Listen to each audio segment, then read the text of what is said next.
Alrighty. Good evening, everybody. How we all doing tonight? Uh, very obviously, we are back with more Final Fantasy 16. We're picking up right from where we left off last night. We had just got our way mostly up to the Phoenix Gate, I think. We're up to the map transition that leads to the Phoenix Gate.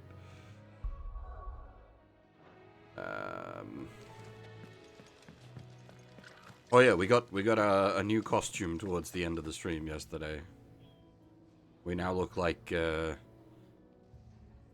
2000s Castlevania character.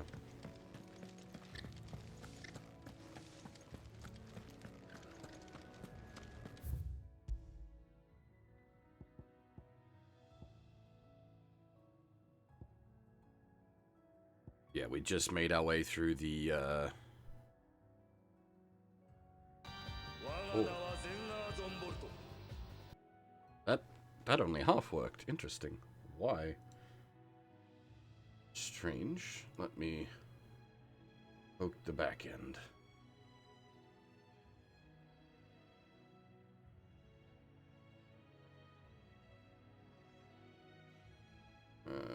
Back end pokey pokey.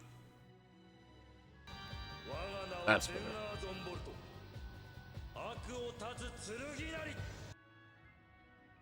Thank you very much for the sub, Kuro. The game is actually quite enjoyable. It doesn't start out strong. It starts out okay with like the demo stuff, and it definitely sort of gets better as it goes along. Like my biggest complaint thus far is a couple of things. There's some lore bits that it hasn't explained that I really feel like it should have explained somewhat at least thus far. But then also the game is just very dark in places, in a literal sense, not the story. The story is also, like, it starts out very grim derp, and it lightens up a bit as things go along, which is good, but it's very dark early in the game, and you just constantly from, like, dark environment to dark environment to dark environment, and it just feels like no color, sort of washed out, dark and gray.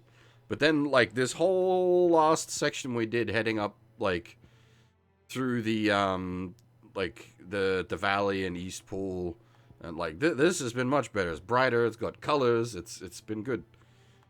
So we'll see how things keep going. Also, there was like the end of the last major story beat was like pretty fucking good.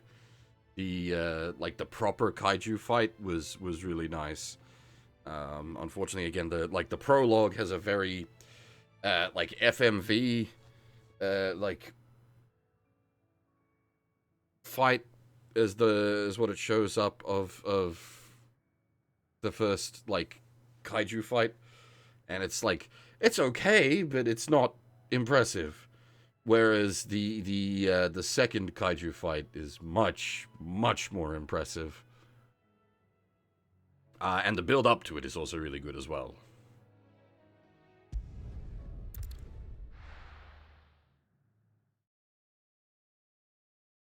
Impressive isn't. It is very impressive, but it also plays well. Is more what I should say.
hadn't really thought about it, but like,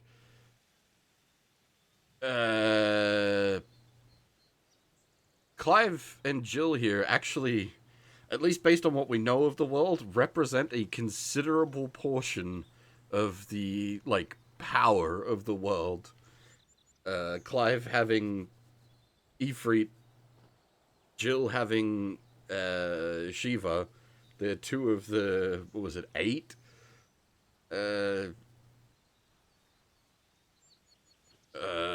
Primal channelers. What do you call them? The not the bonded, because that's the limited magic guys. Anyway, they represent a considerable. Oh. Yeah, all right. That's a big explosion.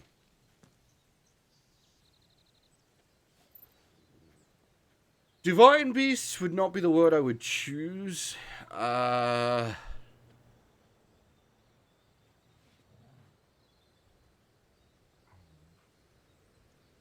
I'm not quite sure what the, like, summoned spirits are yet, but divine is maybe how they would be described to the populace, but not, the word I would choose for them.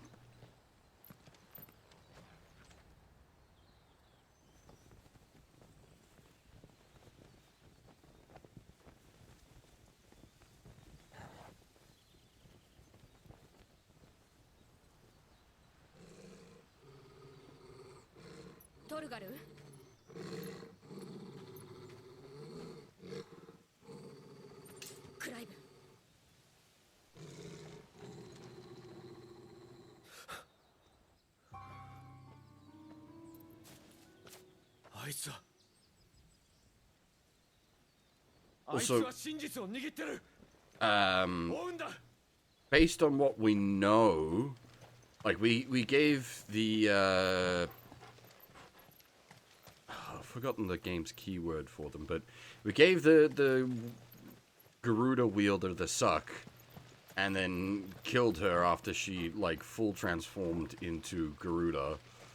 But based on the way it's been described, that should then cause Garuda to manifest within someone else. But I don't know how the main character's, like, suck powers applies to that. Whether that prevents Garuda from moving on, or what. It didn't prevent her from turning into Garuda.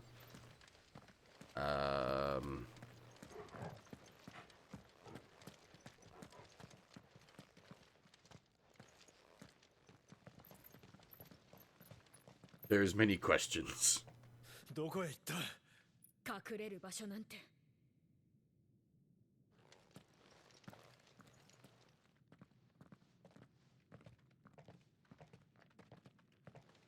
くそまた消えたってのか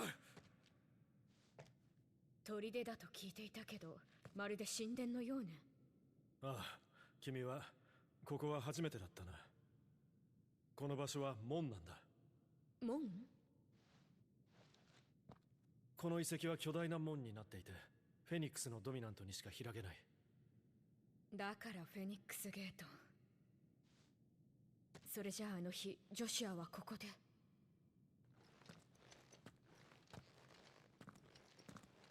ああこの扉の向こうにある典型の間で儀式をするはずだったあなたも一緒にいやここから先は禁足地だドミナントしか入れないジョシュアが儀式を執り行う間俺たちはここで祈りを捧げて待つんだしかし奴はどこへこの扉の向こまさかフェニックスはもういないんだぞ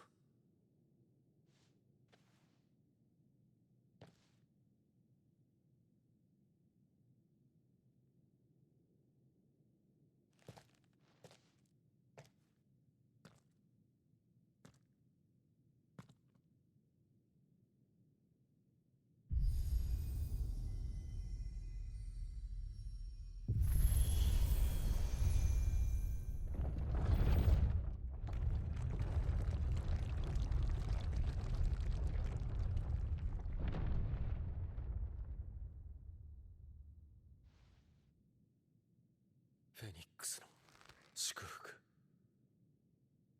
クライブ、ああ、行こう。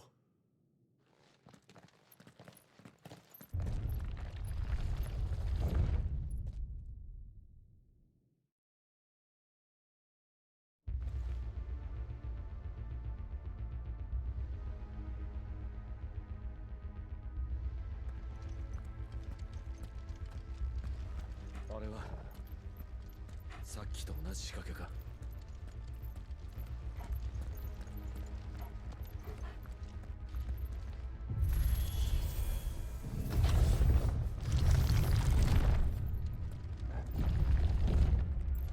ここは空の文明の遺跡。どこの遺跡も朽ちているのに、こんなにも形が残ったままだなんて。This place is pretty freaking cool. Holy shit.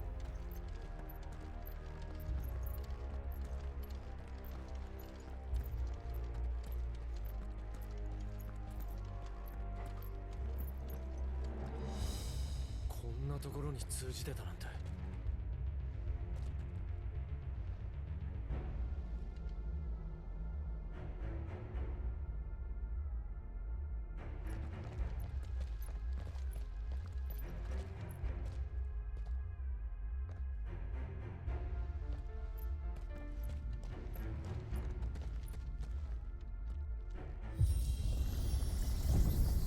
なんだ。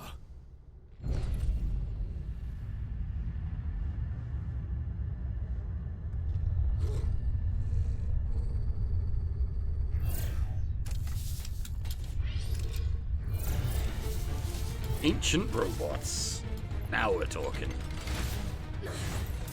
動いた。襲ってくるか。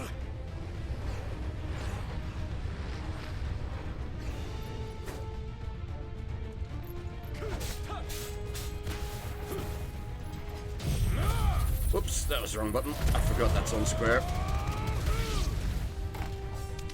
Everybody's dead, Jim. Everybody's dead.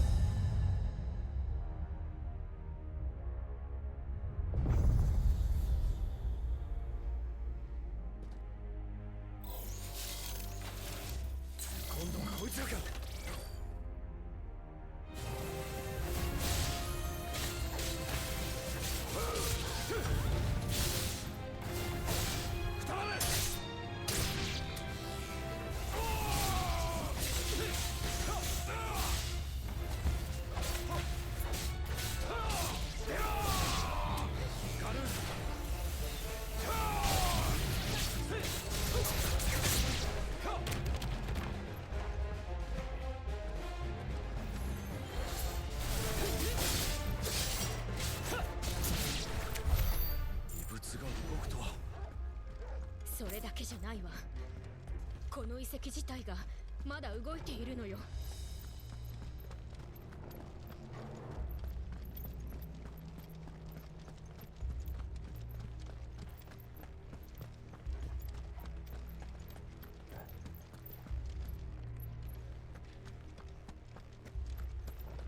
We did somewhat see inside this cavern before, with the big Ifrit Phoenix fight.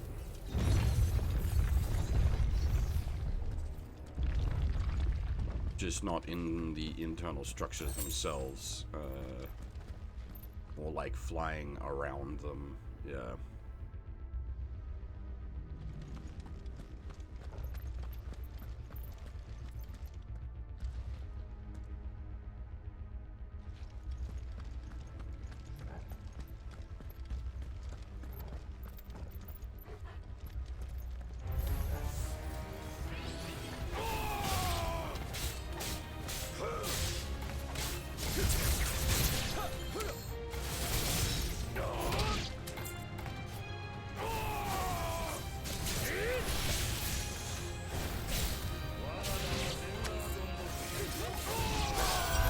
Hey, Blackguard, thanks for the sub, man.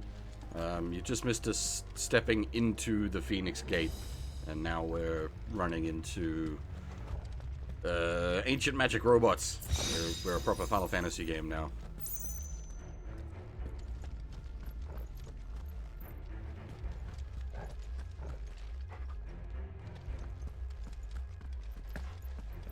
it's the area from the big Ifrit Phoenix fight at the start of the game, except this time we're on foot instead of, like, smashing our way through it as kaiju.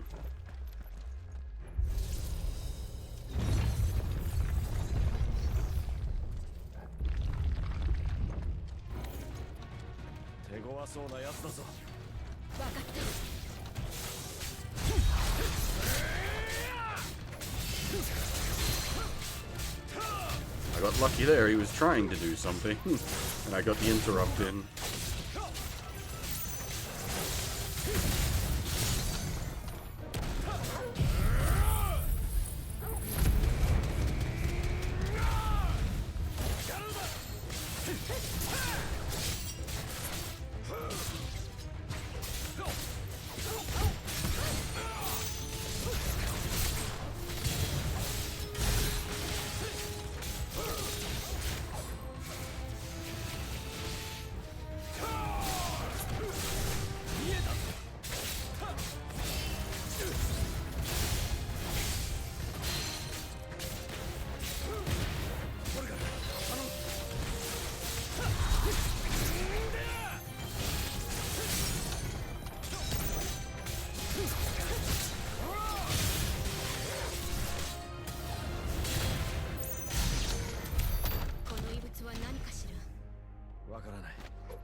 What is that accessory?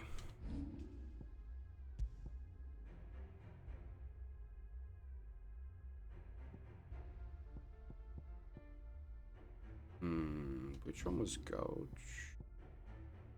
Ah, okay, now we have... I do gotta remember I've got that aerial combo damage up thing equipped, because I can actually, like, with the yump, grab, and then slashy slash, you can keep an aerial combo going for a decent while. And the wheel launches into an aerial combo, so...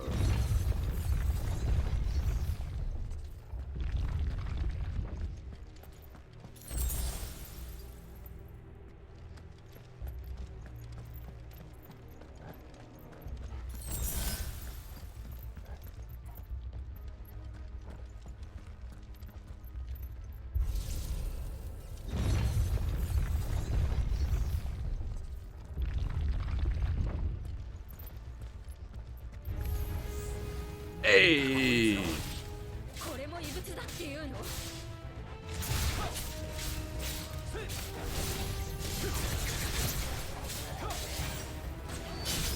Way maybe not the most useful here, but Jill is rocking Shiva, so she should be perfectly fine.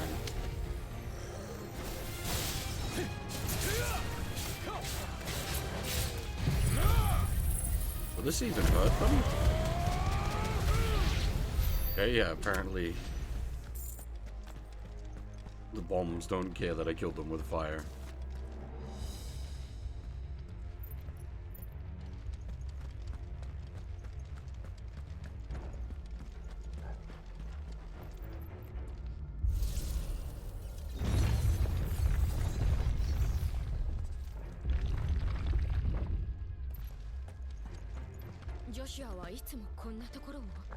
Hey, Anova, how's things?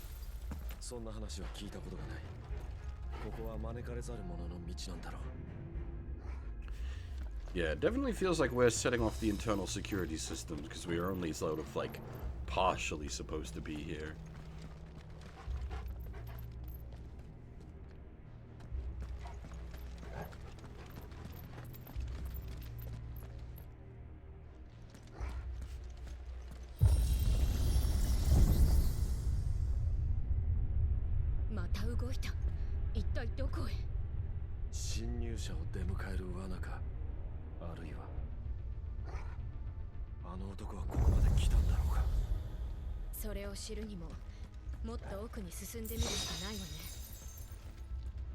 The fact that Jill saw the hooded man does mean that it isn't just in Clive's head.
Unfortunately, the, like, change target is very awkward input. I don't know why it isn't,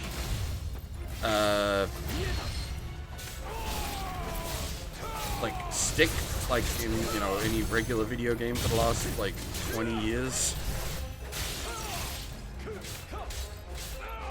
It's press down on stick instead of, like, left or right on stick.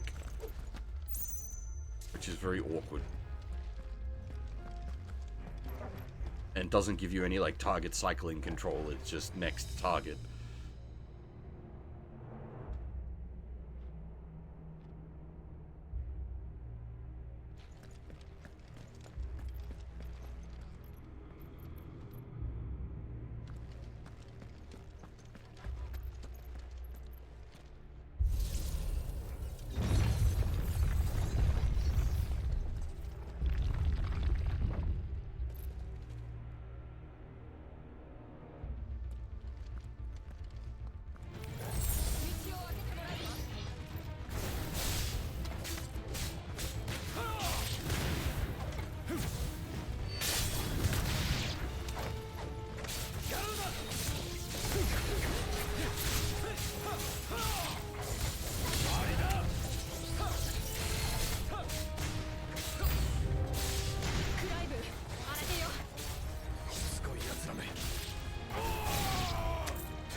So they do still do the explode trick after a while.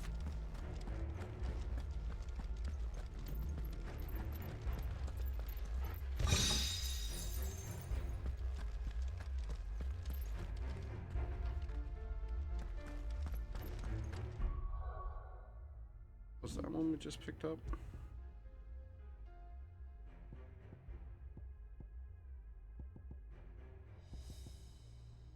Increases damage. I think I'll stick with the extra CDR.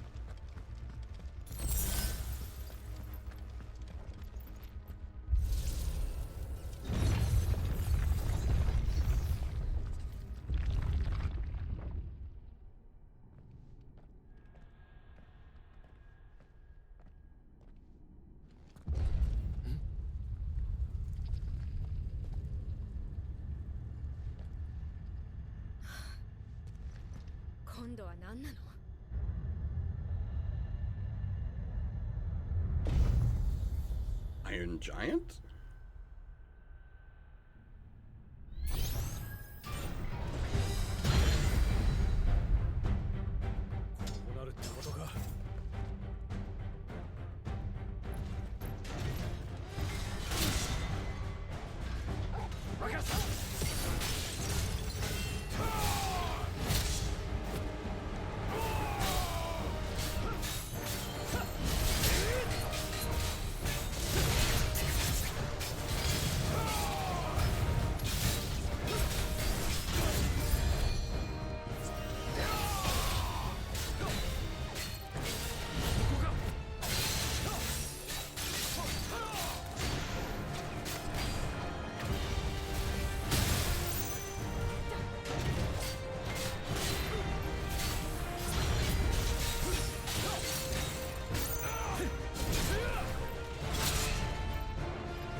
Nearly 20k stagger damage.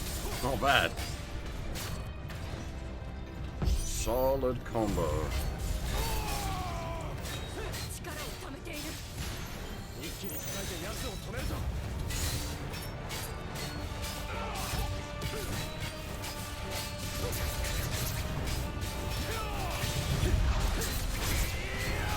よし、体勢を崩した。今よ。 Did I just stop that? It felt like things were about to go bad.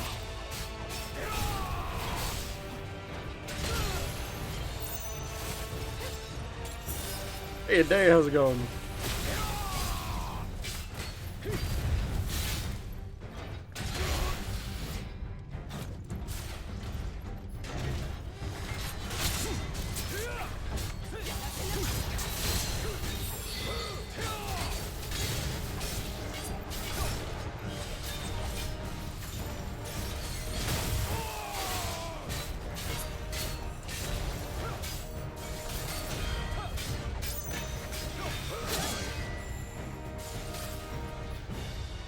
I wonder if we can bait it into shooting at us. That's not shooting.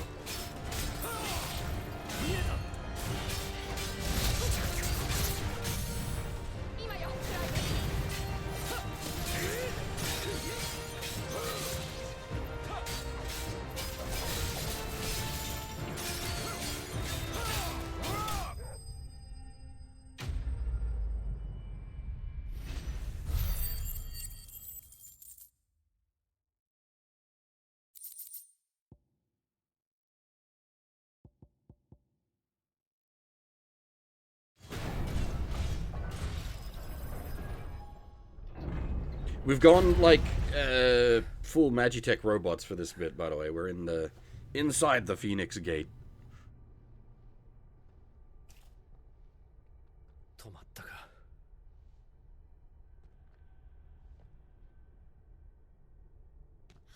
こんなにも巨大な異物が襲いかかってくるだなんて。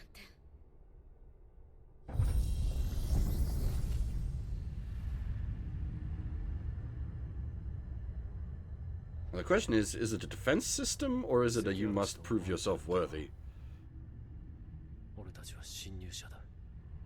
だとしたら奴は。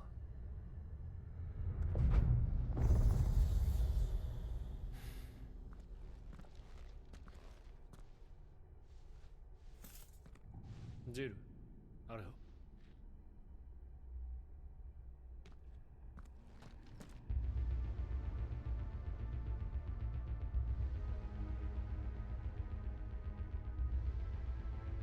あれは何かの壁画かしら。近くまで行ってみよう。 Well, as for the scabbard, it's belted to his back, and the sword sits in it. I don't know the practicality of it, but it is what it is.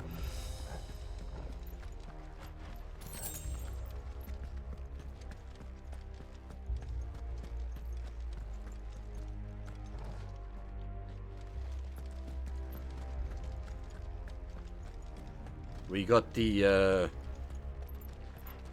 Castlevania 2000s look from the last story beat.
That's different. こいつは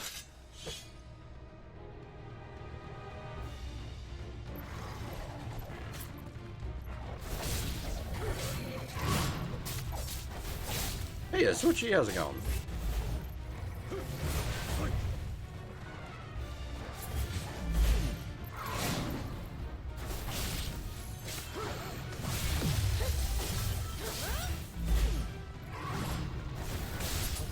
That was the wrong one.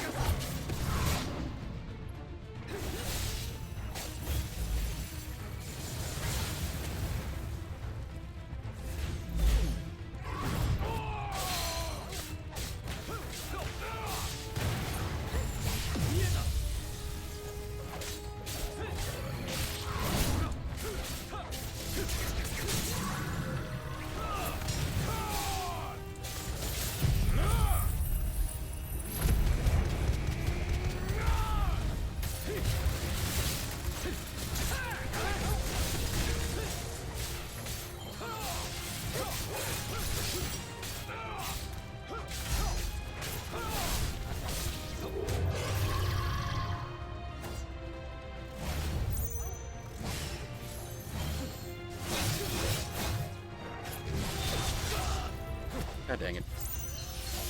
I dodge the light parts of the attack and then get fucked up by the heavy parts. Gotcha!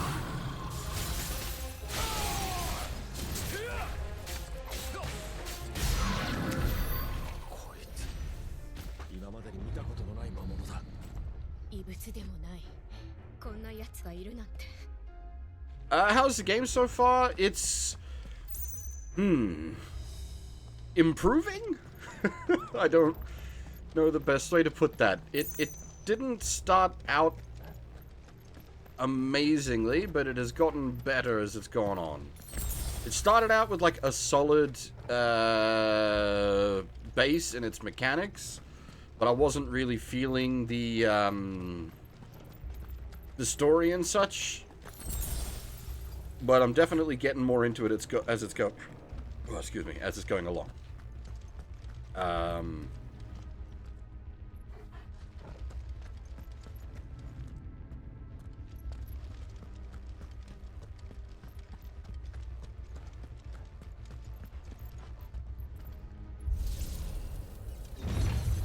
Hey, Genki.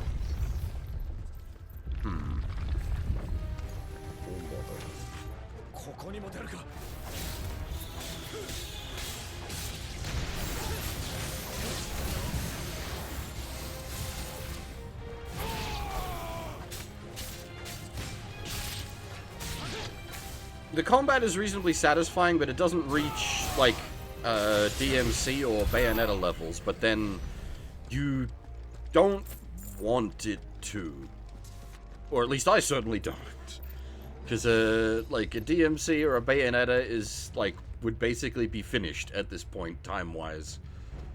That kind of game...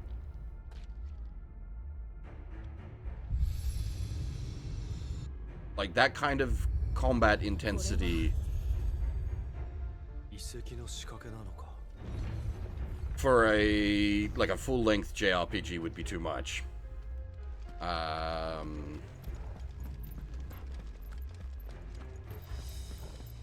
Whereas the sort of, like, crazy game light that this has got going on, I think, is working well. I want a little more out of the combat system, but then I know more is coming in the form of more, like, summon spirits abilities, and then the, like, what we've been calling the devil trigger we don't have access to for the main character yet, so...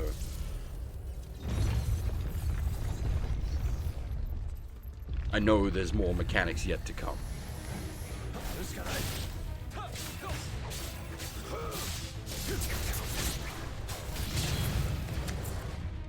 Alright, boys. Burn!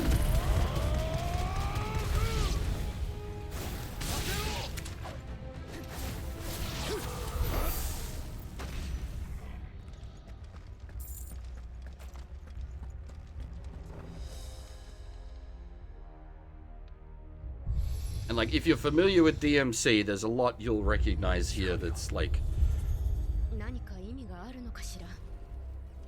Remember, they got the combat director from DMC 5 on board to do this game. So things like the Stinger move. And I can't demonstrate it here, but it's also got a table hopper where you can, like, jump off of enemies to get a double jump and go for an extended aerial combo. And Garuda has, like, the grab, pull enemy to you ability for doing more, like, combo shenanigans.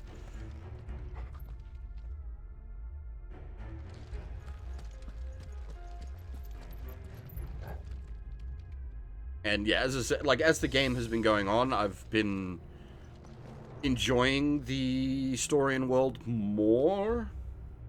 The main character starts out as a bit of a, like, a one-note, like Jack from Strangers of Paradise with his Kaosu, Taosu. Except that, like, when Jack does it, it's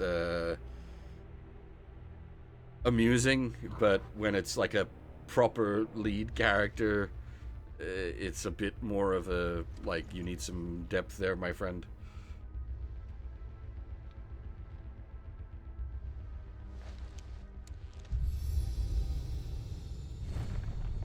But he's starting to get a bit of depth now. We'll see if he gets over his emo phase.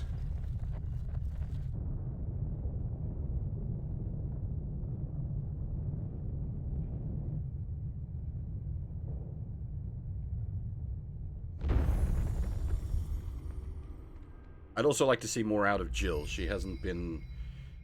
She's just kind of been there.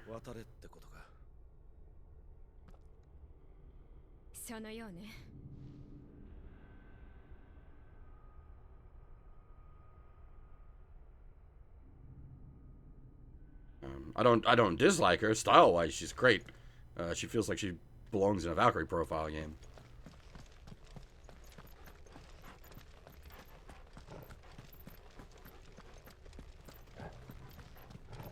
Hey, Xeon, and, well, we're currently inside the altar of Phoenix? I don't even... We're inside what they call the Phoenix Gate. And, supposedly the reason the doors are reacting to us, at least implied the reason that we're able to open the doors is because we have... somewhat the blessing of the Phoenix.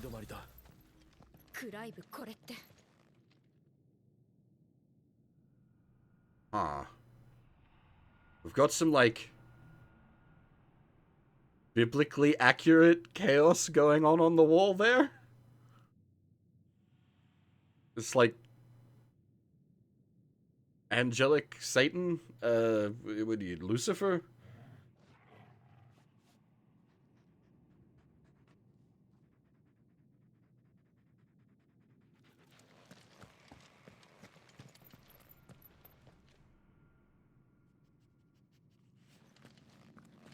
Could be like a hybrid of Garuda and Ifrit, which is exactly what we are right now. Or maybe it's a door of predictions.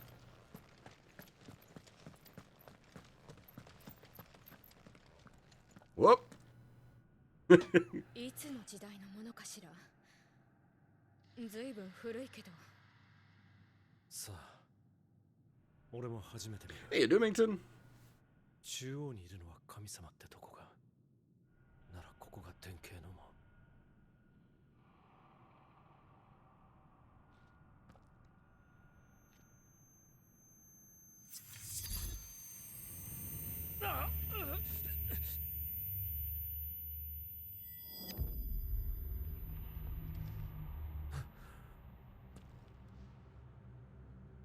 I was gonna say, that's different. Normally we can't move when everything's black and white, and everything normally stops.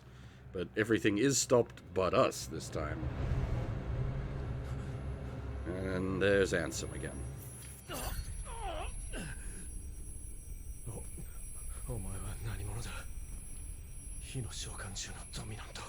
No, that's you, buddy.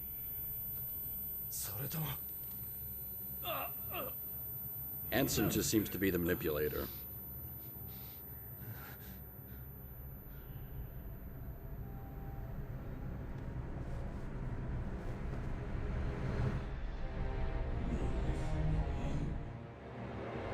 Well, alright. Apparently Clive was spot on. The hooded man was the second dominant of fire.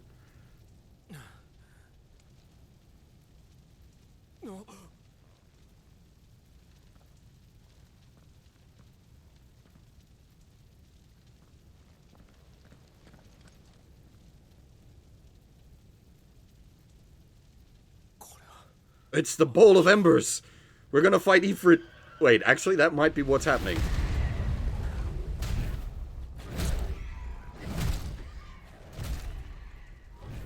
Joshua!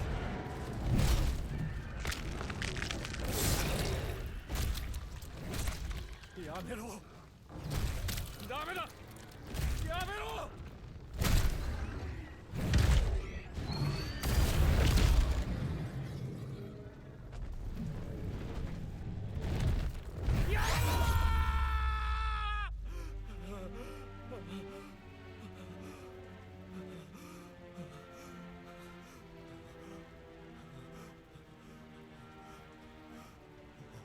Well, the Ifrit we've seen thus far, for the most part, has been like maximum brutality and only somewhat foosh. I'll give you, Ifrit did barbecue Garuda.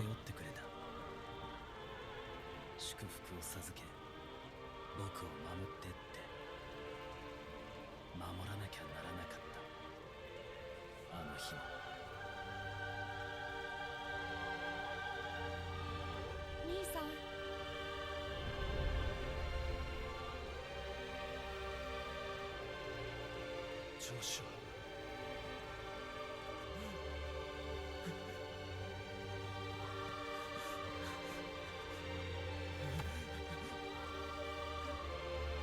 すまないジョシュ、守ってやれなくて。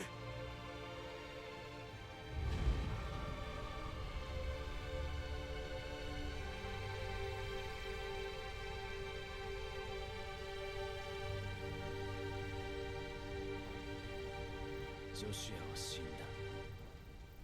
俺が殺した。そうやって言葉にすることで、どこかで他人事のように。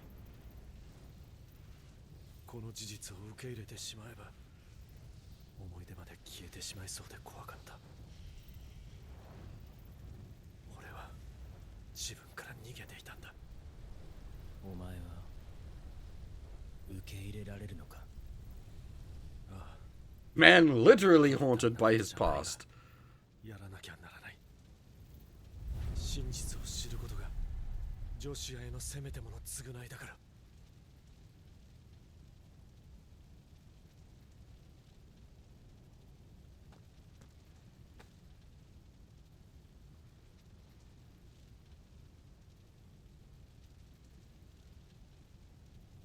It does feel like this is going to be the Bowl of Embers, like we're going to have to fight Ifrit.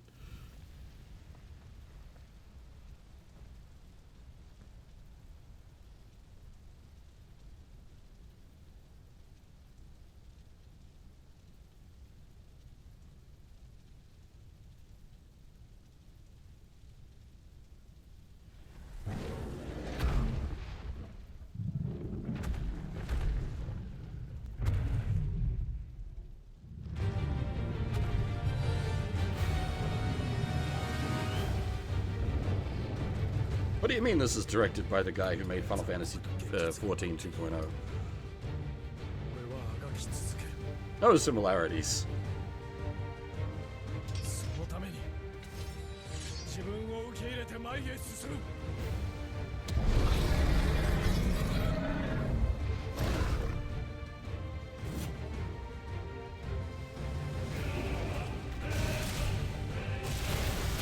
Oh boy, is he gonna have plumes?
Don't stand in fire. Raid Mechanic 101.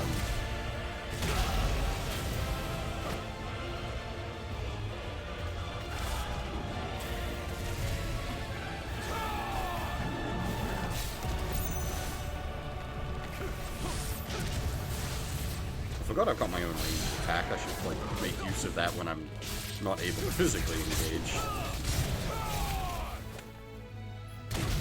Ah, dang. I tried to time the,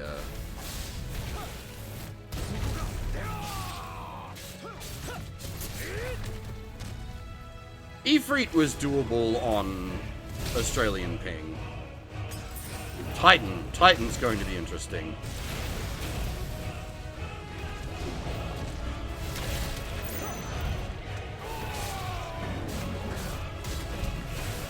Ifrit was also sort of a general coordination check to get the, are they plumes? What, the pillars?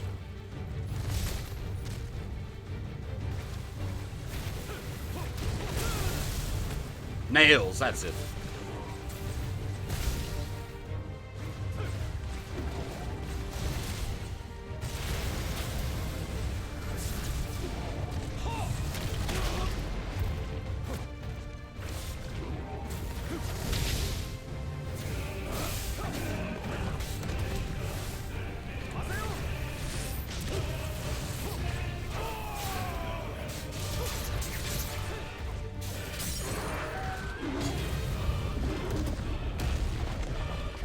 Still chop his legs, not... We can't, like, smash his face.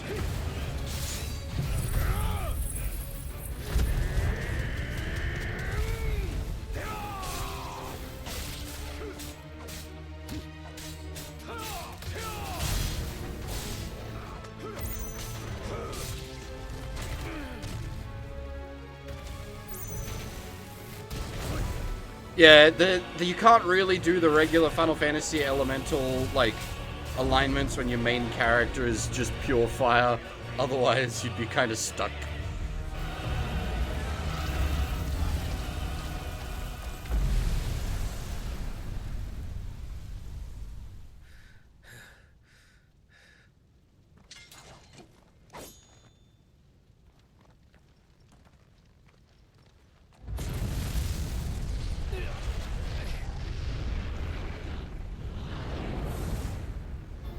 Oh! Nice! Clive Alter!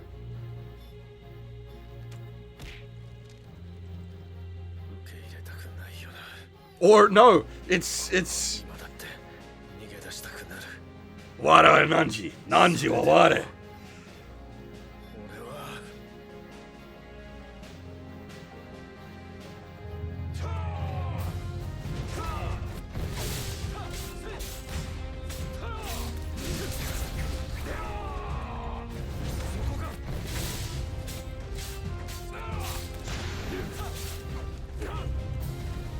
Ah, wrong. There we go. That's the right one. I was using the melee counter, not the range counter.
Oh damn, this is a fucking... This guy's got big health. 14k stagger damage is not our... like the most we've done, but that's a lot.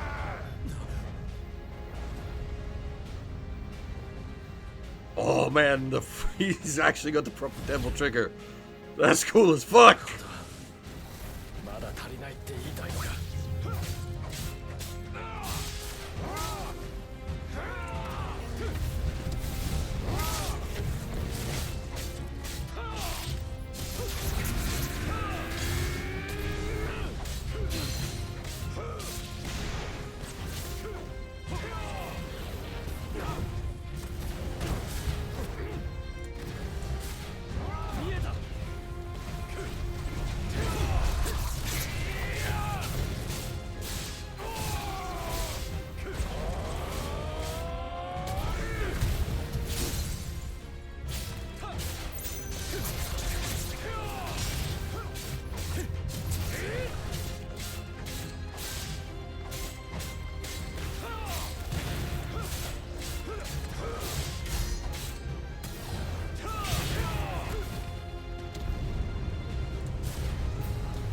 Hey, there we go. Ifrit's bullshit.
The music ramp up is a little less smooth than I'd like, but like points for trying at least. 心配か。大丈夫。逃げたりしないさ。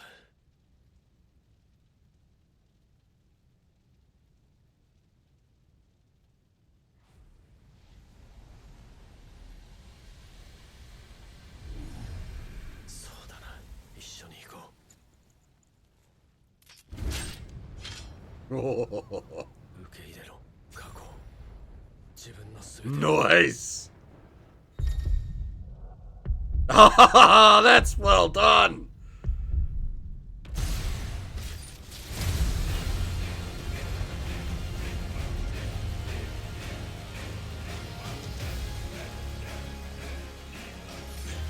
俺は前へ進むと決めたんだ。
Mano are kaiju.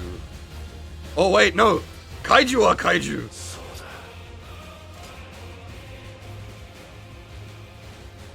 俺はイフリート。お前は俺だ。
クライブ、どうしたの？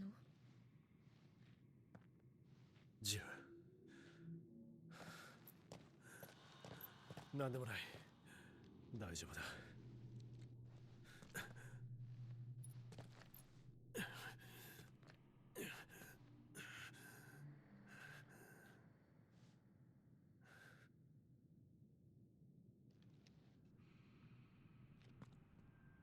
もう逃げはしない。ここに奴はいないようだ。一旦外へ出よう。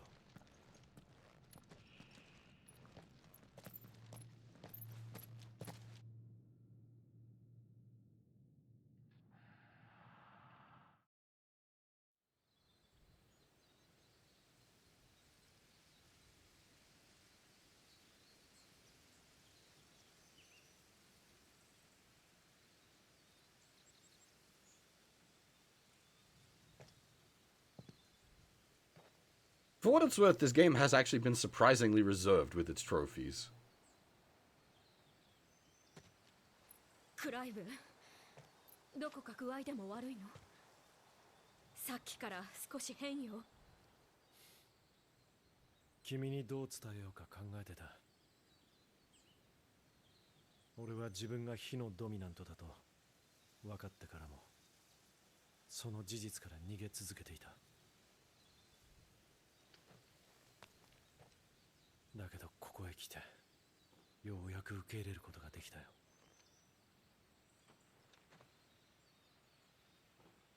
フェニックスゲートを焼き尽くしジョシアを殺した火の召喚獣。あれは間違いなく俺だった。クライブ。いや、それだけじゃない。君はみんなの人生を狂わせた。この罪は償わなければならない。だけど知りたいんだ。なぜ火の召喚獣が2体もいるのか。なぜそれが俺に宿ったのか。そして消えたローブ姿の男。奴が何者か。Less the dominant of fire and more the dominant of world of 真実が strength. 知りたい。俺が生かされた意味がそこにあるように思う。ええ、探しましょう。二人で。私も真実を知りたい。償うのはそれからだって遅くないわ。強いな、ジルは。君にはいつも励まされる。どんなに苦しくてもまっすぐに前だけを見て。昔から変わってない。いいえ、私は変わったわ。あの頃のままではいられない。そんなこと決して許されない。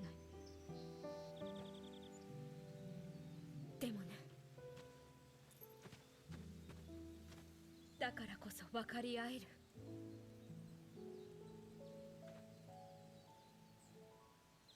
ありがとう、ジル。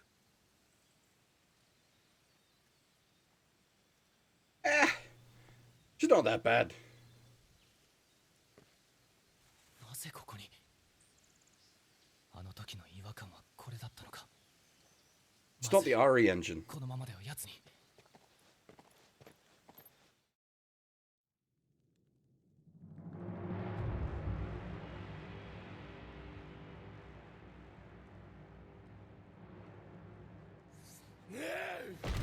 As I said, to me, she looks like she belongs in like a Valkyrie profile. She looks like she could be one of the sisters.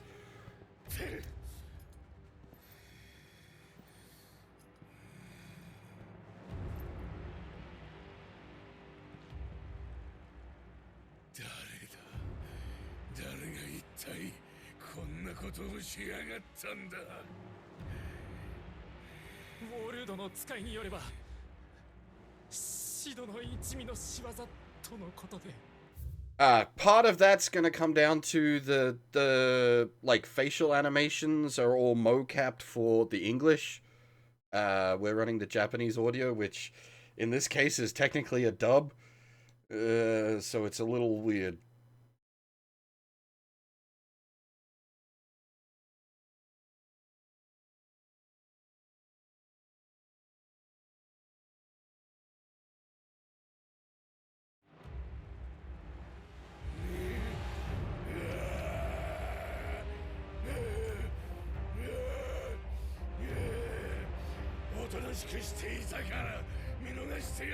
That よくもあのネズミざまめが探し出せ。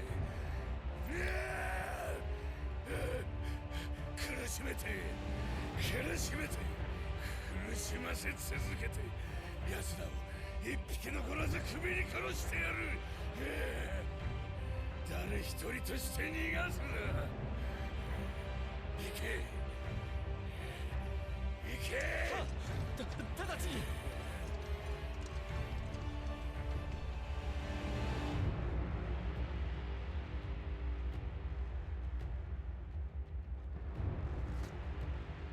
Alright. Next arc is Titan.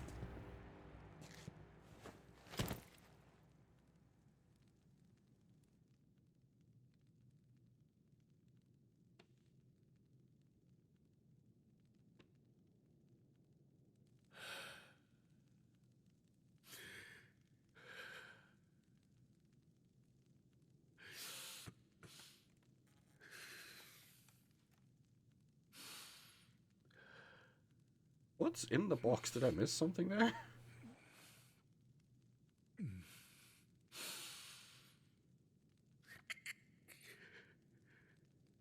This is like Benedicta's head. Benedict. Oh. It might actually be.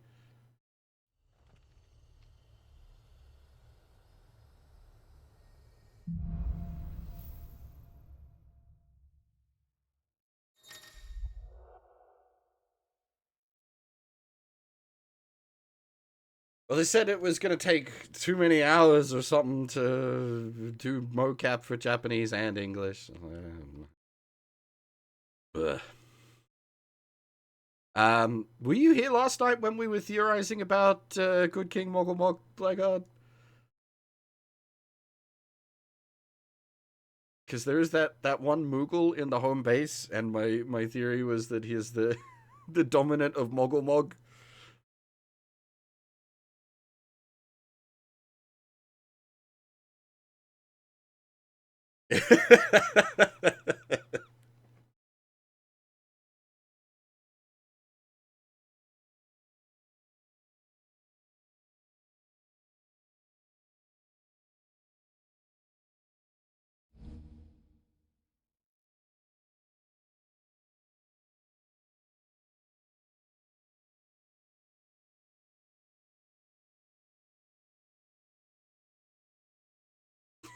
That was almost exactly what I explained last night.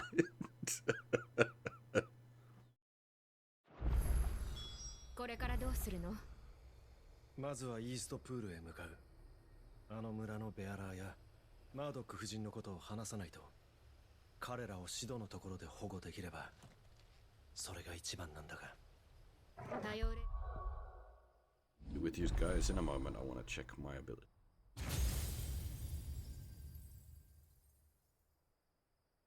What do we got here?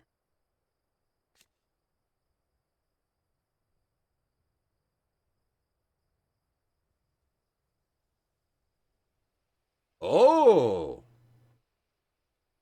Can't die while limit break. Interesting.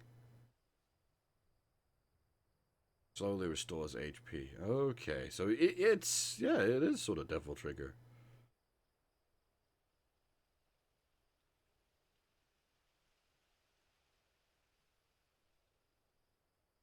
Okay, so upgrade and mastery give extra bars. We got down here. Well, that sounds fun.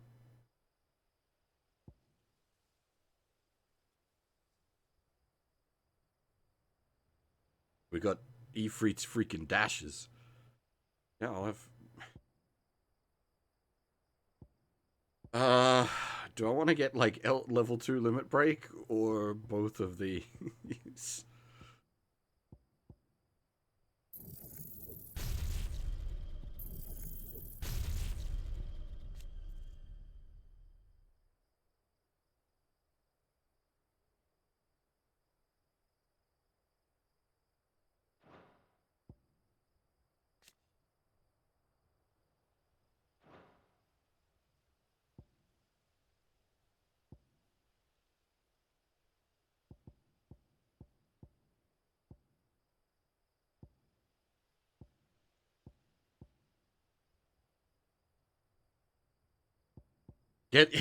Gets the Devil Trigger, doesn't points into the Devil Trigger.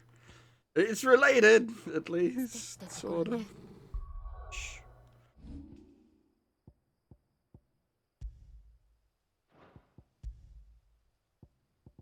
All of it being on the one thing is a bit rough, though, because, like, I want all these abilities. I can only have 2.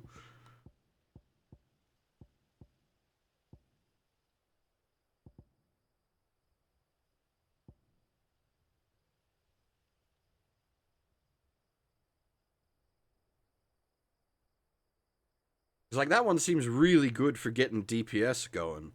Is you pop that, and, like, it just adds DPS while you're chopping away. But, obviously, the trade-off is it costs an ability slot, which then technically reduces your, like, burst damage.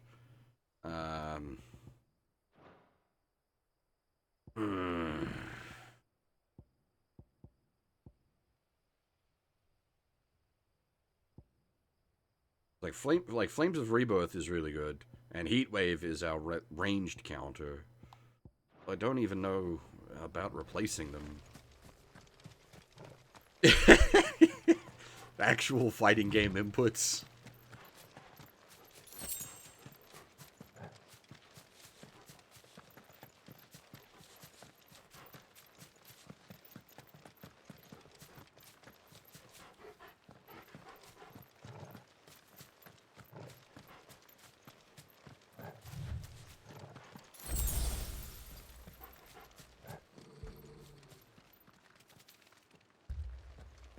トルガルどうしたの？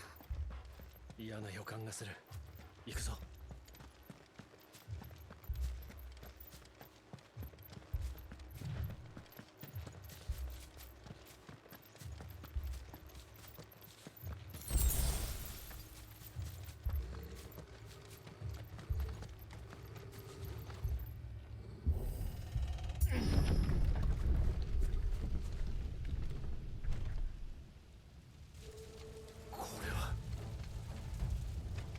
そんなどうして？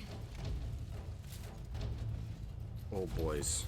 貴様ら You picked the wrong day to be here. 生き残りだ。殺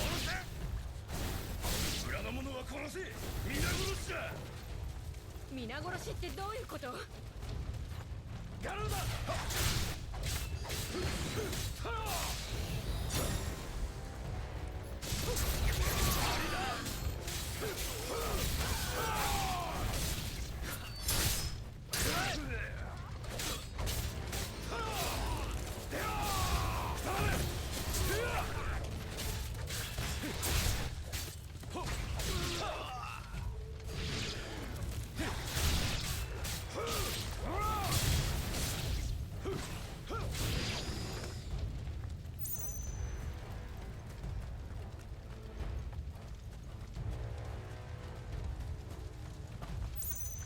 Yeah, of course everyone had to die. The game was being too happy. 対抗派は全員殺せ。対抗派だと。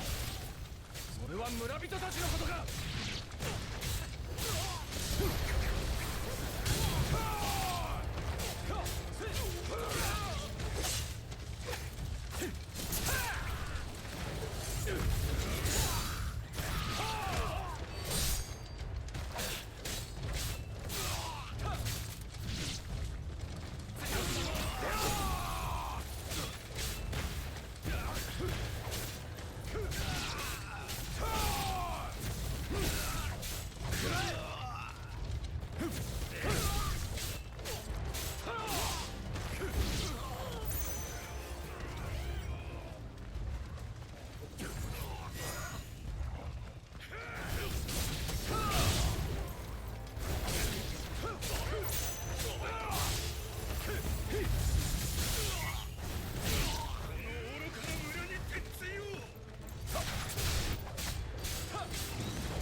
Holy fucking fun!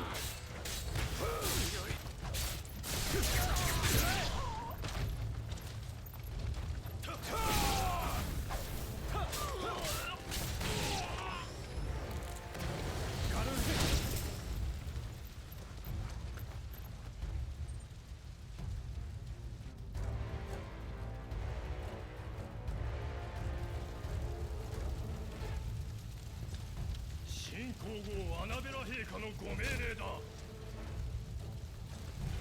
このベアラーどもを村人ごと焼き尽くせ。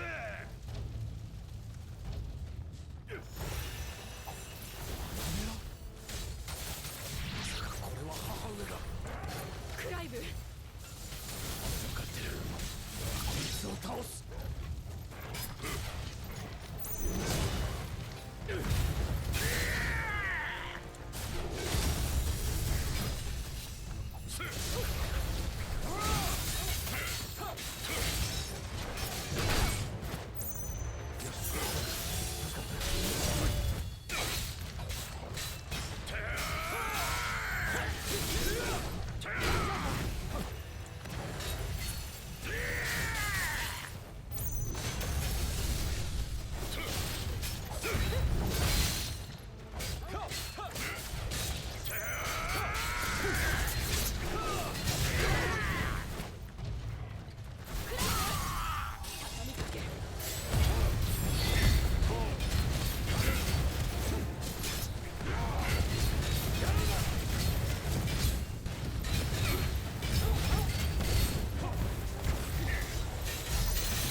遅かったか。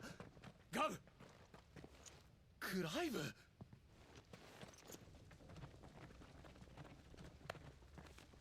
Are we gonna cop the blame for this? そうか、アナベラの差し金だったのか。賊領総督府のやつら、ベアラーを受け入れるどころか村ごと潰すなんて。もっと早く手を打っていればこんなことにならずに済んだってのに。ちくしょう。母上はベアラーを疎んでいた。奴隷の身にありながらクリスタルを用いずに魔法が使える。それは本来あってはならないものだと。だからってひどい。どうしてみんなを、彼らが何をしたっていうの？こんなことをして許されるはずがない。ジル、俺たちで。ガブ、力になれないか。でもロザリアでやることがあったんじゃ。この惨状を見過ごせるか。だったらさっさとシドのところへ行って話をつけな。もともと仲間に誘われてたろ。わかった。なら早い方がいい。シドのやつ何か企んでたからな。ここの人たちは？おい、後のことは任せてもいいか。はい、丁重に弔っておきます。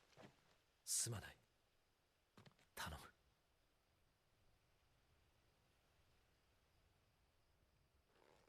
む。よし、行こう。Oh, excuse me.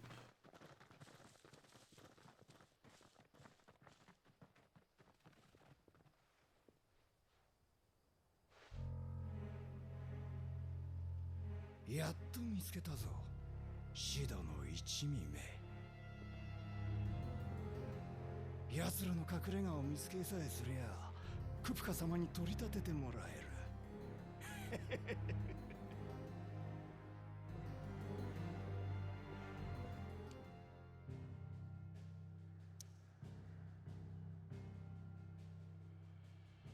Don't worry about it. He's clearly a nice guy, but no. Nothing sus here.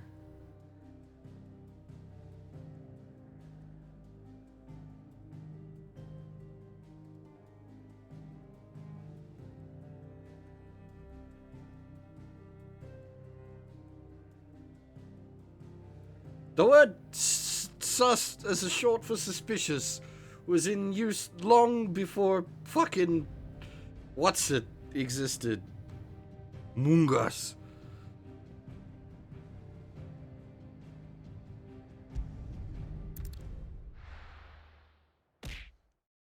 Hey, Dim.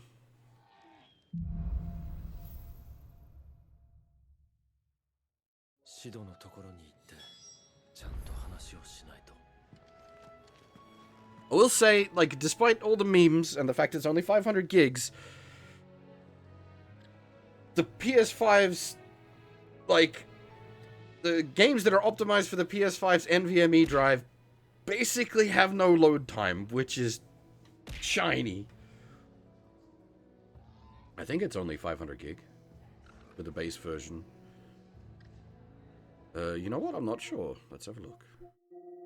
How do I... Well, yeah, it shouldn't be only. That's fair. But these games are not small. Where are we? Storage.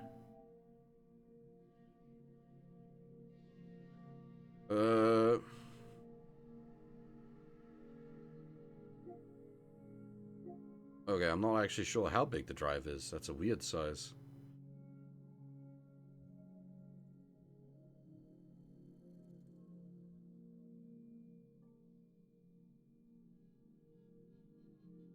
But yeah, like, unfortunately, some of the games are fucking retardedly huge. We'll just take a slight aside for the moment. Like, FF7, okay, admittedly that is with the integrated stuff on top of it, but still, 94 gig! Fuck me dead! PS4 games running, 32 gig. How, like, Elden Ring, that's actually reasonably conservative 45 gig for, like, how big Elden Ring is. How is the fucking anime game 30 gig? What the hell? And yeah, this boy's running 91 gig as well.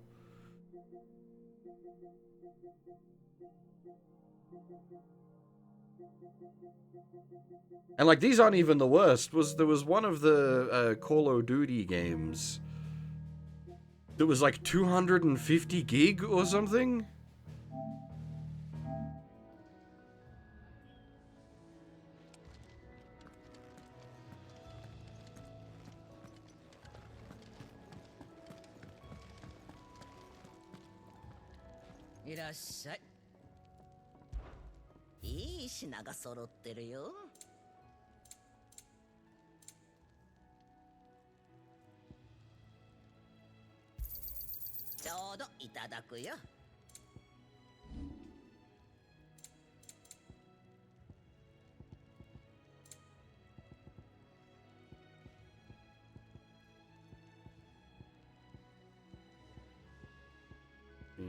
No cash money items.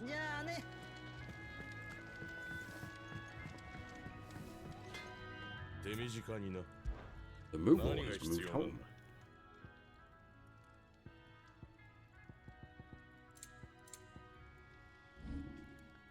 And none of the available gear is any stronger.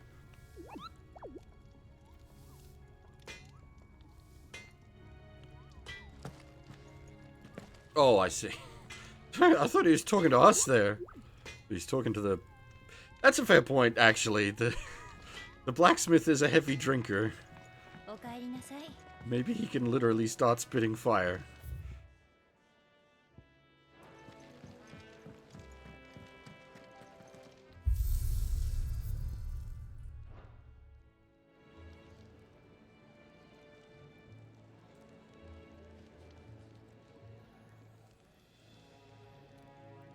Ah. I was wondering if the amount of, like, thingies on that had anything to do with the number of summons, but it's 16 thingies, so it's more likely 16 Final Fantasy 16. イーストプールの報告は受けている。ザンブレクがロザリアを支配して以来、最悪の事件だな。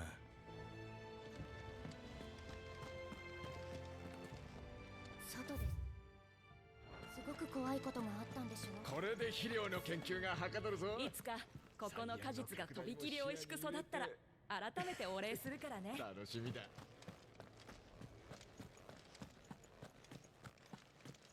I am curious, like, how you go about porting games that are built to expect NVMe load times to, like, PC. That might be why the PC version's taking a while.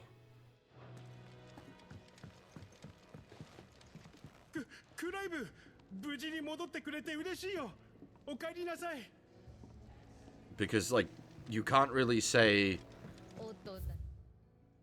game must have NVMe drive. クライブ戻ったのか。イーストプールに知人がいたんだってな。力になれなくて。Well, it's 6 months till release. Do we know if it's going to be Epic locked like every other Square Enix game? 赤字の帳簿なんて見ても面白くないぜ。It might be more like 18 months. 読み書きが上達すれば何か知りたいのかね。知識の積み重ねがやがて大きなものとなる。Though obviously once it like releases on PC, you can acquire it. これまでのお主の話をまとめているぞ。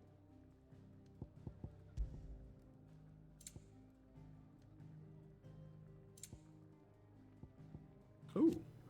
Ancient mural. A wall painting found in the depths of the apodatory under Phoenix Gate. Who created it and for what purpose is unknown, but the celestial being in the center suggests some connection to a long-lost religion. Ooh. Echoes. Strange clockwork constructions often encountered in fallen ruins. The question of whether or not they are truly alive is open to debate, as they do not appear to require water, nor do they feed on flesh or their victims as beasts do, seemingly exist solely to protect their habitat from intruders. All echoes are encased in protective plating that is made from the same materials as the ruins, thus cannot be destroyed. The repeated blows will cause individual plates to dislodge, eventually causing the entire construct to collapse on itself. Ultima's thralls? Twisted glowing blue creatures that awaited Clive and Jill deep within the Phoenix Gate to try and prevent them from gaining the innermost recesses. Ultima? Question mark, question mark, question mark, question mark, question mark?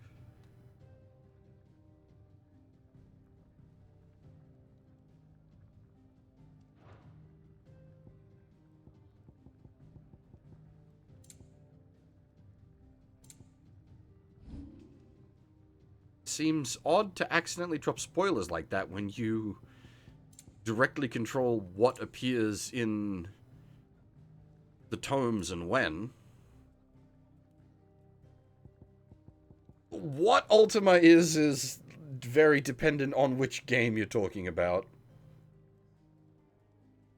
The way it's described, well, the use of the name there implies Ultima is either a person or a thing.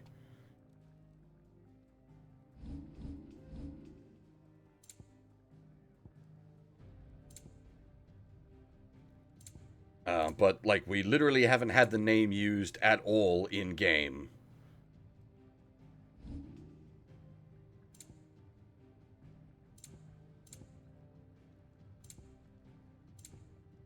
Sort of accidental spoilers because of my autistic checking of the lore logs. Yeah, it's the god we gotta kill at the end of the game. Actually, probably...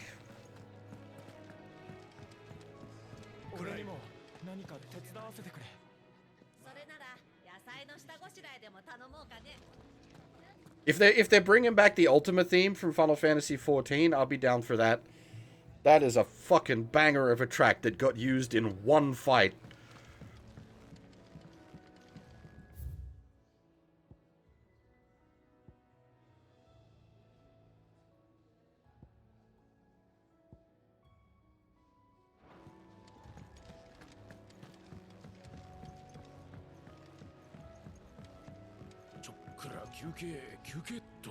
Ugh.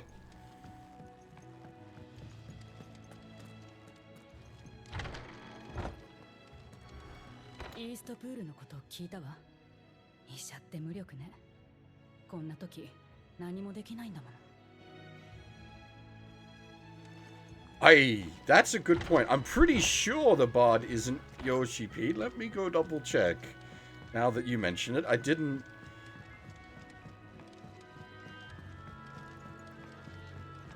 おかえりなさい。仕事終わりの一杯は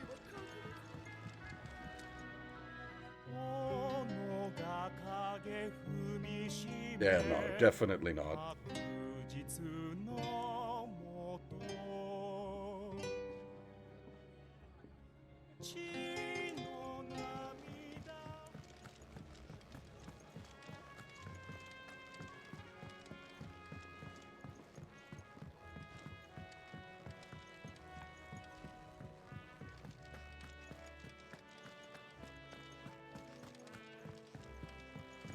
私たちにもできることがあるはずよ。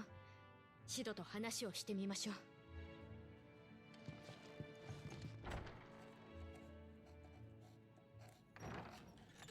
相変わらず賑やかだな、ここは。どうせ死んだら静かになるんだ。生きてるうちは賑やかなくらいでちょうどいい。それで旅の収穫はあったのか？なぜこの身にこの力が宿ったのか、意味も理由もまだわからないことだらけだ。ただ一つだけはっきりしてる。俺は火の召喚獣イフリートだ。これからそれを背負って生きていく。そしていつの日か全ての真実を突き止めてみせる。それでいい。自分を受け入れることが自分を救う足がかりになる。それがたとえどんな過去であったとしてもな。以前あんたは言ってたな。誰もが人として死ねる場所を作りたいと。そうだ。それはきっと人が人として生きられる場所を作ることなんだろう。俺はこれまで復讐のためだけに、それだけのために生きてきた。自分以外の世界から目を背けてきたんだ。だが現実を見て思い知らされた。人が人として生きることすら、普通に生きて普通に死ぬことすら、それさえこの世界では難しいのだと。それに気づいたからにはもう見ないふりなんてできない。それは償いのつもりか。俺と彼女の決意だ。ええ、そう決めたの。ふぬけを養う余裕はないぜ。知ってるさ。いいだろう。お前たちが仲間になってくれるなら、こいつが大真面目にできるってもんだ。あガブも言ってたな。何をするつもりなんだ。ザンブレック公国、そのコートオリフレムに潜入する。マザークリスタルをぶっ壊す。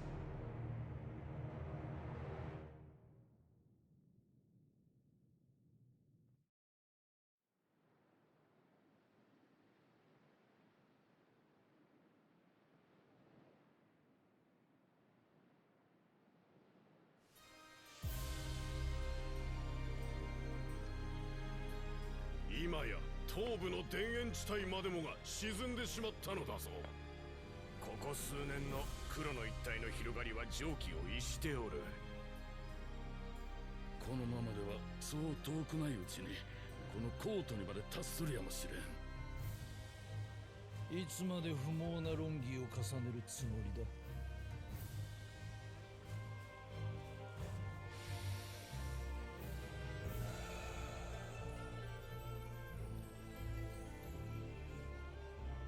ゲイか。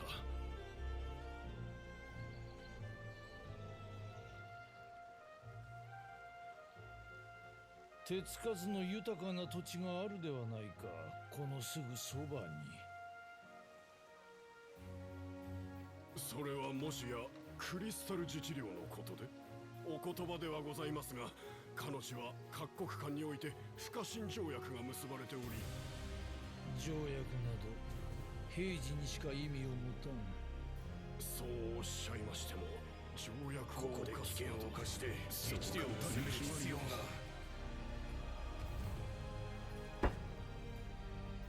Subtitles just gave up. 一帯に土地を奪われた民がこのコートに押し寄せている。田園地帯が黒に飲まれた以上、遠からず食料も窮するだろう。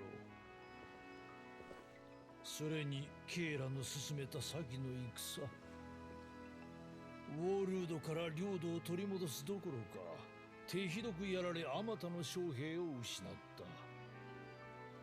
この国難、苦しむ民を前にして揃いも揃って優雅に茶会とは。ご賢人が聞いて呆れる。食料我々はそのような軽い気持ちでは、これは大事な議論で。民あっての国、国あっての我々は奉仕せねば。死の大地が国領を蝕むのなら、民のためにそんなもの捨ててしまえばよい。しかしゲイか、ゲイか、どうかお考え直しを。今こそ潮である。クリスタル自治領を新たな国領に。グエリゴールの信託だ。ですがそれは神のご意志ならば。だが何から手をつけたらよいというのだ。資金の調達はどうする。となれば軍の支度も急がねばなるまい。それより諸国への対応を決めねば。猶予はないぞ。事の支度を急げ。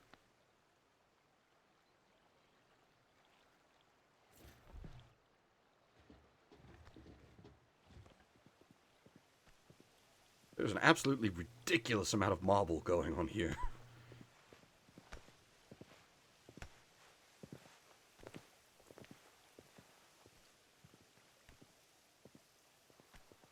Dion はどうしている？大阪海峡の砦に駐屯中にございます。しかしながら芸家の命とあらばすぐにでも戻られるかと。構わん。戦の傷を癒せと伝えておけ。またすぐにバハムートの力が必要になる。仰せの通りに。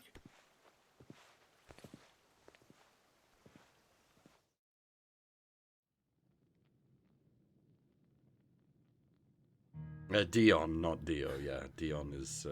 待ってくれ。Bahamut. ということは、マザークリスタルが黒の一体の原因だとでも。正気か？こんな悪趣味な冗談誰が言うよ。黒の一体は死の大地だ。大地のエーテルが枯渇し草木も生えない。魔法なんて使いようはずもない。それも全てマザークリスタルが周辺のエーテルを吸い尽くしたからなのさ。長い間調べてきたんだ。根拠もなしに言ってるんじゃないぜ。Okay. My theory was just that the local aether was being used up by people using it, rather than it being fed into the mother crystals. 誰もが使ってるこいつは、そう、エーテルを吸って魔法に変えるが、一体どこで取れる？各国のマザークリスタルを削り出してんだろ。つまりマザークリスタル自体も本質は変わらないってことだ。マザークリスタルはただ巨大なクリスタルに過ぎない。理屈はそうだが、人が魔法を使う時とは違い、エーテルを吸い続けている。どこに流れてるかは俺もさすがにわからんがね。マザークリスタルは神聖な存在。俺たちはそう教えられてきた。In before it's like a Lavos situation. だからこそ、人はエーテルの矜持をクリスタルの加護として崇め、その加護をめぐり争い続けてきたのだと。真実を知られると都合が悪かったんだろうな。都合が悪いって誰が？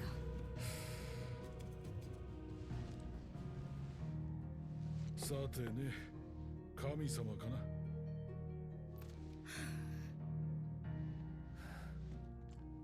マザークリスタルのことは分かった。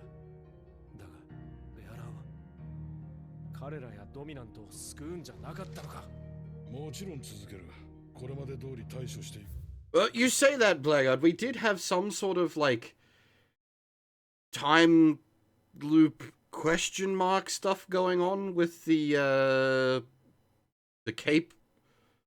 But then it turns out the hooded man was Clive all along. It was in his head, but that's not quite right because Jill saw the hooded man, so I'm not sure. Need more data. しかしマザークリスタルを放っておけば、この世界は黒の一体に沈む。みんな死んじまう。それじゃあ遅いんだ。生き残らなければ話にもならん。クライブ、お前の言う人が人として生きられる場所、そいつを作るためにもな。だから全てのマザークリスタルを破壊する。俺たちの手。 You're not just talking about crashing down, my friend. どうだ? Change the entire foundation of the world.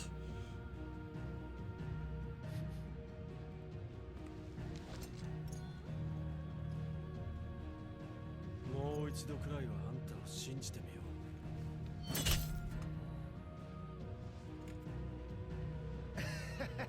う。誓いの証ってとこだな。頼りにしてるぜ、二人とも。う。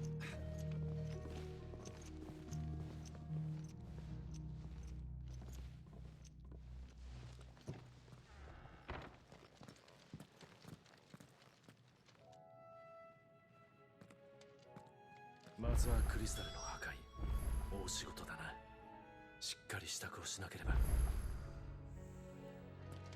I do wish Jill had a bit more of like something to do. まさかマザークリスタルが黒の一体の原因だなんて。きっと She's just kind of hanging around.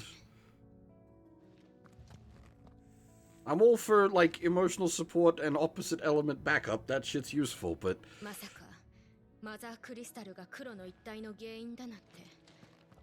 きっと誰も信じないでしょうね。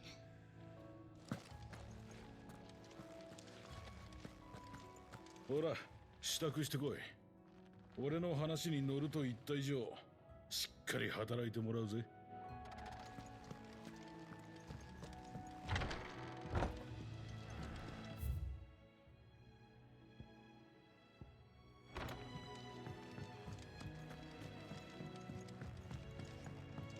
well, she isn't just emotional support. She also brings ice magic to the field, which complements our fire magic. クライブ、無事で何を。なるほど。読み書きが上達すれば。はは、何の用かな。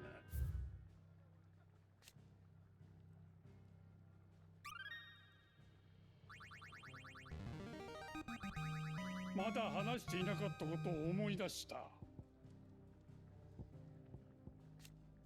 The Continental Accord, an international pact made at the dawn of the present era in which such matters as the treatment of bearers and the establishment of a realm-wide currency were laid out, formed the basis of much of Valsthian society as it stands today, including the branding of bearers and their status as non-persons.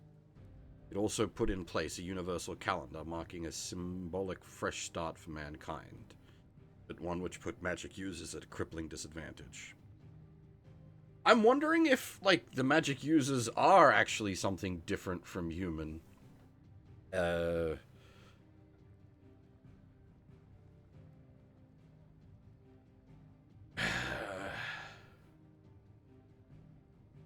Yeah, like, they're bred off of the, what do you call them? The people that made the relics.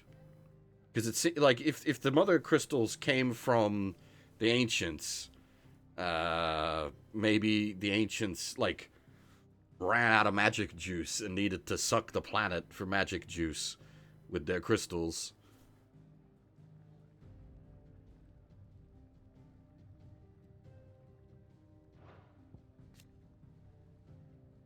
The founder. Fear and uncertainty reigned in those early years following the sins of Desmerkes. Not wanting to further incur the wrath of the heavens, the few who survived the fall took to wandering the land, spurning magic and staying to the shadows. So they lived for decades. One man, however, grew tired of this life. It could be called that. After bidding his companions farewell, climbed a grassy knoll overlooking a forest of beech and adler. Here he gathered a pile of rubble and used it to build a humble shelter in which he spent the night. Next morning, however, instead of abandoning his work, as was his people's wont, he gathered more rocks, adding to the structure until the shelter had become a shack. This he continued for days, weeks, till the shack had become a home. First, those who wandered, who passed the knoll, would shun him, cursing the man under their breath for his hubris. But as his estate grew and one building became two, 3, people began to slow their steps, and it was not long before some took to joining him on that knoll, gathering stones, building new lives, new destinies. This they did without magic or machine, without boon or blessing. They relied on naught but their hands, their backs, their wills, and each other. Slowly, house gave way to village, village to town, town to nation. Man would one day die, as all men do. Those who remained continued his legacy, expanded upon it. Though his name was eventually forgotten, his spirit lives on to this day in the hearts of all Rosarians. これまでのお主の話をまとめているぞ。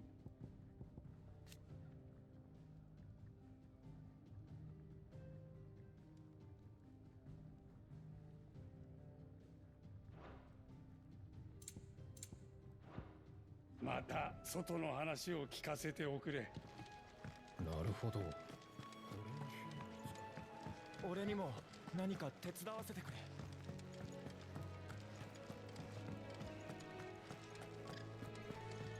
帰りが遅す。無事だといいが。どうかしたのか。おや、君は新入りの。実は仕事に行った仲間の帰りが遅いんだ。刻印のあるものが外に出ているから心配で。ベアラが見つかると厄介だぞ。危険なのは承知の上さ。金を稼ぐために仕方なくだよ。この隠れ家で暮らしていくにも金がいる。カローンの資金援助だけでは賄いきれないからな。そうだ君、ザンプレクでベアラ兵を務めていたというのは本当かね。ああ、そうだ。ならばその腕を見込んで頼みがある。私の代わりに仲間の様子を見に行ってもらえないか。よし、引き受けよう。ありがとう。その仲間について教えてくれ。ランダルという名の青年でな。今はロストウィングに出向いている。詳しいことは吊るし人邸のマスターが知っているはずだ。この仕事をくれたのは彼だからな。簡単なことか。分かった。話を聞いてみよう。それでは頼んだぞ。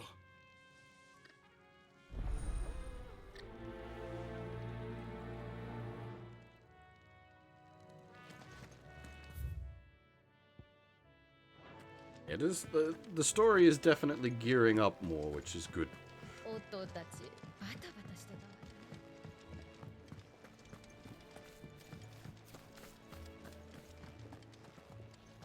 た。ああ。ずいぶん落ち着かない様子だが、困りごとか？ああ、君はクライブだっけ？実は任務中にひどい失敗をしちゃってさ。任務？あんたは何をやってるんだ？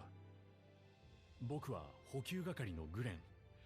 この隠れ家や各地の同志たちに物資を届けてる。でも補給物資のいくつかを落としてしまったみたいでね。あれがないとみんなの活動にも支障が出てしまう。しかも一緒に届けていた手紙もなくなってるんだよ。指導宛ての大事な手紙なのに。探しに行かないのか？そうしたいのは山々だけど、すぐに別の任務に出なきゃいけなくて。そうだクライブ、僕の代わりに探してきてくれないか。礼は必ずするからさ、頼むよ。仕方ない、手伝おう。ありがとうクライブ。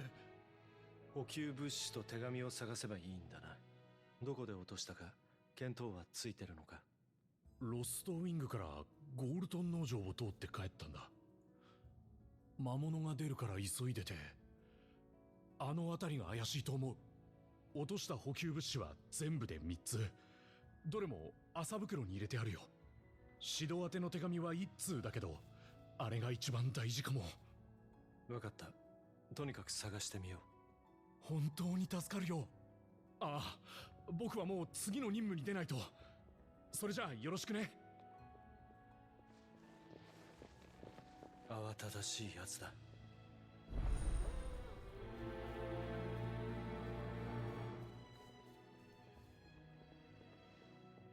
ひとまずゴールトン農場に向かおう。見つかるといいが。村人まで皆殺しにすると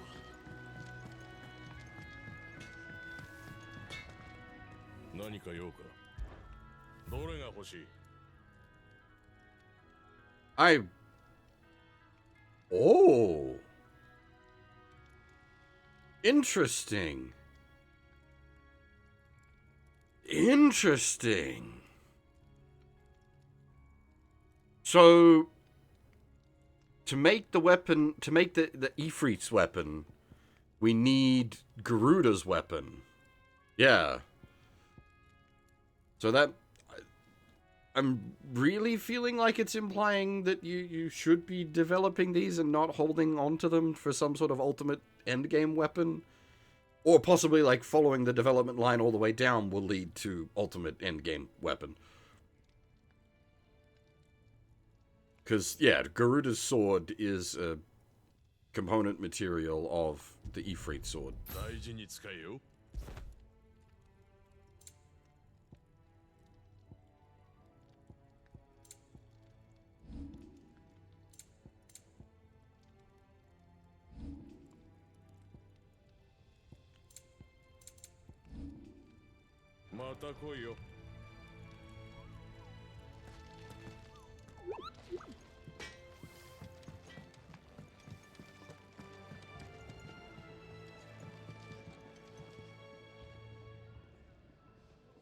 Fits the color scheme well.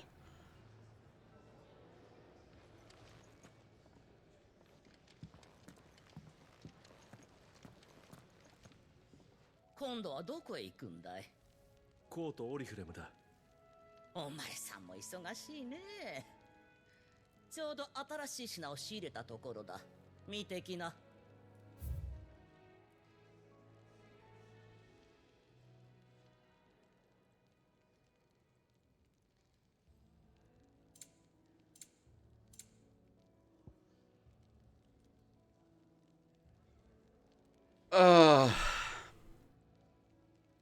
Yeah, I probably should grab that.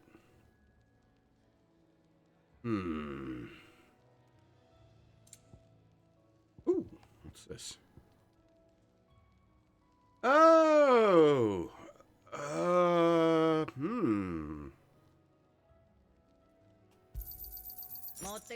That's probably more useful to have on the bar than the stone skin and strength tonics. いい選択だ。オリフレムか。そういや、ここのところ随分と荷が流れ込んでた。ありゃ、何かしでかすつもりかもしれないよ。詳しいことはオットーにでも聞いてみるんだね。そうしよう。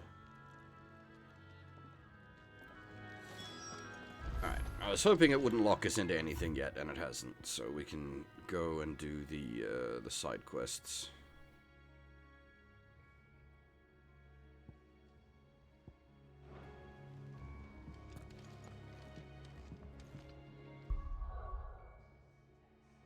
How much points do we currently have? 863, we need 1,000.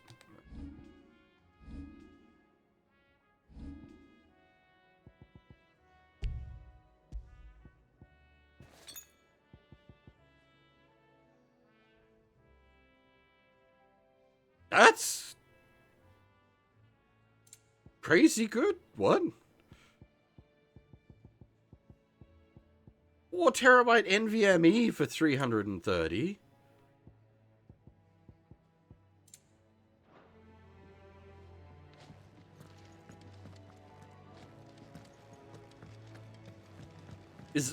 What's the downside? Is it made of like reject chips?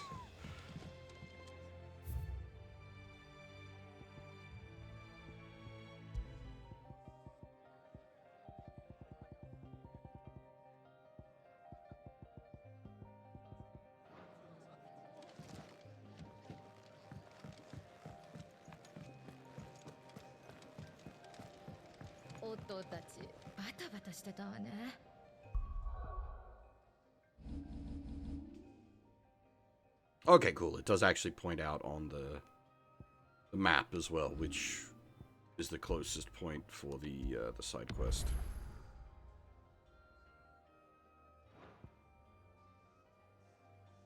Oh, hey. I didn't even realize we've been going for over 2 hours. I will take a short break then and get myself a fresh drink before we run these side quests through. I just noticed the time on the save. It doesn't feel like we've been going for 2 hours. I will be back shortly. If I can find my button. There's my button.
Alrighty, I'm back. Yeah, for those of you not paying attention to the chat there, I'm trying to do the thing where you run ads. Well, in this case, while I'm on a break, so that no one misses anything, so that it disables pre-roll ads. So if I run the ads while I'm on my break every couple of hours, it turns the pre-roll ads off for an hour. It's not perfect, but it is a way to get around people being, like, slammed with ads when they open the stream. Which would be nice. I wish I could just, like, turn them off completely. But I cannot do that. If the ads, like, during the BRBs are annoying, and I totally understand if they are, there are, some, at least Chrome extensions out there, I believe, that currently work for blocking Twitch ads. How long those will stay working for, I don't know, but definitely look into those.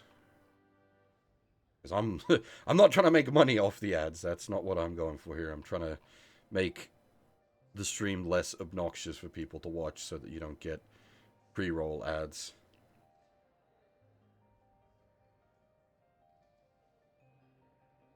But it, like, if it's like annoying people a lot, let me know, and I just won't do it.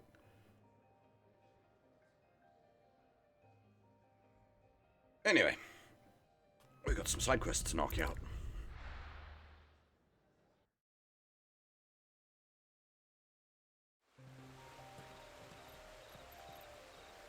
Is it, like, my thinking being that, like, ads during break means you don't miss anything.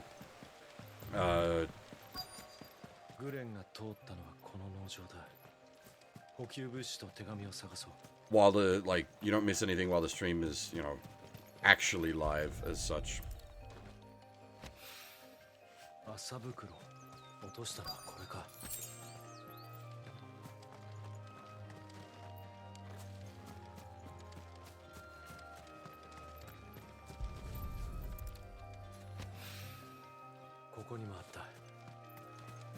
It's sort of like, pick your poison, basically.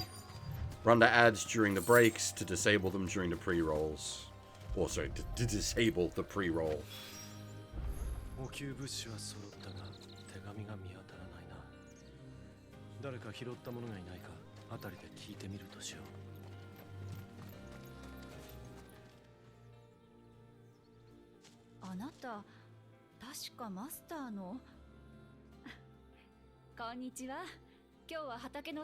I'm sad that it's not JPEG grape.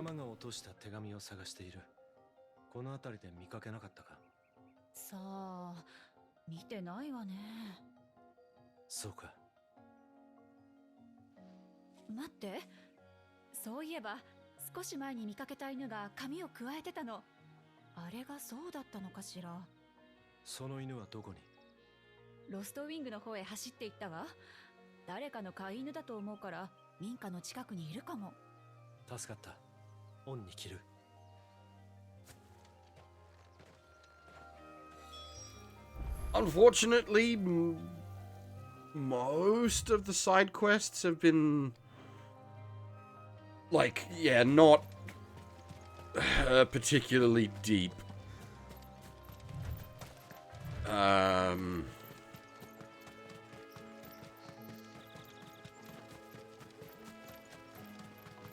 They feel like they're just there for the sake of being there. 怪しい奴が来たら同志にすぐ連絡する。それが俺の仕事でね。今年のブドウはいいワインになる。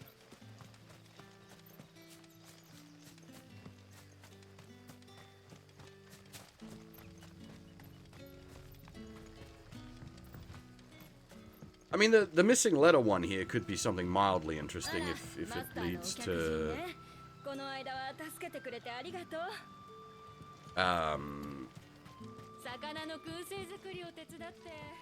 like if it leads to something.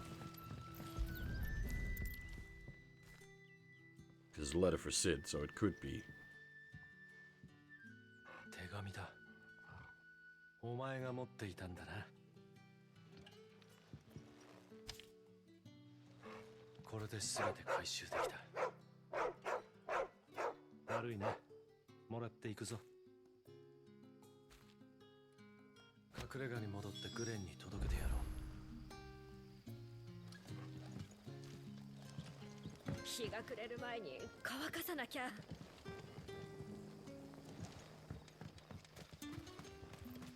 His name's Glenn, but I keep hearing it as Guden. じいちゃん、今日の晩飯どう？もうじきブドウの収穫だ。忙しくなるよ。I think his 魔法使いすぎるなよ。Crimson? not, not quite. 何か入りようかね。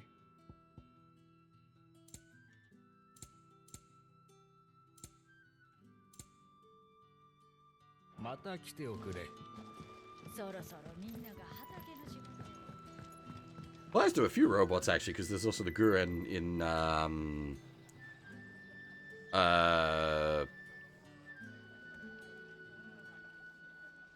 Gias, piloted by Callan.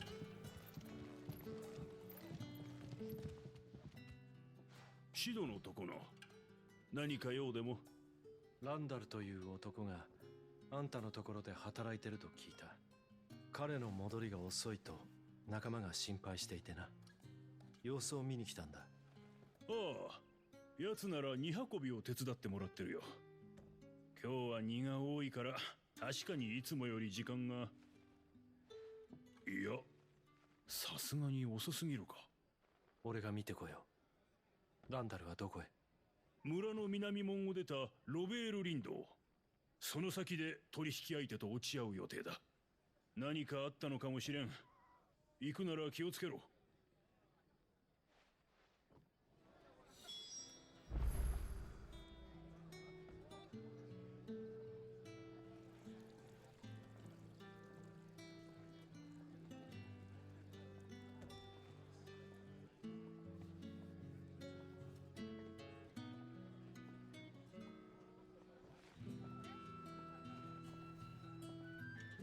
As for is Torgal a regular doggo?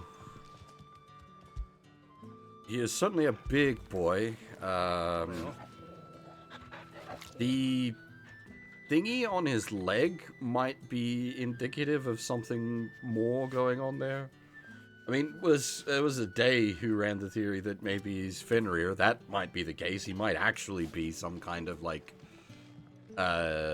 spirit beast.「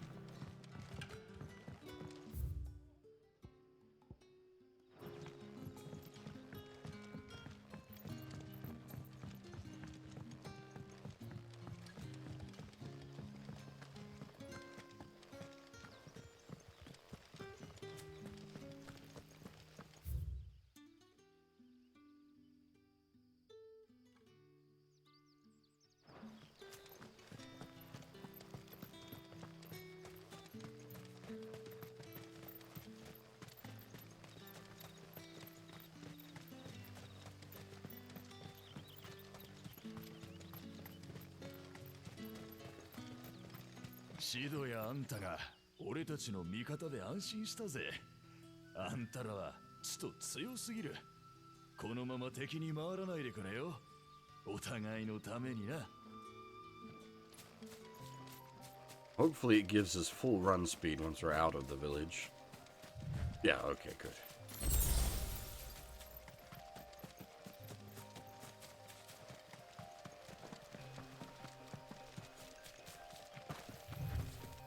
I'm still sort of expecting the,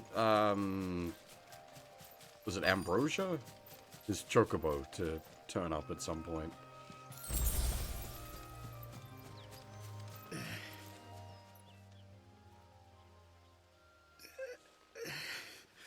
おい、大丈夫か？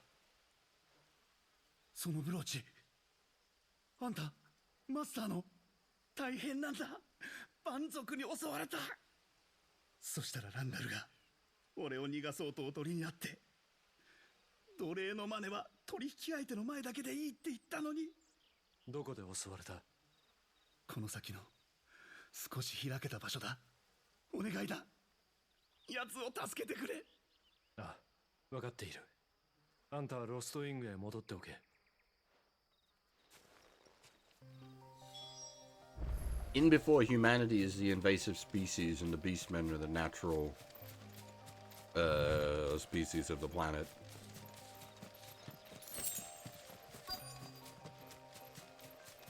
荷車がつらとしますか。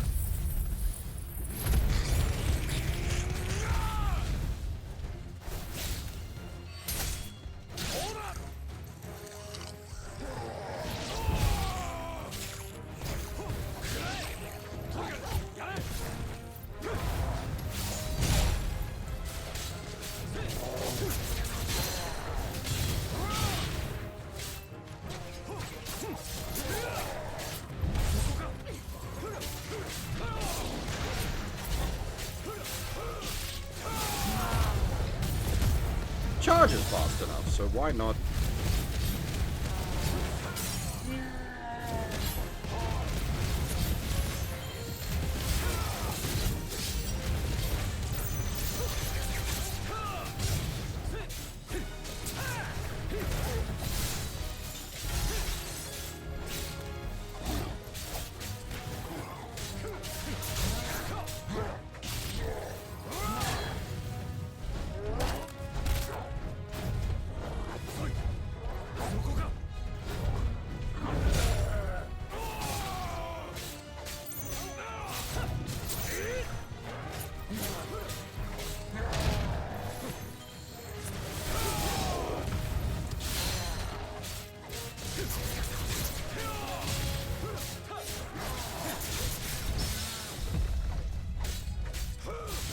Yeah, okay.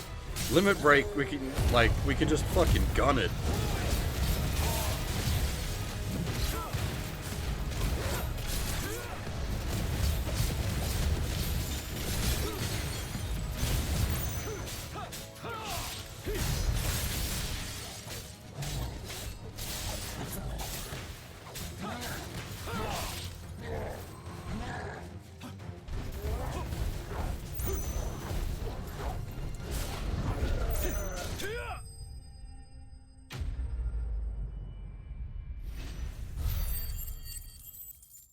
Yeah, we do not need to be conservative on the limit break.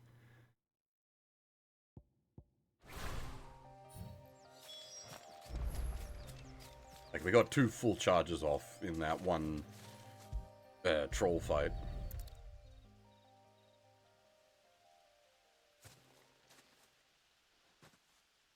ランダル、間に合わなかったか。遺体をこのままにはしておけないな。戻ったカンタンに相談しよ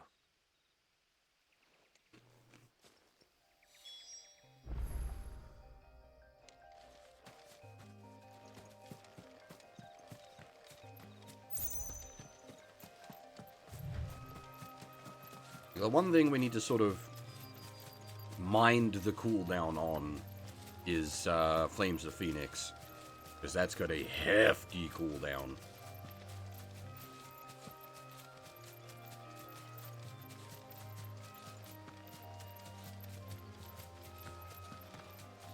I suppose cooldown isn't quite the right word as far as the limit break is concerned.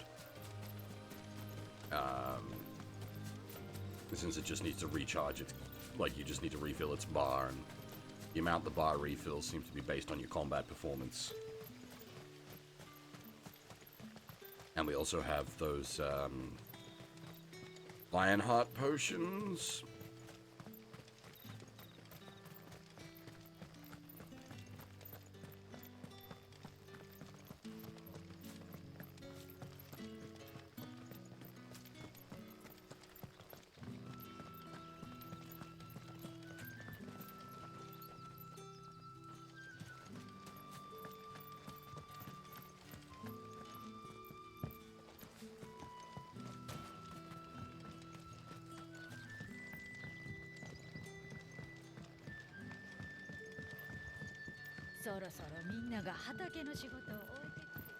Actually, thinking about this, no furries thus far. Unless you count Moogles? 戻ったか。うちのやつから知らせを受けたところだ。それでランダルはどうした？くそ、ダメだったか。南門からしばらく進んだところに彼の遺体がある。弔ってもらえるか？ああ、すぐにでも向かわせよう。気心の知れたやつだったのに、まさかこんなことになるとはな。ランダルとは長い付き合いなのか？よく手伝いに来てたよ。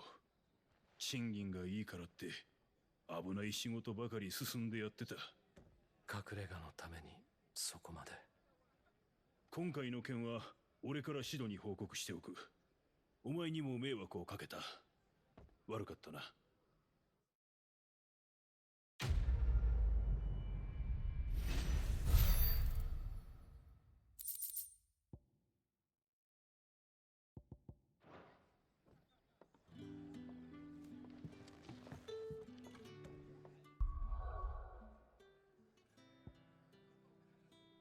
This is extremely unrelated, but anyone else seen that Mega City 1 that they built in China? Been making the rounds recently. Probably got lost a bit in the press of the news from the submarine. They've basically made Mega City 1 or like Kowloon, but for real.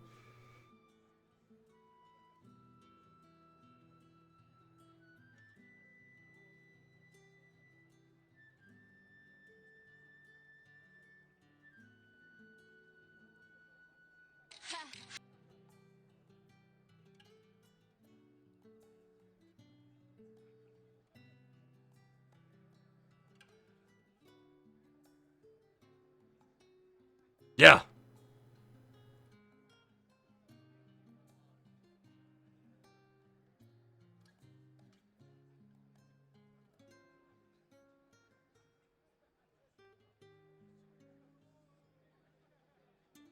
Dread was not the dystopian future I was expecting, but thinking back on it, yeah, that makes the most sense. I was hoping more for like cyberpunk.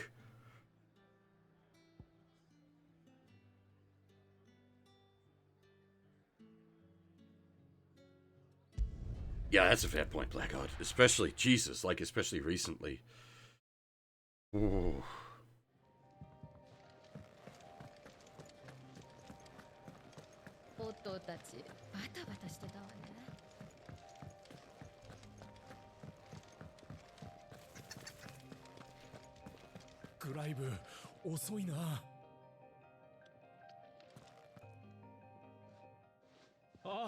Clive、ようやく任務が終わって急いで戻ってきたんだ。まだ探しきれてないよね。一緒に行くよ。問題ない。すべて拾ってきた。本当かい？補給物資も指導宛ての手紙も？ああ、すべて渡しておこう。Well, so like part of the reason there's another thing. Where was it?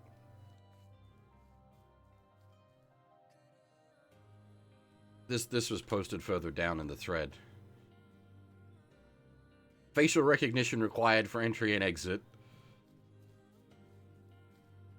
And like, I get that's where we're going. I understand that's where we're going. But holy shit, I don't want to go there.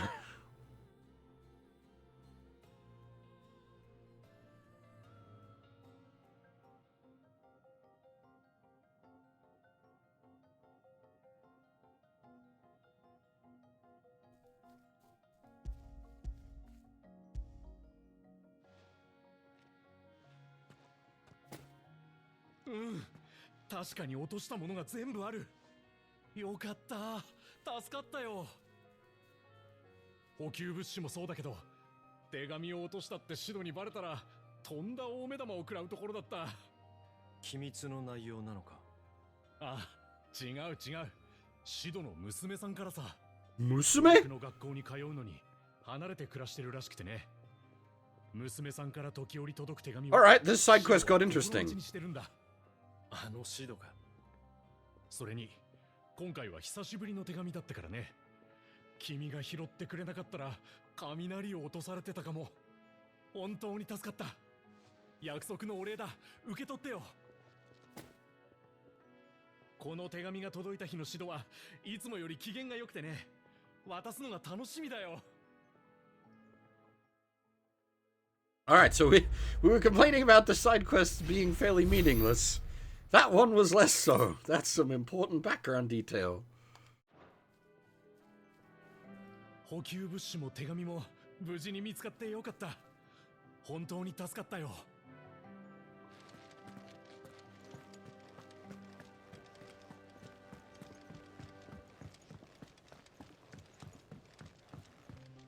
I wonder if it actually changes his, like, chatter dialogue.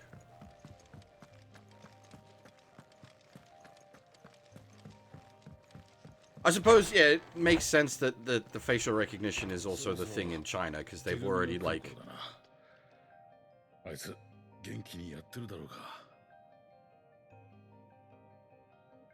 Okay, so he did actually mention the letter there, and that... Odd that he doesn't have it as, like, a interaction point, and just as a, like, bit of dialogue. マザークリスタルが黒の一体の原因だなんてきっと誰も信じないでしょうね。 Wonder if I can re-trigger it.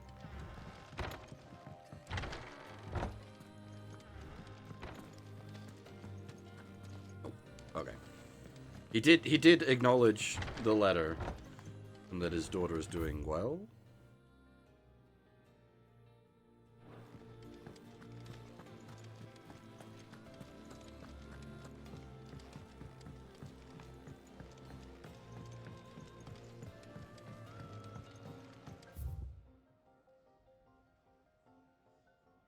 What was I going to say? There was something about the Chinese. Yeah. So, I mean, China's already got, like, ridiculous, like, dystopian hellscape as far as cameras and facial recognition and everything goes. So I guess it makes sense that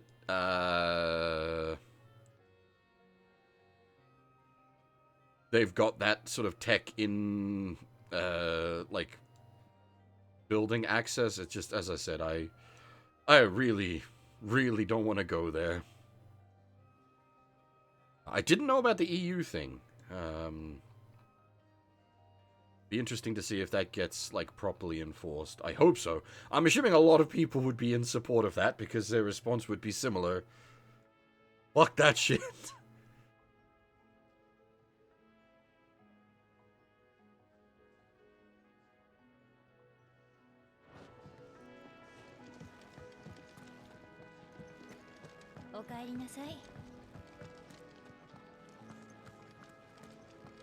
Good.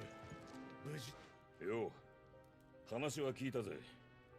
シドのやつがついにやるんだろう。まずはドレイクヘッドからだとガブが騒いでた。これからオリフレムに潜り込む。状況がわかるか？ああ、協力者から知らせがあったところだ。ザンブレクは先のベレヌスでの戦いでウォールード王国に負けたばかり。それなのに早々に再軍備を始めたらしい。人や物資が入り乱れてコートは混乱してる。また戦を？グエリゴールのお告げってやつさ。戦好きの神様を崇める国とは始末に終えんよ。とはいえまたとない好機だ。それだけ動きがありゃ潜り込むのはそう難しくない。歓楽街にでも入っちまえばまず見つからんだろう。問題があるとすればノースリーチの関所か。ああ、ノースリーチはオリフレム前の最後の関所だ。案の定通行が厳しくなってる。だからこいつを持ってけ。これはそこいらの通行証よりよく聞くお守りだ。ノースリーチに俺たちの協力者がいる。ストラスを飛ばしてお前たちのことを伝えておこう。あとはそのお守りを持ってりゃ向こうから見つけてくれる。うまく関所を通してもらえ。ありがとう、オット。念のため相手の特徴を聞いておきたい。通称マダム。とびきり美人の娼婦だからすぐにわかるさ。彼女を見てひよるなよ。わかった。Puff puff。やれやれ。からかいがいのないやつだな。だが、その仏頂面も見られなくなると寂しいもんだ。必ず戻ってこいよ。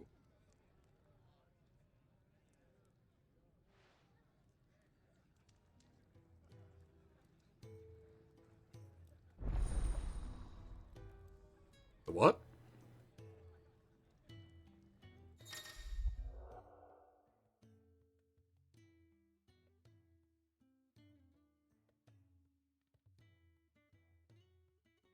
Eh? 支度はこんなところか。ガブに声をかけておこ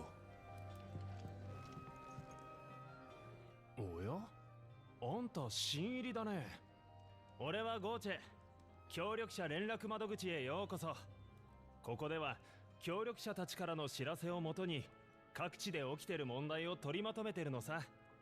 あんたも厄介ごとの解決を頼まれることがあるだろう。その手の話は俺のとこにも集まってくるんだ。今どこでどんな問題が起きてるのか、そういうことが知りたけりゃここで教えてやるよ。人助けをすると気分がいいもんだぜ。気が向いたらでいいから協力をよろしくな。You're a quest board.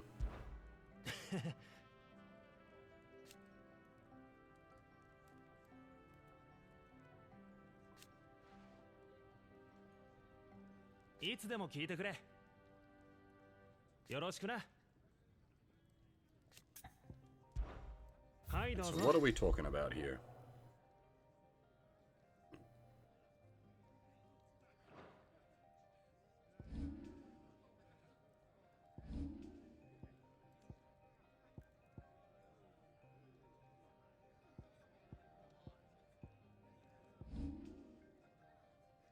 Okay, so it's to point you where the side quests are that aren't in the main hub.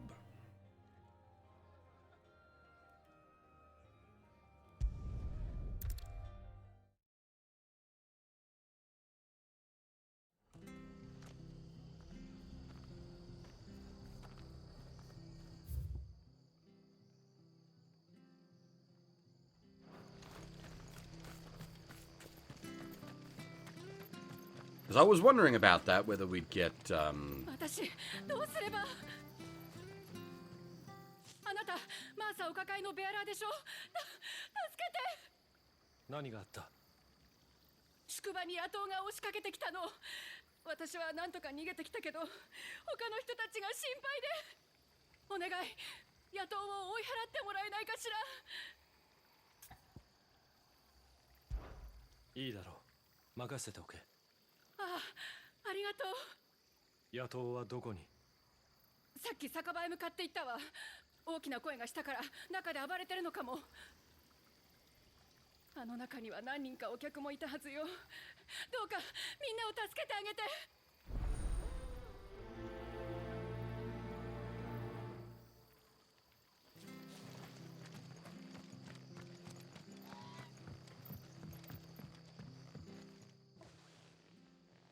おいおい、金も酒もこんなもんかよ。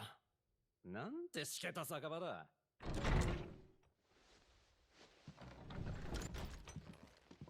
この宿に金がないなら、そこの傭兵、お前から金をいただくとしよ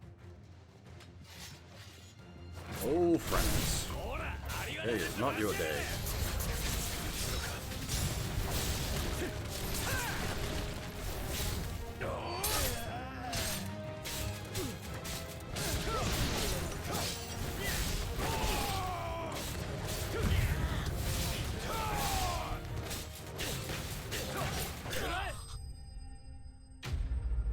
When the guy wearing the main character clothes walks through the door of the inn you're terrorizing, he's just like, nah, okay, I'm out. Peace. Thanks, man. Don't worry about it. We're not gonna cause any more trouble. これで終わりか。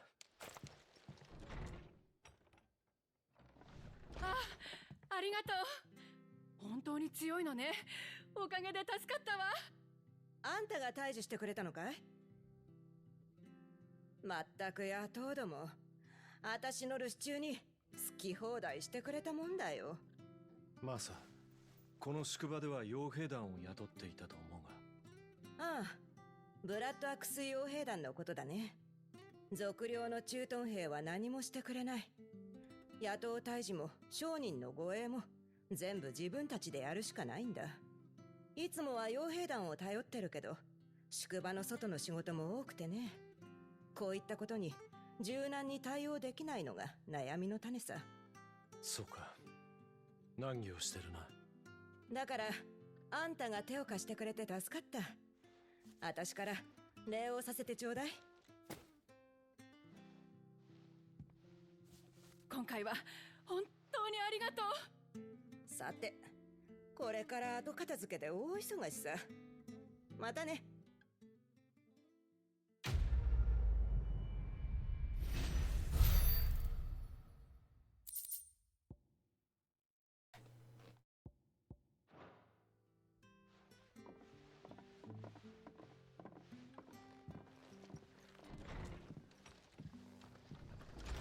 おお、君が野党を退治してくれたんだな。クライブ君だったね。話は聞いたよ。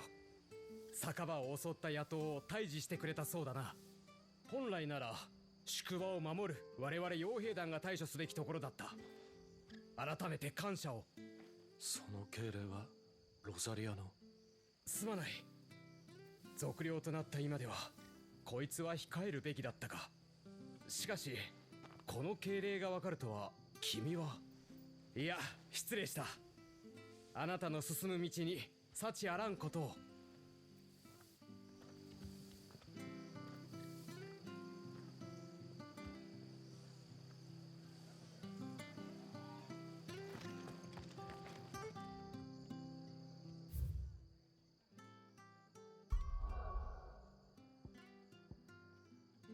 Ah. It does at least list them on the world map as well, so you don't have to use the auto travel.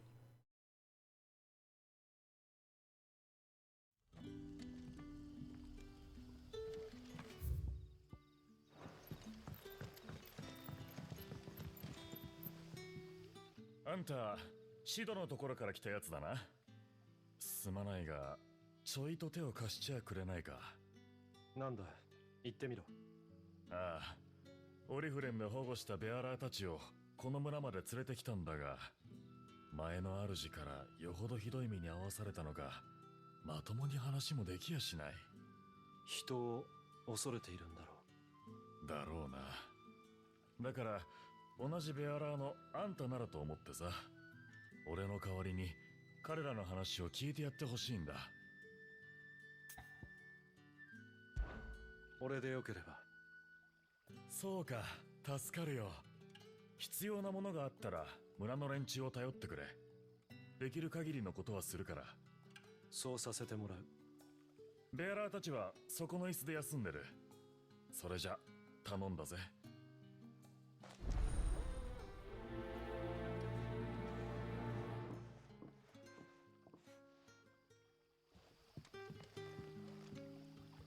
These lads definitely look like they've seen better days.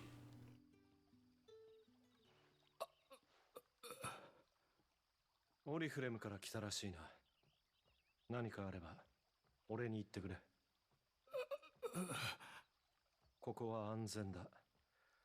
俺たちベアラーが喋っても咎める奴はいない。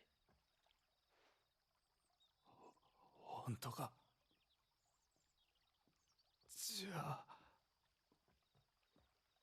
食べるものをできれば妹の分も。わかった。酒場でもらってこよう。ありがとう。 It really does seem to be a socialization thing. They are just like 体を休めて待ってろ。beaten and downtrodden so bad that they've got no spirit left to rebel. But was gonna say, surely some muster bell, but I guess that is technically the people we're working for? Sid and his company? もうじきブドウの収穫だ。そろそろみんなが畑の仕事を終えてくるよ。私もワイン飲みたい。ああ、大人になったらな。何か食べるものをもらえないか。2人分だ。悪いけど、よそ者に回すほど余裕がないよ。俺のじゃない。ここで保護されたベアラーたちの分だ。あら、そのブローチ。最近シドのところに入ったってのはあんたかい。なら力になんなきゃね。パンとワインでよけりゃ遠慮なく持っておいき。ブローチ一つで随分な態度の変わりようだな。そりゃそうさ。ここじゃマスターの決めたことが全てだからね。マスターのお客人なら協力は惜しまない。それがロストウィングの掟さ。さあ、ベアラーたちがお腹を空かせてるんだろ。そこに置いてあるから持って行っておやり。I think referring to it as a brooch in Japanese works better than referring to it as a mark in English. Because, like, I read mark, and the thing I first think is the mark of the branded, rather than the, like, token accessory that we were given. パンとワインか。さっきのベアラーたちに持って行ってやろう。But Deutschmark would be coinage.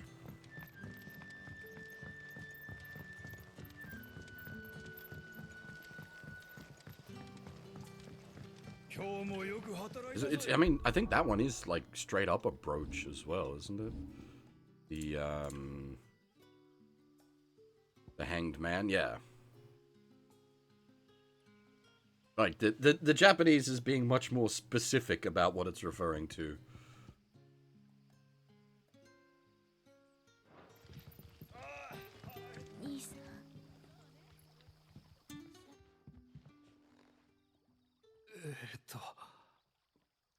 パンとワインをもらってきた。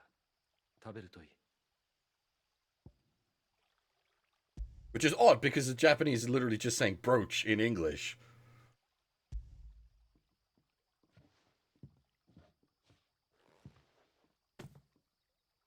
本当にいいのかい。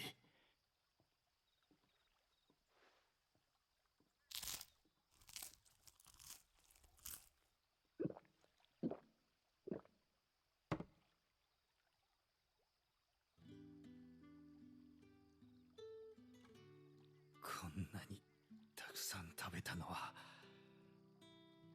生まれて初めてだ。ねえ、兄さん。この村は夢のようなところだね。I'd appreciate if you two stopped trying to kill yourself so hard, though. 食べるなとか誰も言ってこないね。ああ、本当に。次はお前たちだけで行ってこい。もう自由なんだからな。わかった。ありがとう。パンとワイン、うまかったよ。Like, these guys are red flagging so hard they're gonna destroy the village. Yeah. Like, they're not just gonna get themselves killed, they're gonna take up everyone around them.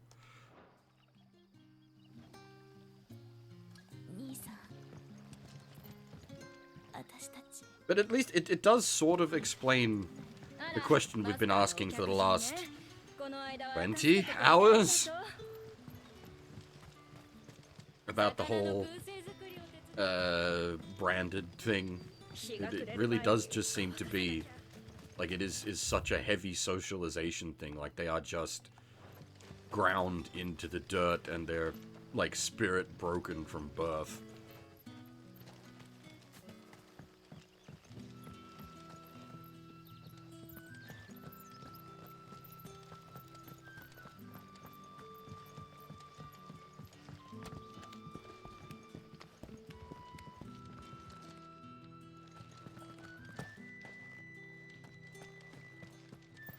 このままじゃマスターに怒られちまう。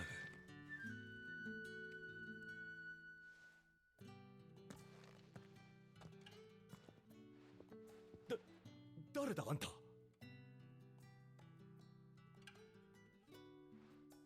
おっと、そのブローチは。脅かすなよ。どこの傭兵かと思ったぜ。まあちょうどよかった。聞いてくれよ。大事なブドウ畑に魔物の群れがいついちまったんだ。普段から出る場所なのか。いや、あんなに魔物が出ることはめったにない。ただ今年のブドウは特に香りが強くてな。おそらくそいつを嗅ぎつけたんだろう。そろそろワインの仕込みを始める時期なのに、奴らのせいで収穫もできねえ。このままじゃマスターに何を言われるか。ところであんた、見た感じなかなか腕が立ちそうだ。頼む、ブドウ畑の魔物をどうにかして駆除してくれねえか。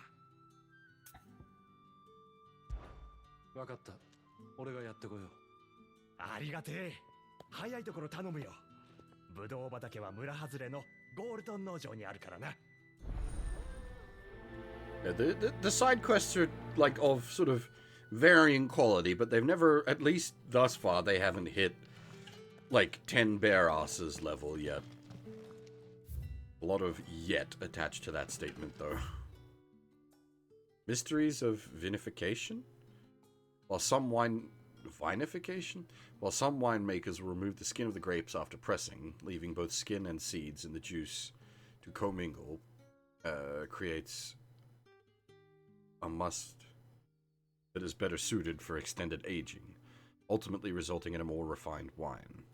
Then, once the wine calms and settles sufficiently, skins are removed, and the must is then transferred to the wooden barrels of oak or chestnut, which, by allowing air to leach into the wine, impart deepened levels of complexity, introducing rich aromas and improving texture, all while lessening bitterness.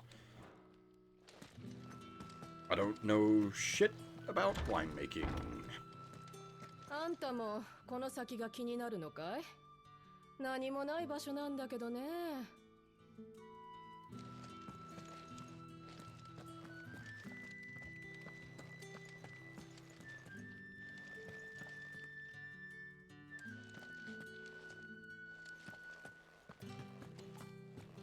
I hadn't encountered the word in use in that context, but it's at least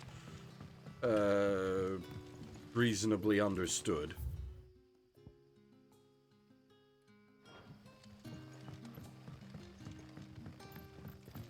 Again, I don't know shit about winemaking.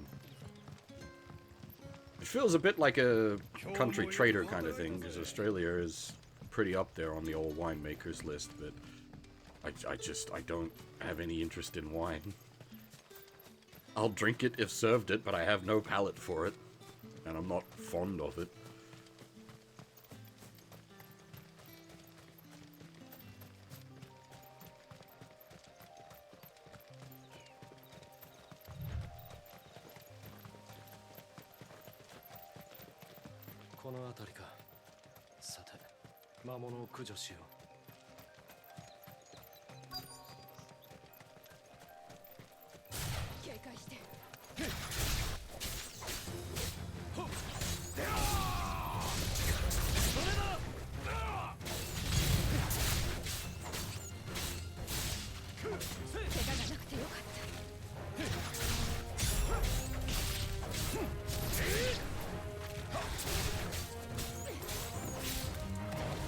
You know what? They're wasps. Just burn them all.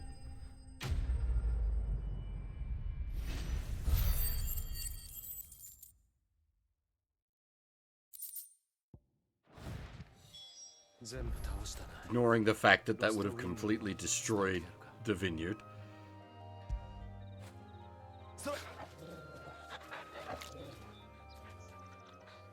The most I know about winemaking is from, Pharaoh or Zeus city building games.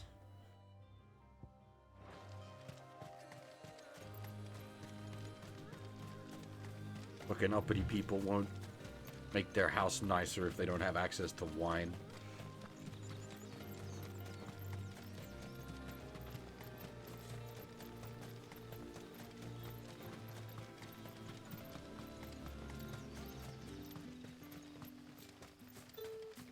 Oh, I don't have booze. I'll just sit here and live in this shithole.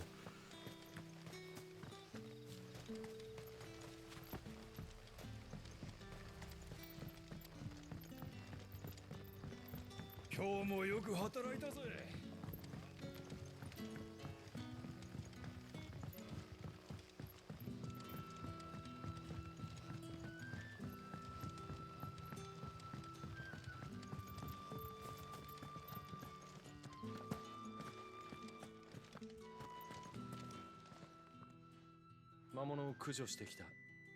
もう安全だろう。助かったよ。これでマスターにも顔向けできる。ほら、手間賃だ。受け取ってくれ。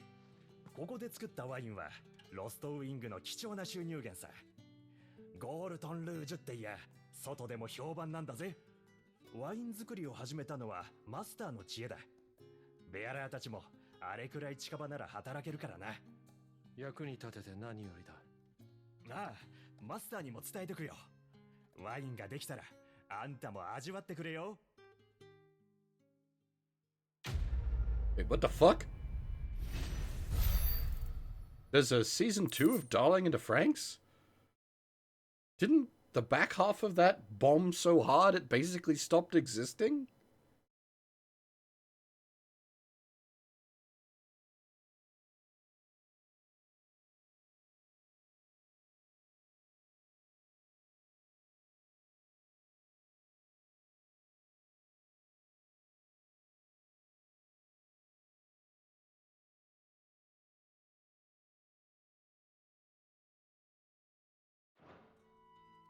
I never finished it myself. I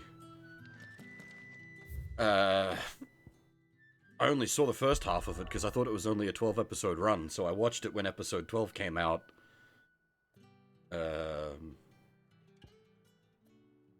No. It was a full 24-episode run. The thinking it was 12 episodes was my own mistake. But no, it specifically says a season 2 scheduled for sometime in 2023.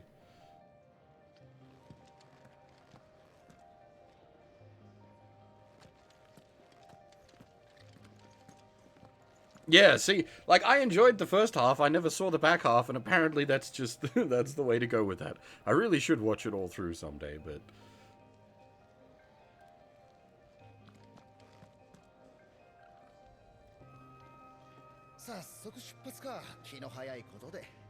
また振り回される。振り回されたいの間違いじゃねえの？お前ほどじゃないさ、ガブ。え？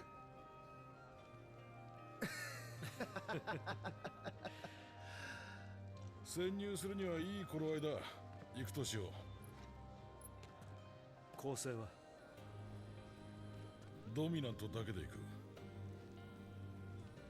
それじゃ3人だけで。It makes sense. マザークリスタルは国の要だけに警備も厳しいからな。少人数で潜るに越したことはない。Also, like, yeah, I was gonna say, if our plan is to literally destroy the crystal, bringing Shiva, Ramu, and Ifrit, that's actually a pretty solid destructive force. ドミナントなら覚醒と同時に自然と使いこなせるもんだが、お前は事情が事情だからな。でもクライブにはフェニックスの祝福がある。それにガルーダの力もな。そもそもお前の剣の腕はロザリアのお墨付きなんだ。なら万が一にも自分の力でどうにかできるだろう。また適当なこと。足がつかないようにばらけて向かうぞ。ノースリーチで落ち合うとしよう。Yeah, Gridman Universe or something like that? Like, a crossover between Gridman and Dinosaur?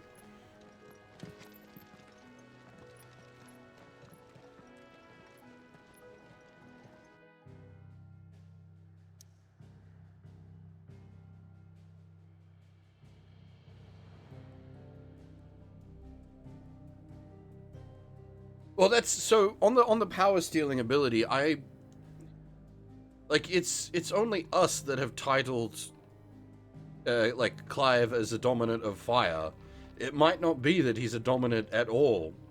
He's some kind of like special snowflake that eats the summons.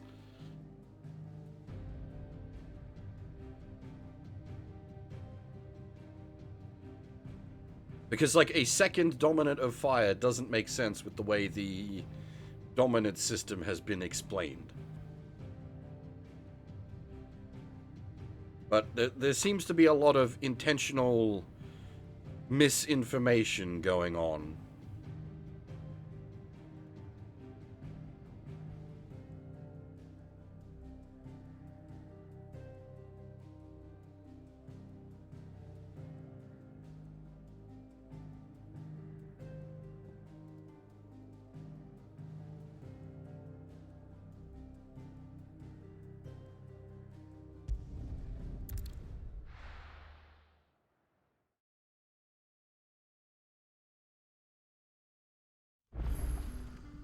シドたちとはノースリーチで合流だったな。関所を越えるためにも協力者に会わねば。Oh, actually, you know what? I'm dumb. I wanna... Bear with me a moment, sorry. Thankfully, very quick load times. I want to double check, make sure there's no other floating quests.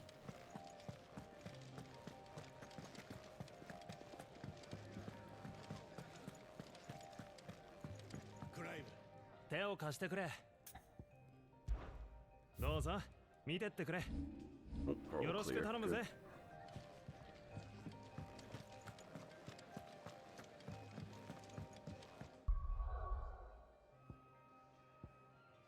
Save the game, can do.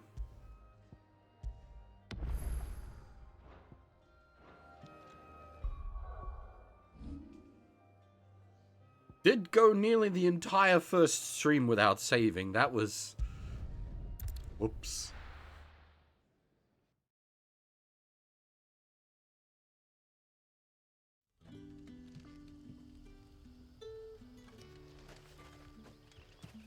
Because it's a Final Fantasy game. I save at save points. That's, like, burnt into my soul. I don't think about manually menu saving. I gotta assume there's auto-saves. Let's check the load menu. I haven't actually opened it up. Yeah, okay. Plenty of auto-saves.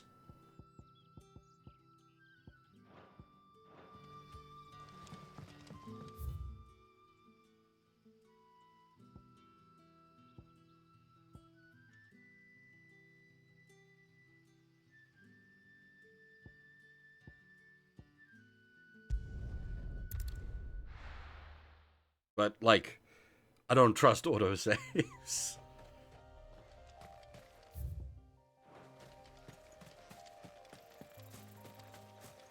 I don't trust manual saves. That's why we roll multiple manual saves.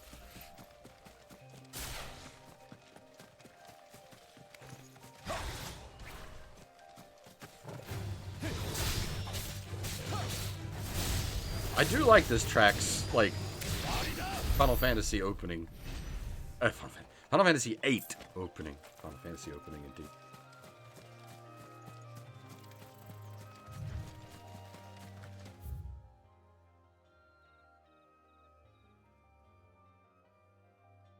We weren't able to get up there before, right?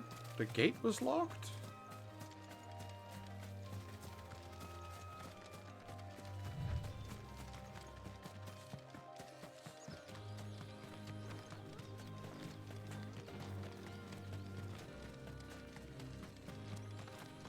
We need Yoko Taro to be involved with the game so we can have Chocobo drifting.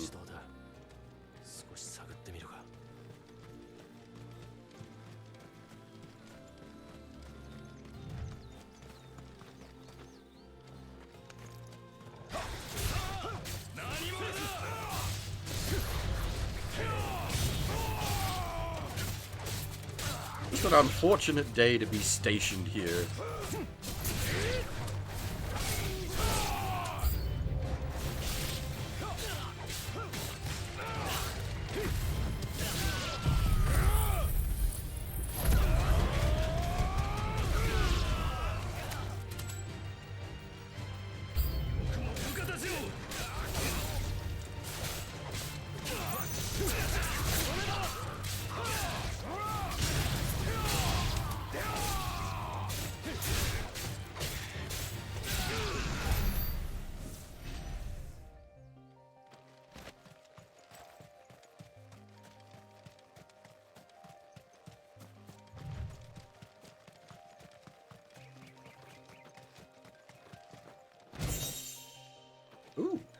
accessory. What that does in a second. I assume we can't go inside. Oh.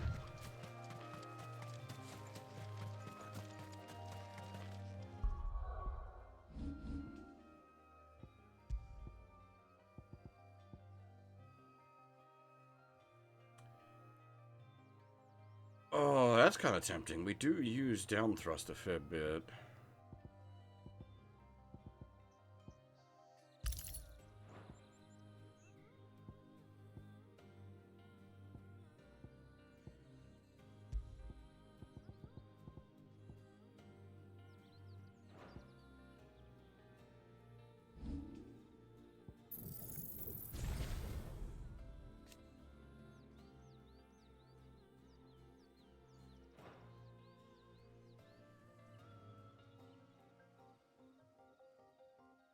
What's this? They did just introduce like a new mature audiences tag. Which this game I believe does come under that. So it might be something to do with that. Unfortunately, it doesn't actually change what you can and can't stream. The second they introduced it, I got some pings like, hey, you can officially stream Aerogay now. I'm like, no, unfortunately, that it doesn't actually change anything. It just labels quote-unquote mature games as mature games. Indeed.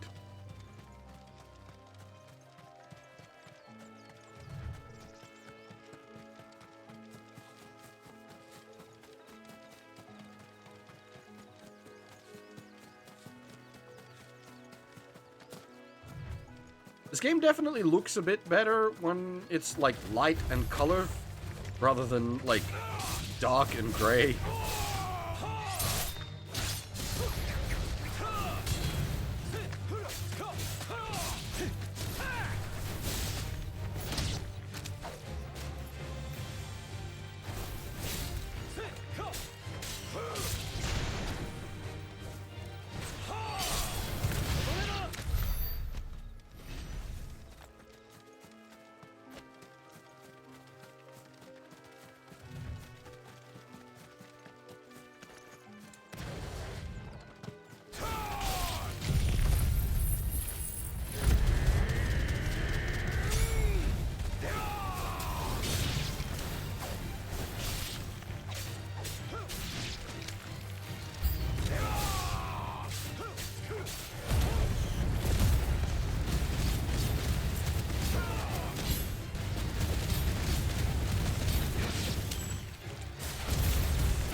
And like that, there's just so much dark and gray in the first like 6 hours or so.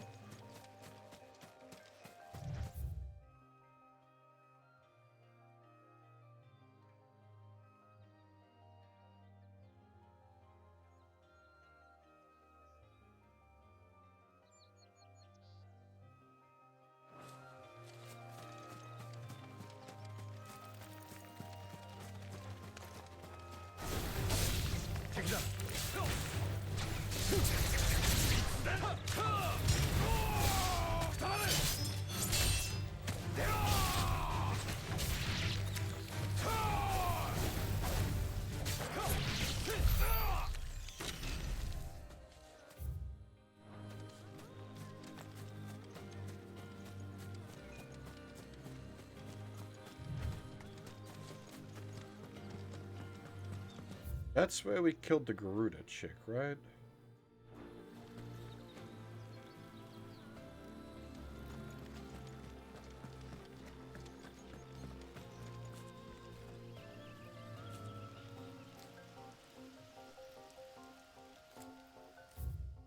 That's a nice bit of detail.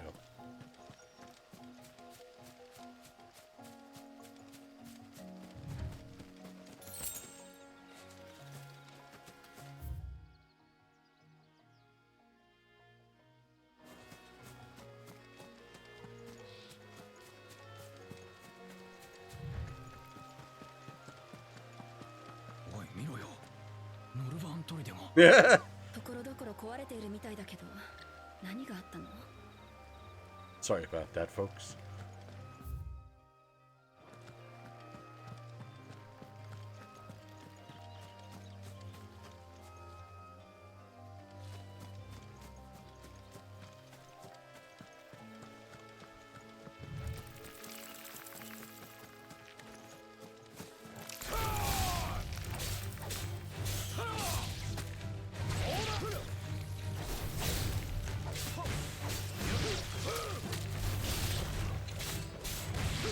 There's a nice little touch that, like, just an NPC commenting on the damage you did.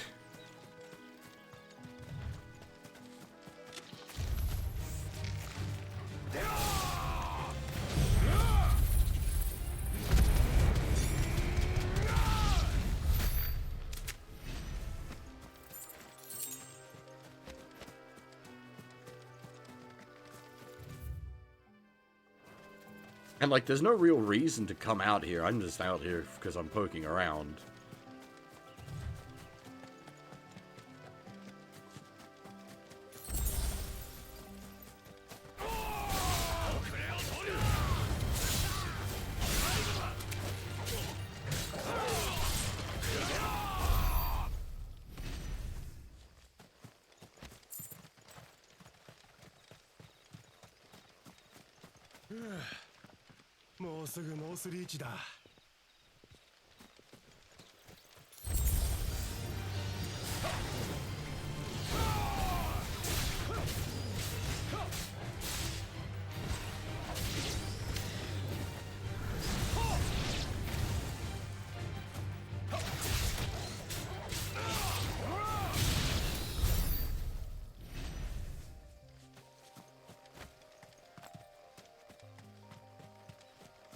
I would like if we had, like, an option for, like, chocobo travel. For a bit more speedy movement. I am curious, can we actually go back into... Okay.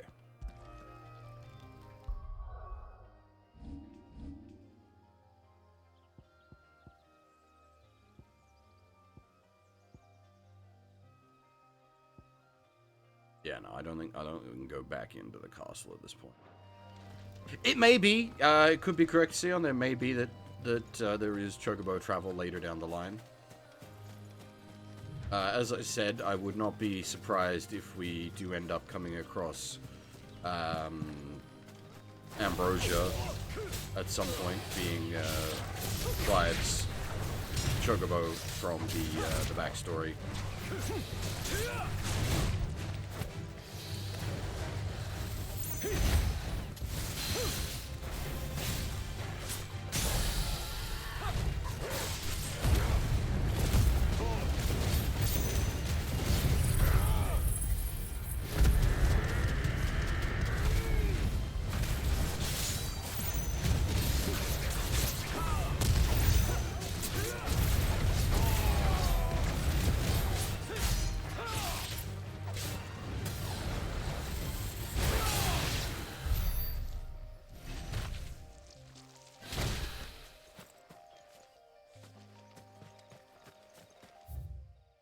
That would be a bit much, given the tone of the game.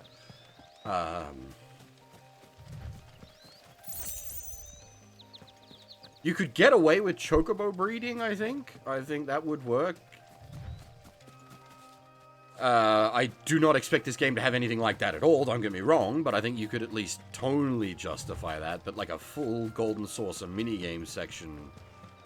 I don't think that would fly. That said, we are, I believe, on the way to a whorehouse, though, given that it's, like, not Game of Thrones. Rolling up to a whorehouse is very much on theme. But whether it goes Game of Thrones style or whether it goes Final Fantasy VII style, bit of a difference there.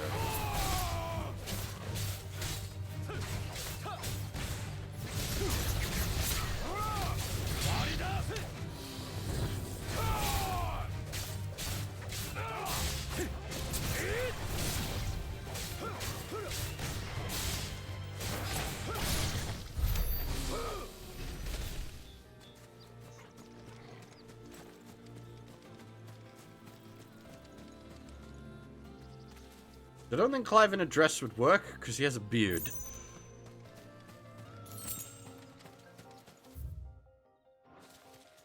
Not unless he's putting on a Ladyboy show. Ladyboy? What's... Oh, not Ladyboy. What's the name I'm thinking? Ladyboy's a term, not name. I'm thinking of Baby Metal. Baby Metal? 見えてきた。ノースリーチだ。 No, Baby Metals are girls. What's that? There's a bloke that does, like, metal, but dresses up like a lady.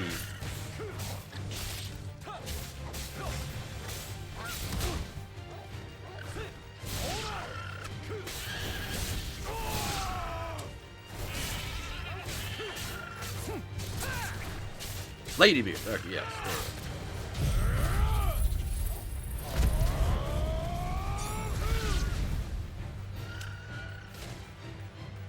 Oh dear. Our AoE was a little big. We have pissed off everything in the vicinity.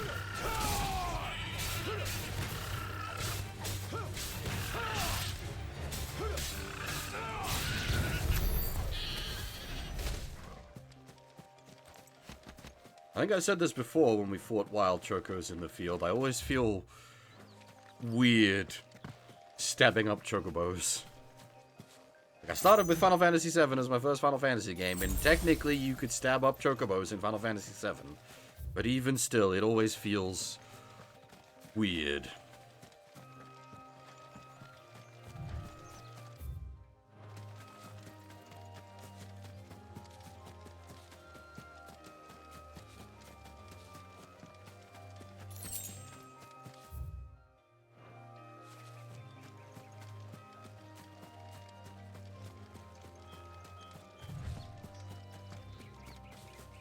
What is this? Dark forest going on.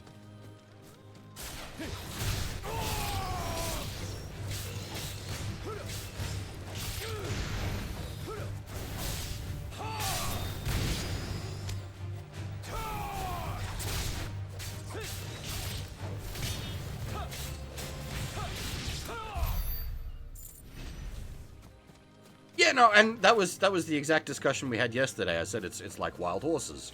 But at the same time, like, you generally don't want to be killing wild horses. You want to be trying to capture them.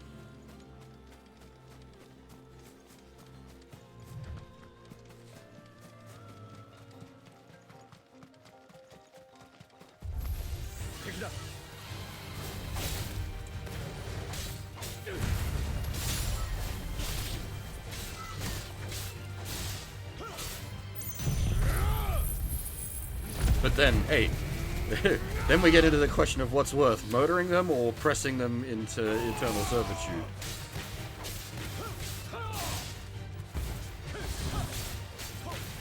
Hey, Iron Nitro.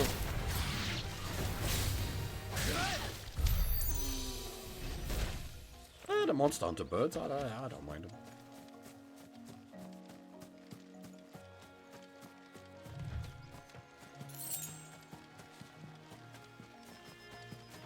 No feathers, easier to make nuggets out of. Less corpse to clean.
Felt like there might be a chest out here. Nothing particularly interesting in it, but there was a chest out there.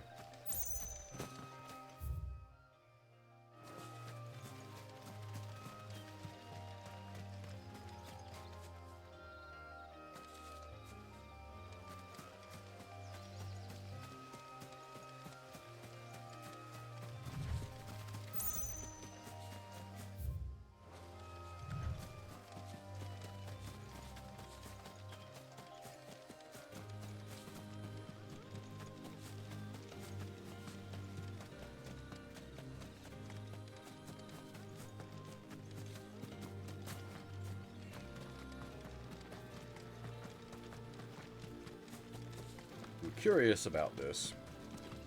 Seems to lead back into the city, but...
I will say, it is nice that it isn't quite as, like,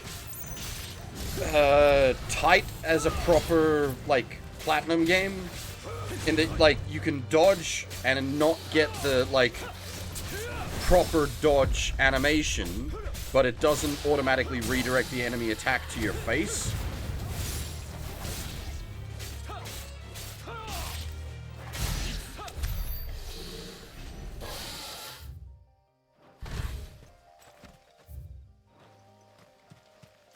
So, like, you dodge a bit early, it still dodges out of the way, you just don't get the dodge bonus. Whereas, normally in that sort of game, you dodge early, you get punished.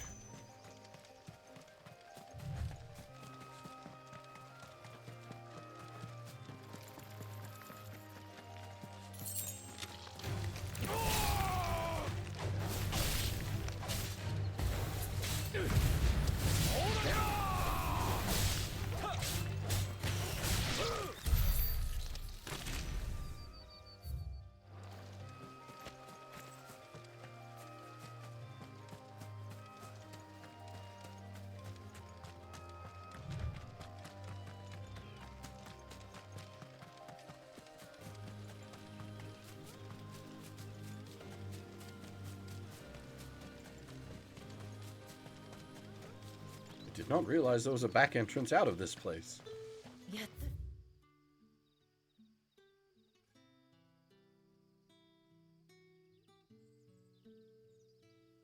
目的が片付いたね。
Also, if we're trying to keep on the down low, our, like, hero guy costume is not going to help with that. 協力者のマダムは娼婦だと言っていたな。探してみよ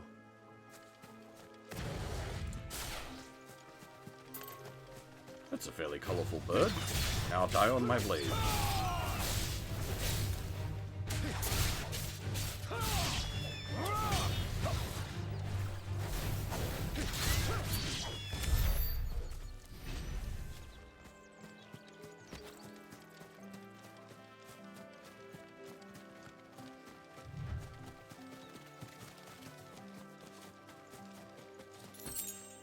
I do hope they're able to optimize the PC version a bit better. Or at least by the time the PC version releases, there's enough CPU and GPU power to grunt through it.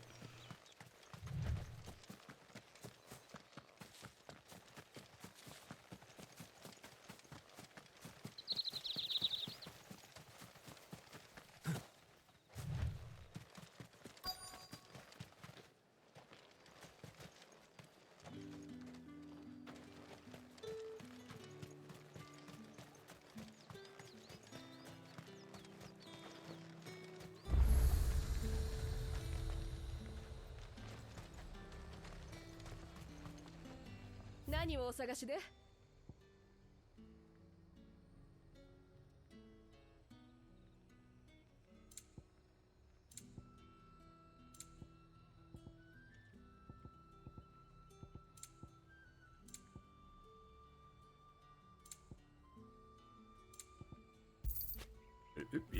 ？There we go. We'll grab one of those just in case. I don't intend to use it, but just in case we do need it for something. Wait, we can sell the named fucking story sword?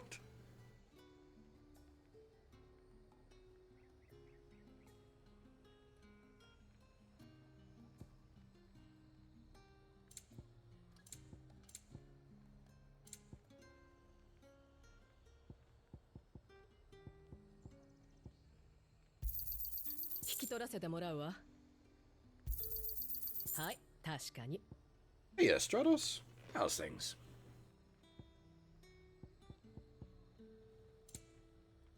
ありがとね。なんだい、買うのか買わん。 Can do.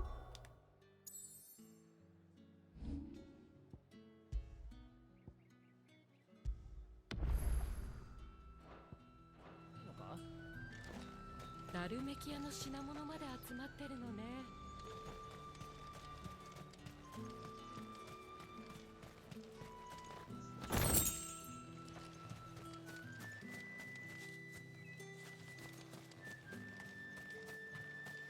旦那さん、知ってるかい？コートへ向かう途中、海の波でできた大きな壁が見えるらしいよ。そりゃあ早く見てみたいもんだ。このノースリーチの石の壁よりもでっかいのかね。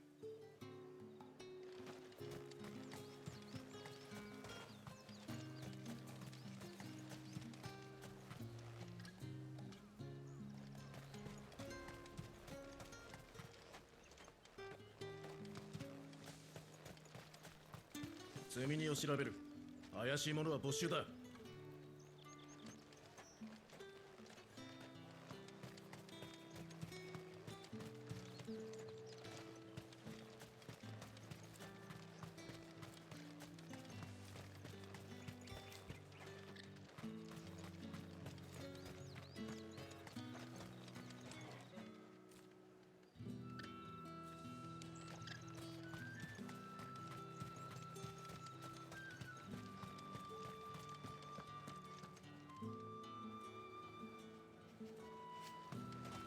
What happens if we try to go right in the entrance?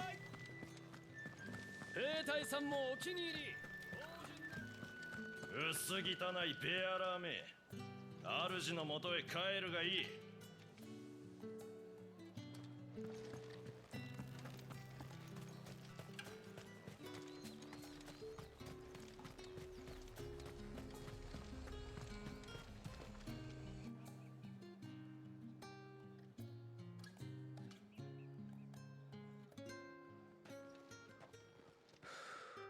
Unless you're advertising your wares, probably best.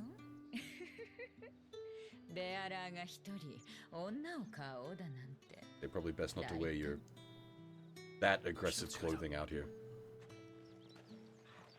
いい香り。私がこの花を好きだって覚えてたのかしら。香り袋か。シドよりもオットーの方がよっぽど女泣かせだったりして。あなたはどう思う？クライブ？やっぱりあんたか。私はイサベル。ノースリーチの召喚、夜の帳の主人よ。シドのところの新入りさんでしょ。オットーから知らせを受けてるわ。さあ、ついていらっしゃい。どうしてシドのやつに協力を。シドとはもう長い付き合いでね。昔ちょっと大変だった時に助けてもらったのよ。この町で商売を続けていられるのも全部彼のおかげだから、その仲間には親切にするって決めてるの。それにあれ、ここはコート前の最後の関所。ベアラー一人では決してあの門をくぐることはできない。でも私ならあなたを門の内側へ連れて行ってあげられるでしょ。どうやって。夜の女王って何、恥じないくらいのことはできるつもりだから、無事に関所を抜けたら一つ私の頼みを聞いてちょうだいね。おい。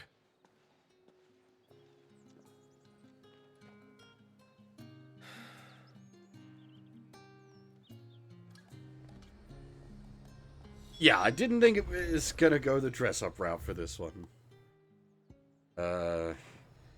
Clive is rocking a bit of a baby face, but he's definitely not got the build for the old femboy going on.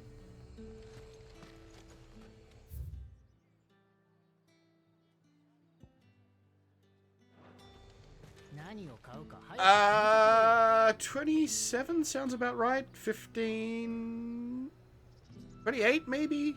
He was 15 in the prologue, and this was a 13-year jump. What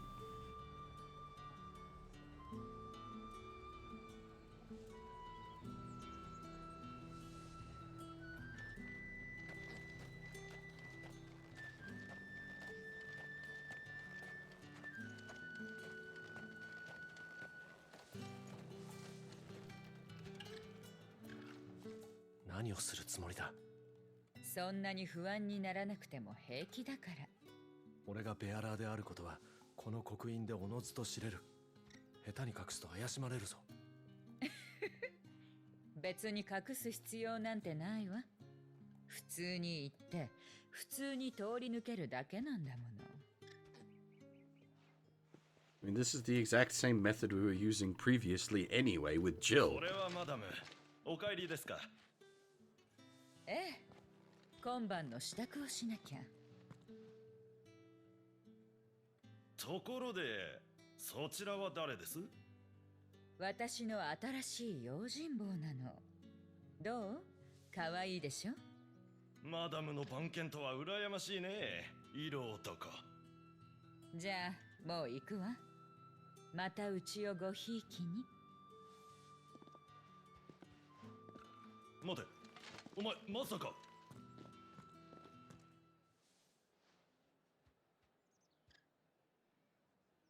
やっぱりベアラかよ。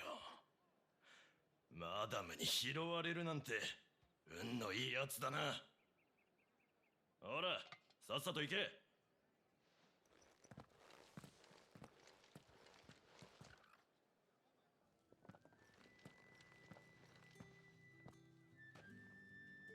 ほら、無事に抜けられたでしょ。まったく肝が冷えた。これくらいは簡単よ。ノースリーチに勤める兵士はうちの一番のお客だもの。それにここは私の町。罪さえ犯さなければ大抵のことは何とかなるわ。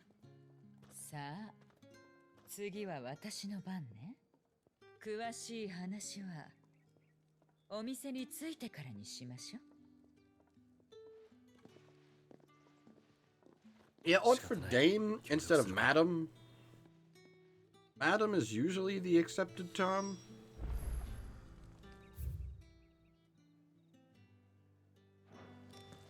Can we, like, explore the whole city? Because I'm totally gonna go poke about. さあ、訓練は終わりだ。今日も目いっぱい飲むぞ。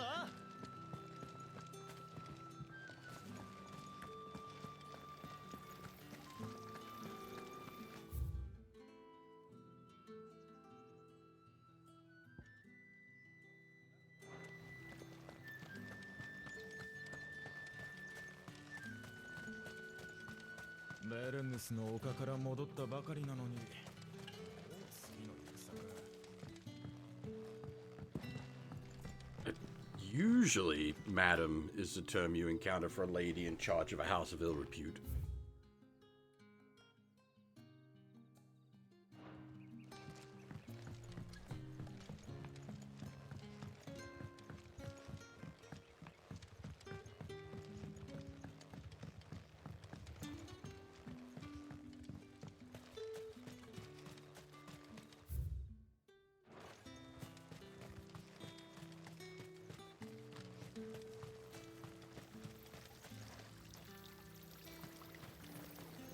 That seems like a real... I know that most of them don't know what's in store for the bear. Oh, no, he's... Wow. No, you can see it. That's a really good bit of detail there. You can see his leg petrifying. But, like, having them blow-dry fucking clothes... Or, that's not even... There's bed sheets. That's not cool.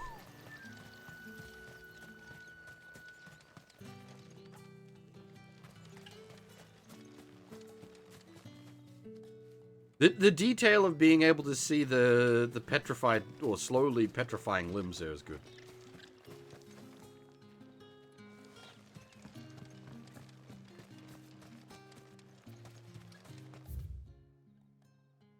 Yeah, like, there'd be no reason. Like, there's clearly enough of a breeze going that the windmills are turning. You don't need to hit them with the blow dryer.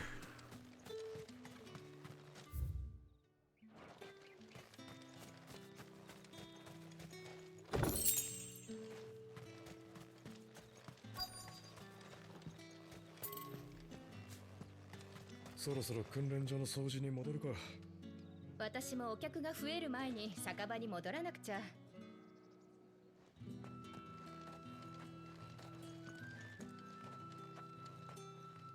Yes, Stratos. It is they do not have a fun time of things.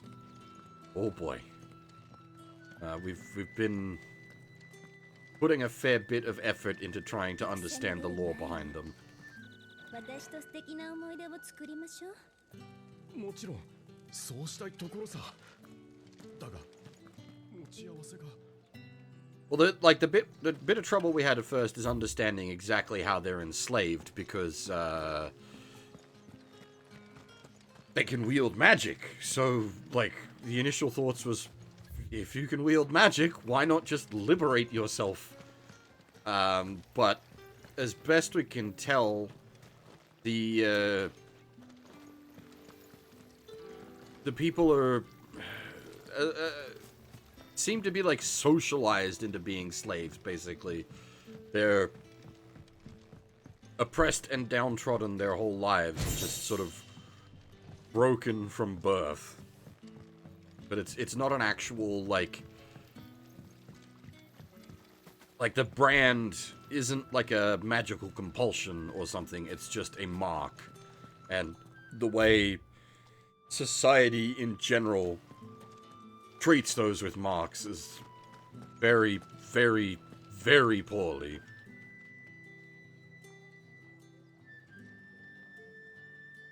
So yeah, it's just basically the whole setup of society is to grind them down. Well, we don't know how, like, what level of magic they have access to. But, like, we know they can do fire magic, for example. So depending on, like, how much you can channel, could you not channel Fireball?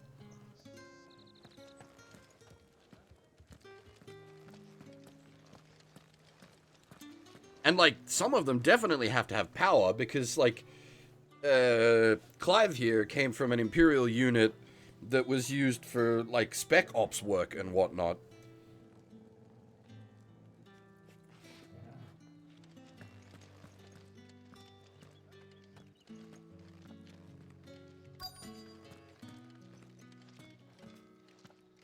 But again, as I said, like, it comes down to, like, they're essentially grinded into dust their whole lives. They just don't have the will to rebel. And then it's like, some would still rebel, and then it's like, well, there is Sid's collection of people, so... Madam, They're calling her Madam in Japanese!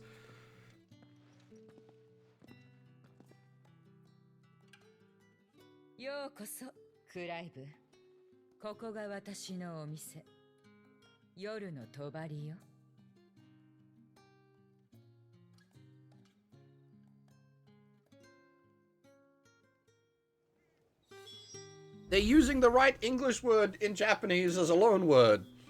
And the English is wrong.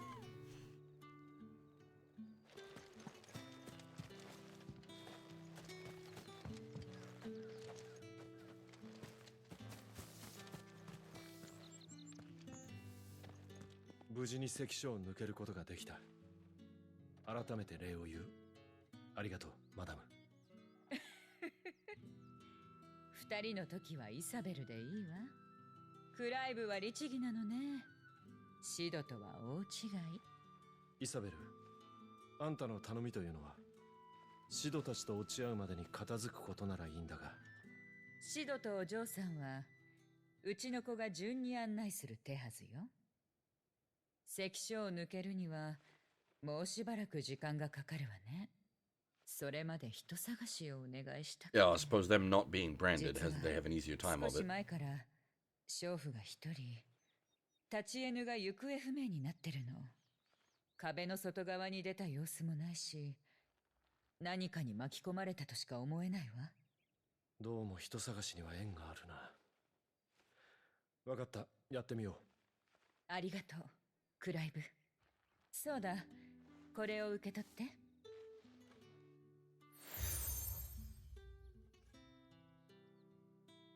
信頼の証ってところよ。ベアラーが出歩くなら持っておいて損はないから。私はこの後鉄の酒樽亭で用事があるの。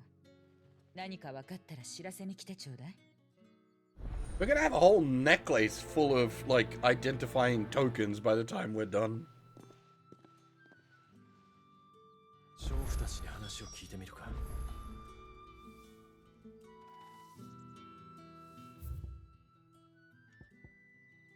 Ooh, suddenly side quests.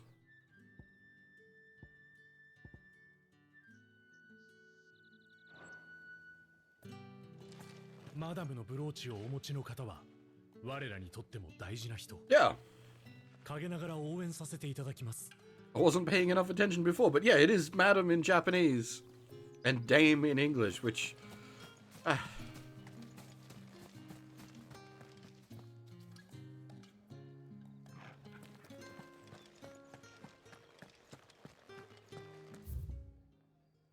I suppose Dame, like... You could use that for, like, a... Is it like a... Like a schoolmistress? But it's not what you'd... For a whorehouse. 今夜こそ、うちに寄ってちょうだい。おい、そこの君、剣を背負っ。おい君、そのブローチをつけているとはマダムの用心棒か何かだろう。少し力を貸してもらえないか。もちろん礼は弾むよ。あんたは？失礼した。私はエティエンヌ。マダムにも懇意にしてもらっている商人さ。これから壁の外側で取引があるんだが、私は万兵に目をつけられて行き来ができなくてね。マダムの後ろ盾がある君なら奴らに止められることもないし適任だろう。どうだ君、私の代わりに一仕事してきてくれないか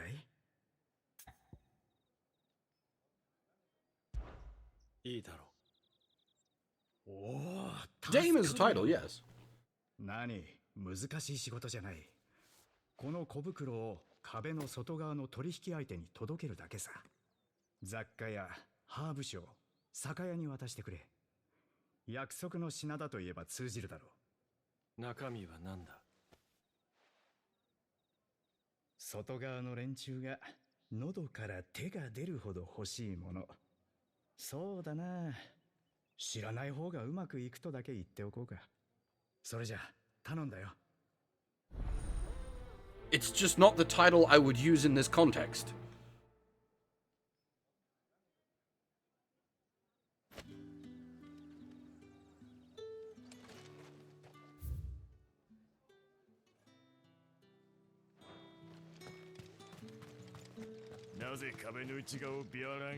Like as I said, they call her Madam in Japanese, and that is exactly the title I would use in this context.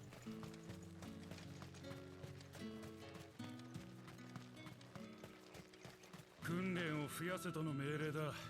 まったく我々のなんだ貴様。ここはベアラー風情が入っていい場所ではないぞ。知ってるか？俺たちはコート防衛の精鋭部隊だ。奴隷なんざに用はねえんだよ。すぐに出ていく。おい、こいつ、マダムのブローチを持ってるぜ。なるほど。マダムの用心棒というわけだ。俺たちの護衛さえ断ってたマダムがね。このベアラ、かなりやり手かもしれん。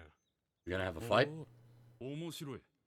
おい、ベアラ、一つ手合わせといこうじゃないか。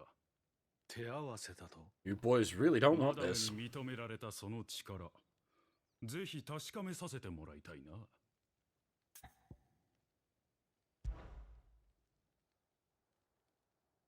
仕方ない。一戦だけでいいか？ああ、構わんよ。だが、互いに手加減はなしだ。この訓練場でやるとしよう。さっさと用意するんだな。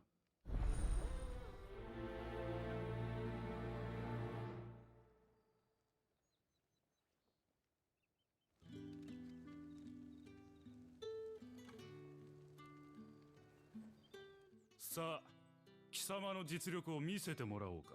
You boys are gonna have a bad day. さっさと終わらせよう。 Unless the game locks down my abilities, you boys are really gonna have a bad day. I'm not just gonna turn into Ifrit. I turn into Ifrit and Channel Phoenix.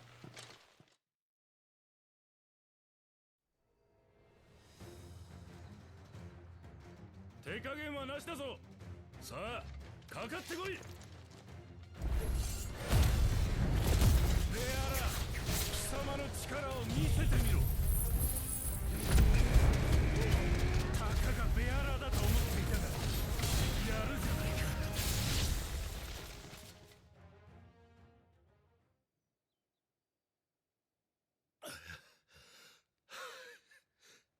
か。なんということだ。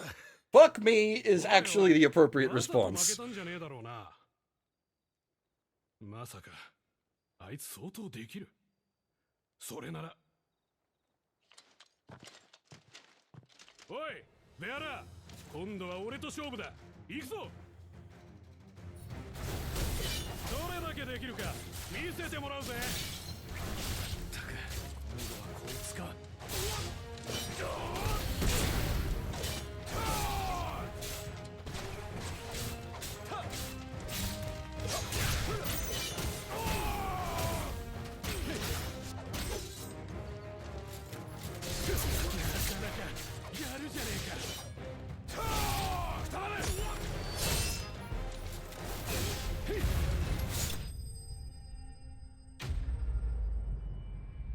The soldiers were like, "You're not worthy to guard, madam."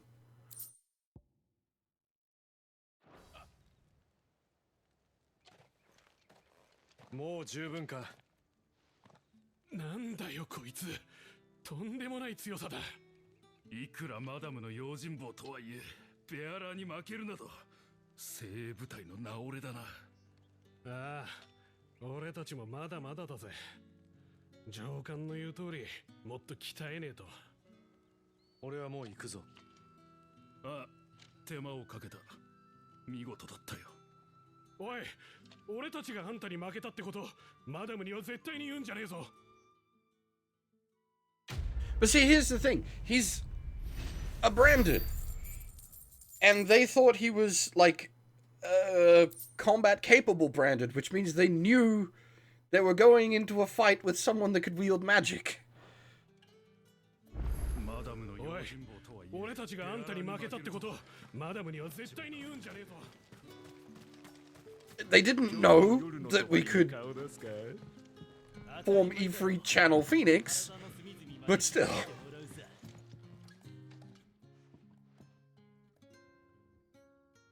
君、ベアラーなのにそのブローチを？そうか、マダムの。だったら話を聞いてくれないか。あんたは？僕はコートの役人でマチューという。そしてマダムに手を貸すものでもある。この国はベアラーの扱いがひどいだろう。僕のようにそれを快く思わない者もいるということさ。なるほどな。それで話とは？この町のベアラーたちのことだ。彼らは常に飢えている。過酷な仕事を課せられる上に満足な食事も許されない。それで餓死しようが誰も見向きもしない。壊れた道具と同じように使い捨てられるだけ。見るのも辛いありさまだよ。これまで密かに食料を配っていたが住人に感づかれたようでね。だが君なら僕よりも怪しまれずに済むだろう。どうかベアラーたちに食料を配ってくれないか。ああ、俺がやろう。ありがとう。これで彼らも少しは生き延びられる。では早速だが、これが食料だ。食料を配ってほしいベアラーは弊社の周りで働かされている3人。いずれも休むことを許されず魔法の使用を強要されているはずだ。魔法を使わされているベアラーか。だが気をつけてくれ。彼らは主の所有物。決して誰にも悟られないように頼む。食料を配り終えたらマダムに伝えてほしい。彼女の手の者に伝言すればいいだろう。分かった。あんたはどうするんだ？僕はこれから表の仕事さ。それでは頼んだよ。Yeah, no, it's just someone flexing their English to Greasy on. 魔法を使わされているベアラーか。早く食料を届けてやろう。今日も夜の帳に顔出すか。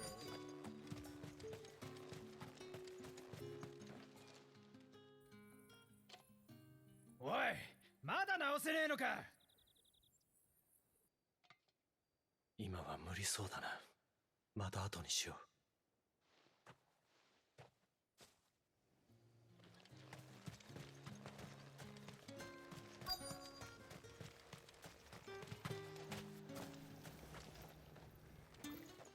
マチューに頼まれた。受け取ってくれ。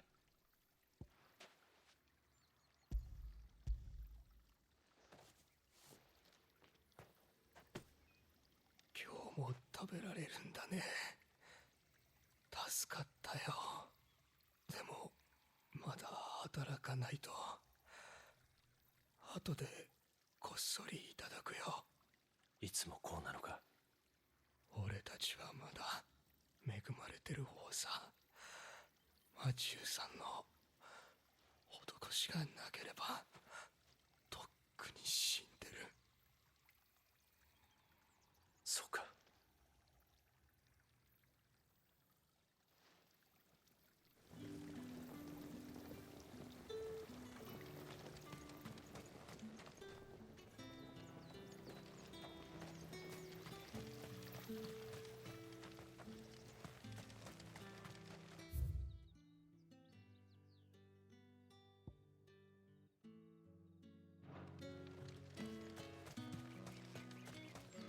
surely treating your slaves so badly is just bad for you anyway, because you're just destroying your own property.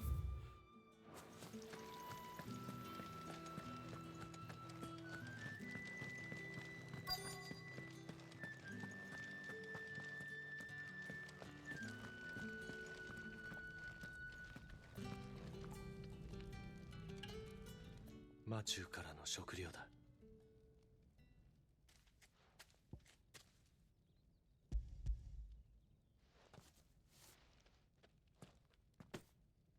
マッチ屋さんから。ありがとう。でもあんたは早くここを出た方が。おい、印持ち、何勝手に休んでんだ。さっさと火力を上げろ。お前もうちで何してやがる。とっとと自分の主のところに帰りやがれ。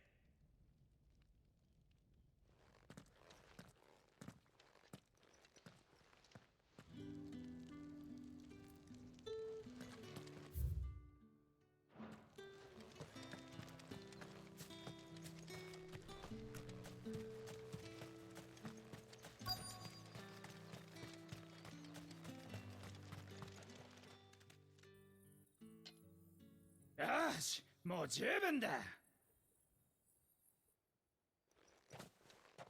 今度はもっと早く治療しろよ。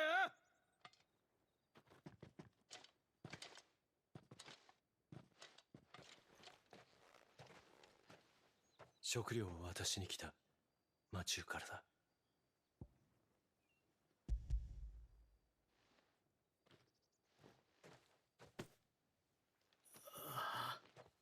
マチューさんな。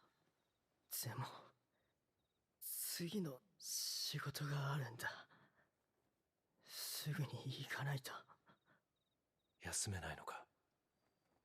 僕は治療しかできない。道具だから。道具。食べ物をありがとう。日が落ちたらこっそり食べるよ。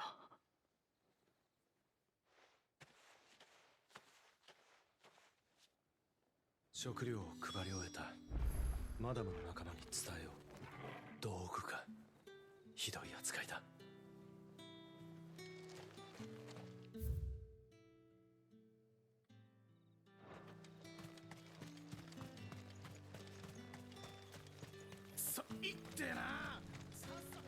Hey, Ron. How's things? And that's basically what we've been talking about previously, Stratos. And, like, as I said, I guess technically Sid and his lot count as the rebellion?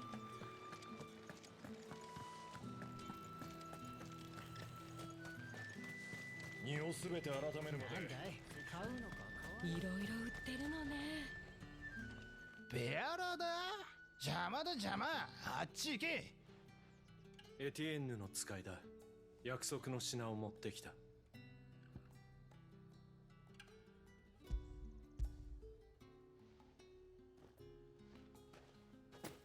なんだよ、そういうことか。これさえあればクソみたいな生活も少しは潤うってもんだ。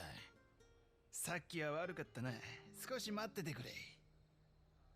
That's where my mind was going as well, Blackguard. Is it, like, by keeping them so downtrodden, it does prevent them from rebelling, but... こっちの取引の品だ。香水か。よそ見して落とすんじゃねえぞ。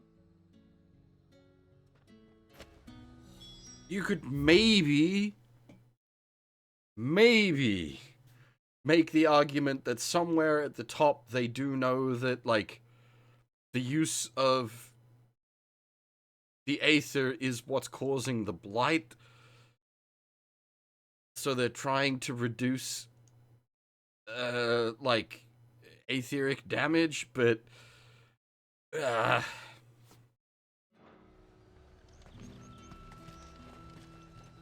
もっと魔法の使えるベアラーは売っていないのか。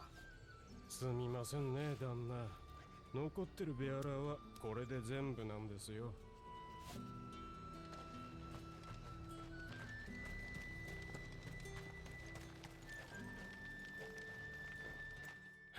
ベアラーが何の用だ。約束の品を届けに来た。見たことのない顔だな。いつもの商人はどうした。エティエンヌは万兵に目をつけられている。だから代わりに俺が届けに来たんだ。ならさっさと品をよこせ。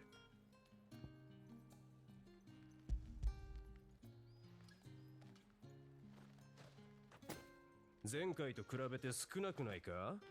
まさか中身をくすねたんじゃないだろうな。いらないなら返せ。ベアラのくせに生意気な口を。エティエンヌの使いじゃなけりゃ役人に突き出してやるんだがな。ほら、これが取引の品だ。これは葉巻か。丁重に扱えよ。高級品だからな。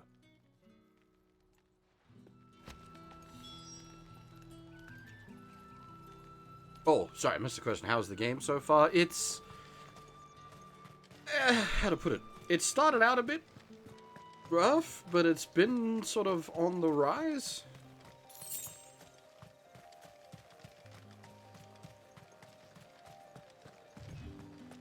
ザンブレクまで来た甲斐があったわ。なんだ、ベアラーじゃないか。あんたが買えるようなもんは置いてないんだけどね。俺はエティエンヌの使いだ。それならそうと早く言っておくれよ。ほら、万兵に見つかる前に約束の品を渡して。Yeah, when it sort of got out of the grimderp.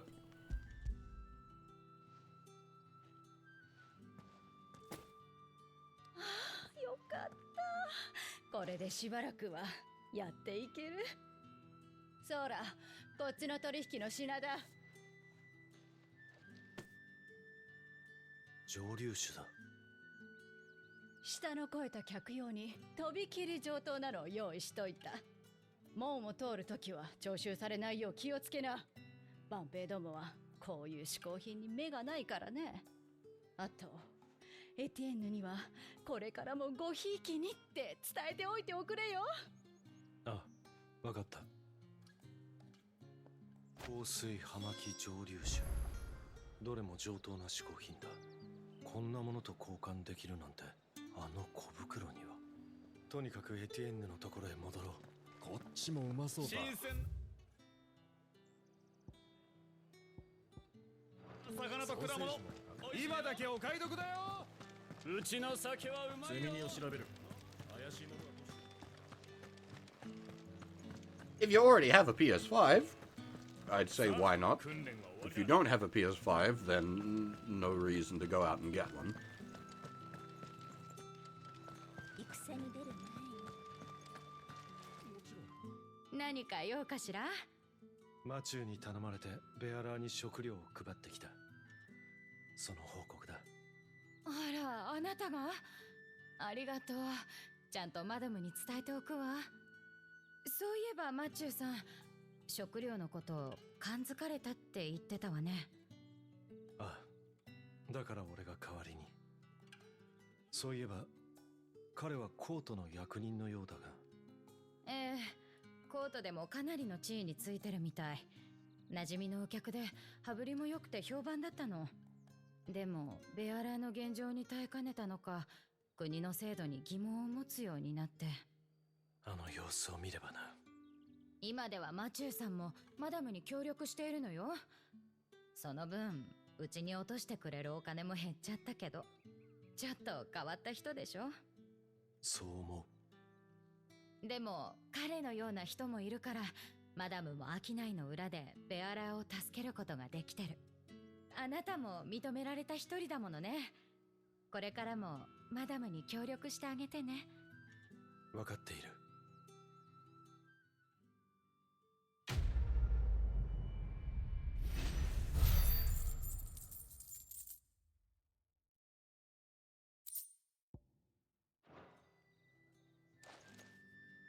As it stands, though, I won't pass any kind of, like, recommendation on the game until I finish it.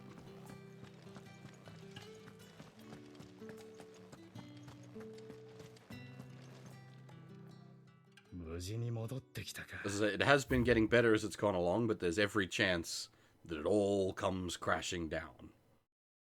I'm not going to make any kind of, like, yes-no recommendation until I've finished the game. 取引の品を扱ってきた。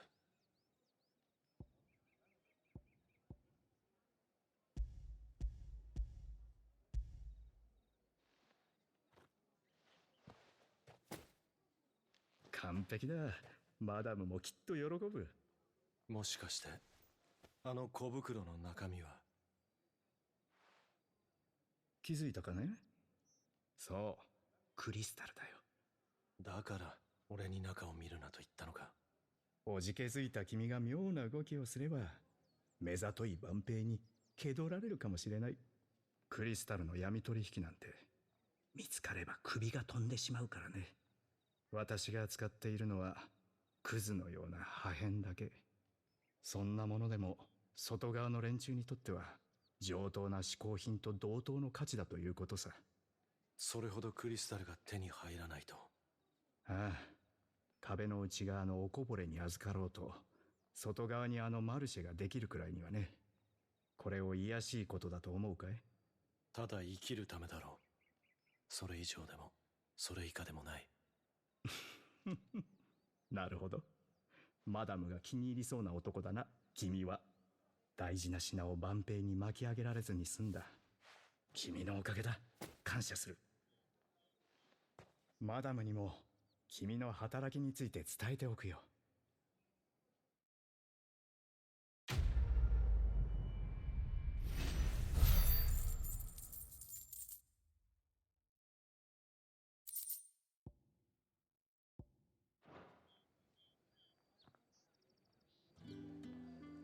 君に頼んで正解だったよ。マダムもさぞかし喜ぶ。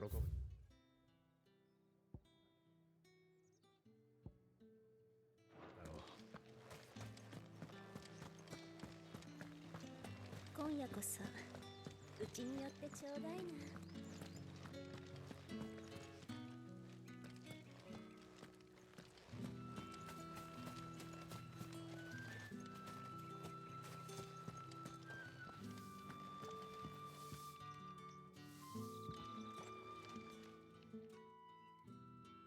あら、そのブローチ、マダムのお使いかしら。立ち N という証拠を探している。知っていることがあれば教えてほしい。立ち N、まだ戻ってないのね。私がもっと話を聞いてあげてれば。彼女と話したのか？ええ、いなくなる前日にマダムからいただいた櫛をなくしたってずいぶん塞ぎ込んでたの。あの子、母親を早くに亡くしたからマダムのことを本当の母親のように慕っててね。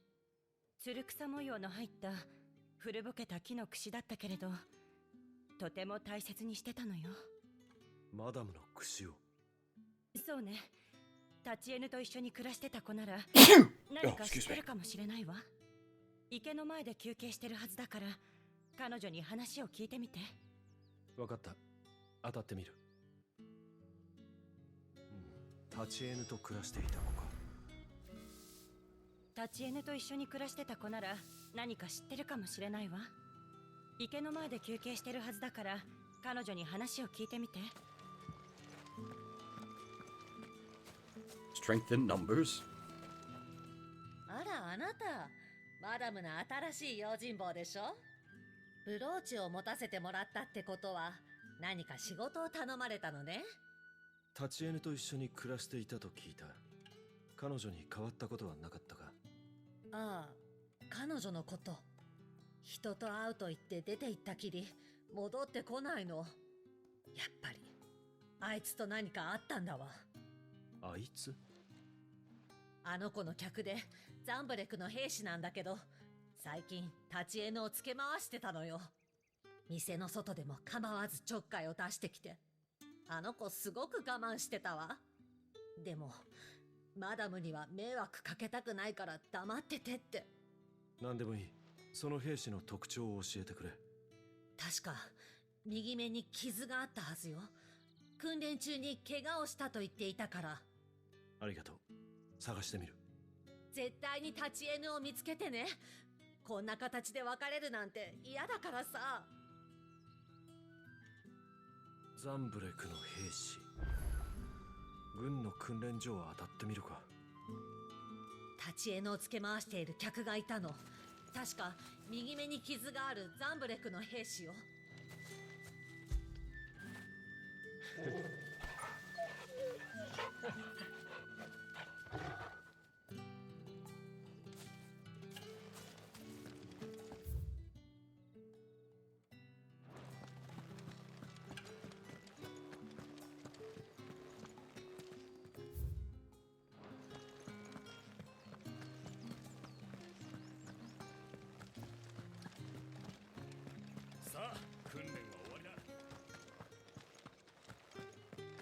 I do appreciate that they've given a lot of the, like, background, おい、いつまで振ったってやがる。さっさと自分の主のところに帰りやがれ。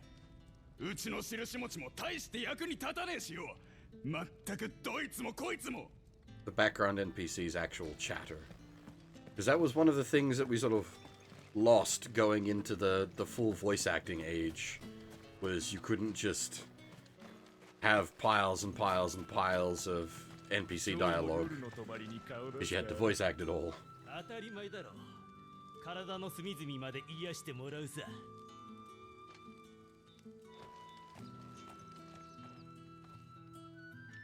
ここに駐屯している兵士の中に右目に傷のある者はいないか。なんだ、ベアラーの分際で人様に声かけやがって。バカよせ。よく見ろ、こいつはマダムの用心棒だぞ。夜の帳を敵になったらどうすんだ。右目に傷ってヤニックのことだろ。あいつならしばらく見てないよ。ああ、ここらで商いをしている行商人に用があるからって少し前にムーアに行ったままだ。そうか、参考になった。ムーアか。行く前に一度イサベルに報告しておこう。Oh boy, we're about to go on adventure.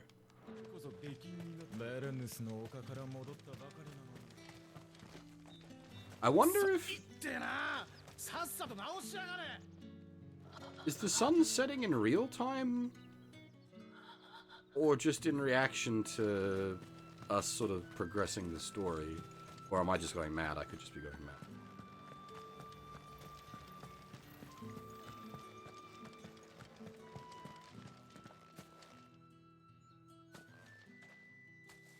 Clive? 彼女のこと何か分かった？ああ、報告することがある。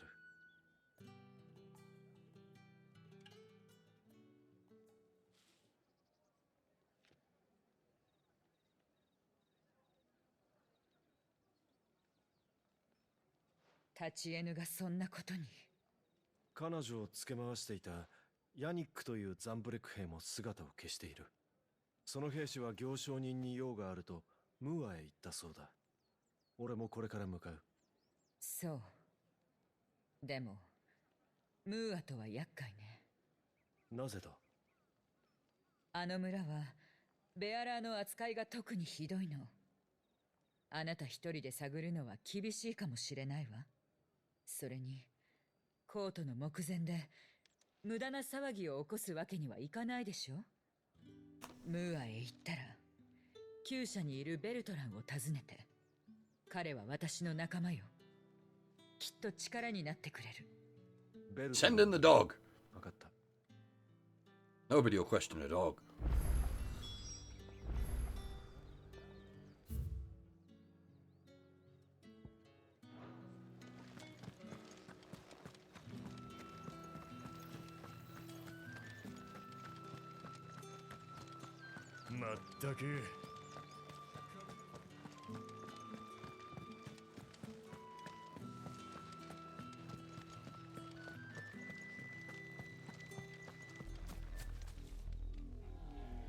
This is quite a nice view.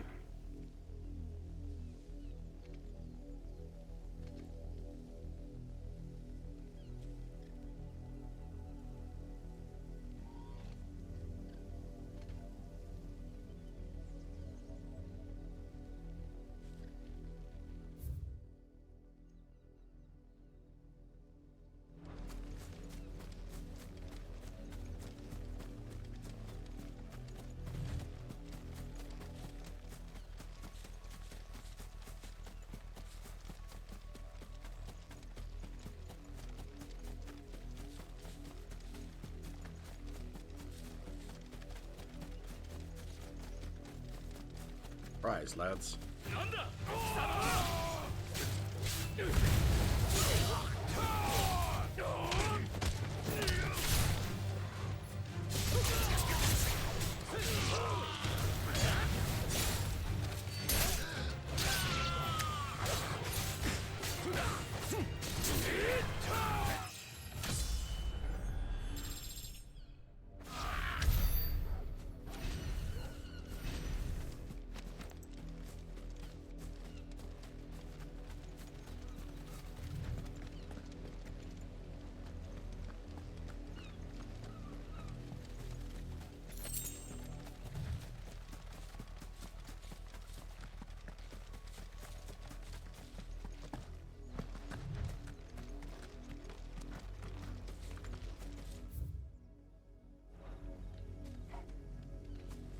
Back for you boys later.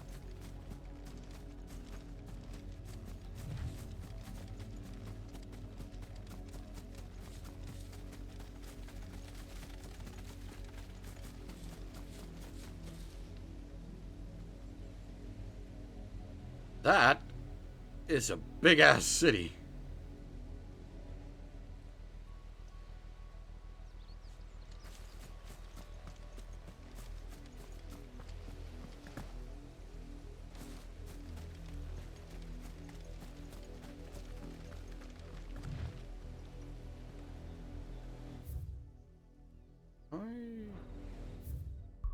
Be looking at.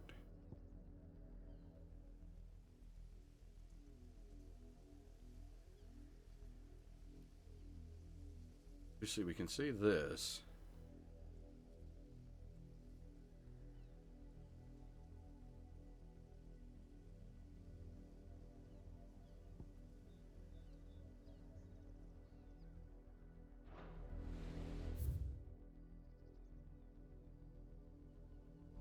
What is that?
Some barbecued wolf.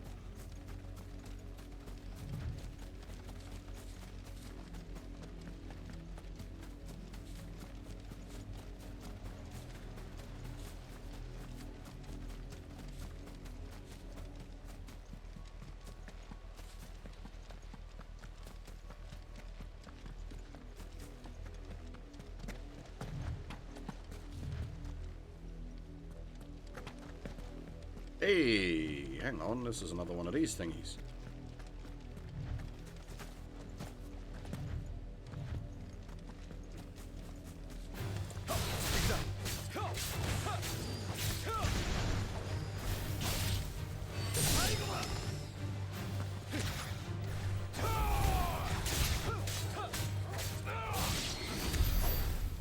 What they're called chronoliths. Really? Okay, so time travel is definitely going to be a thing.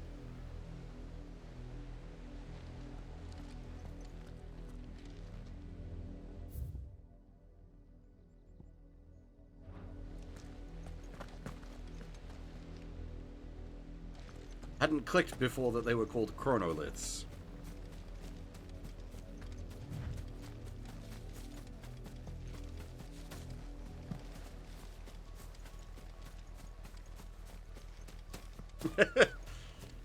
Surprise Chrono Trigger sequel. That's why they did the Radical Dreamers release the other year.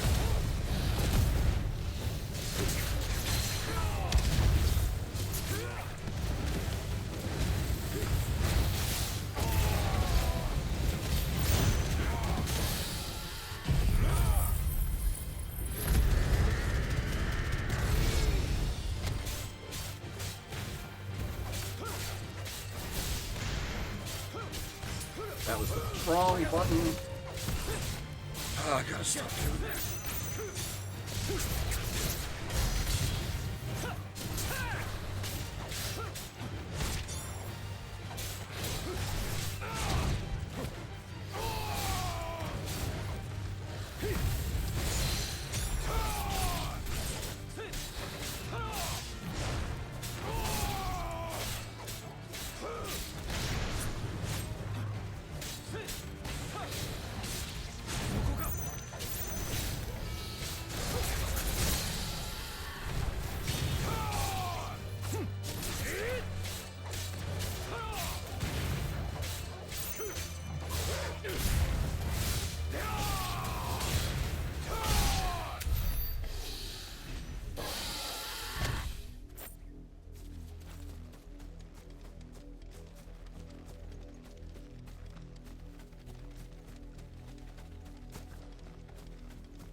Slightly odd choice of field music for this area.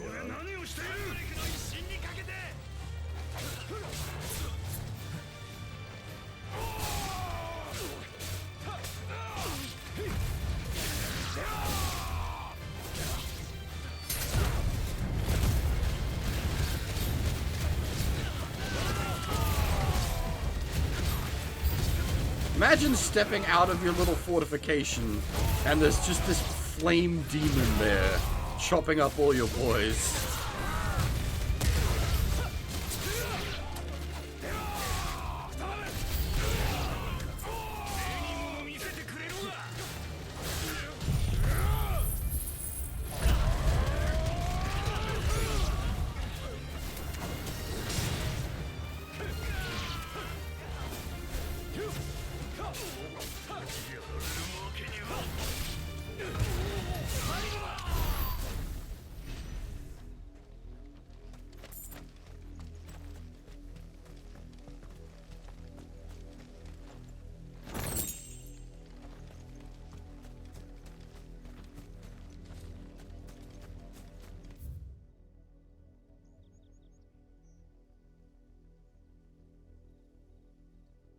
That's not the first, like, chronolith we've found either. We found a few, 2 or 3, I think, so far, across the course of our adventure.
Like, the size of this area is definitely starting to feel like we need a chocobo.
That was a belt.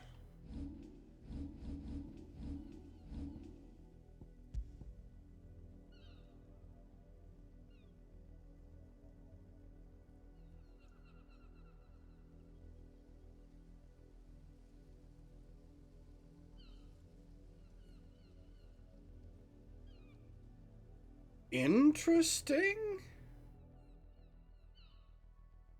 That's is it just meant to be fluff, or is that like world implications? Demon Tamer's Sash. While slaying a demon merely returns its soul to the hell whence it came, until such a time as it's resummoned to inhabit a new host. Taming a demon is much more effective means of dampening its evil influence on the corporeal plane.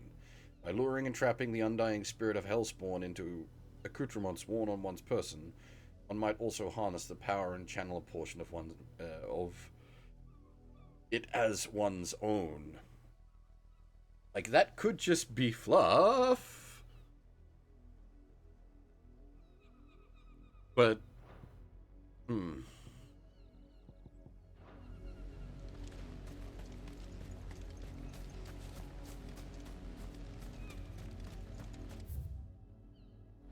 like, now we're bringing demons, demon summoning, demon taming, and hell into the mix.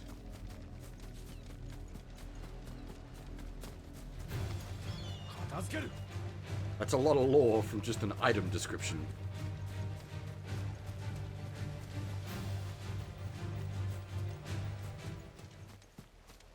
この辺りは穀倉地帯か。以前は気にも留めなかった。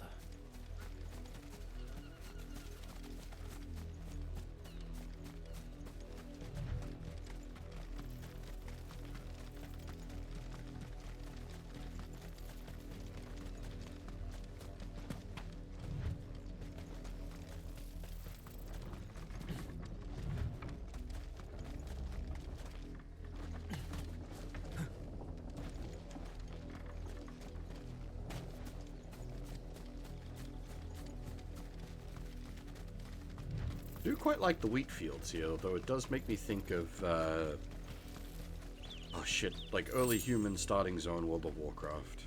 明日も忙しいんだ。とっとと引き上げな。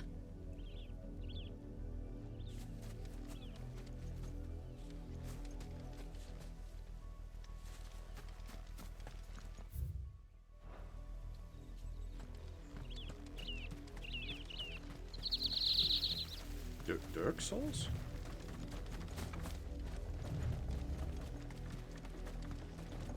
Oh, Jesus. They just left the fucking corpse out there? I guess it is a stone statue, but still.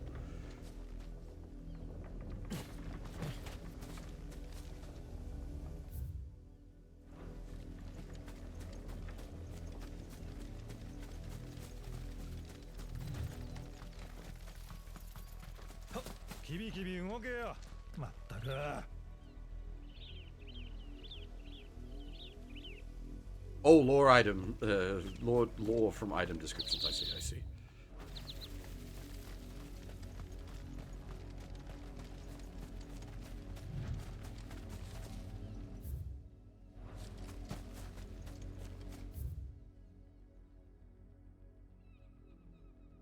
My point was more, though, that, like, the lore we're getting off that item description is, like, there's some pretty serious world-building implications. I just wonder whether it's meant to be, like, world-building implications, or if it's meant to just be fluff.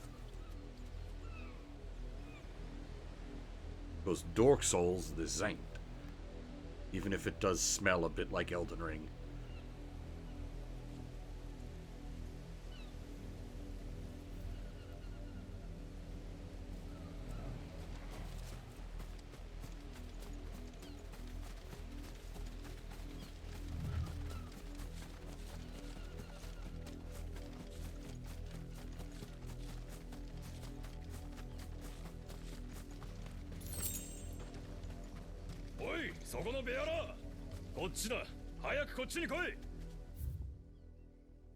Alright, we got a couple of side quests open to us here. We have been going for a bit over, well, nearly 5 hours, a bit over 4 hours. So I'm going to take a short break here before we start the next string of side quests.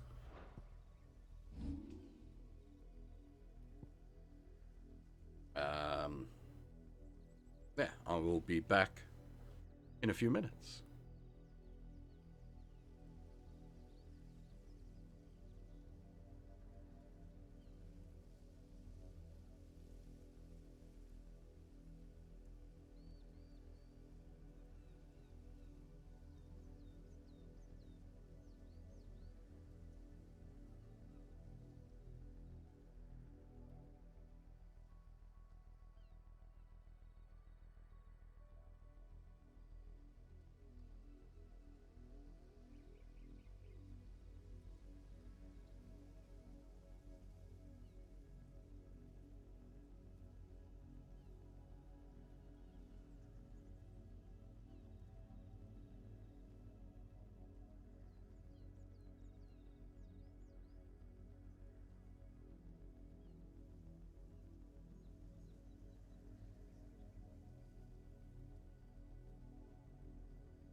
Okay.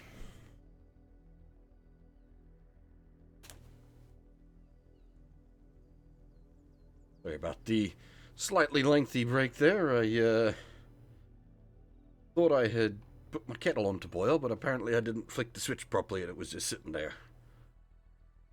Give me a minute to notice.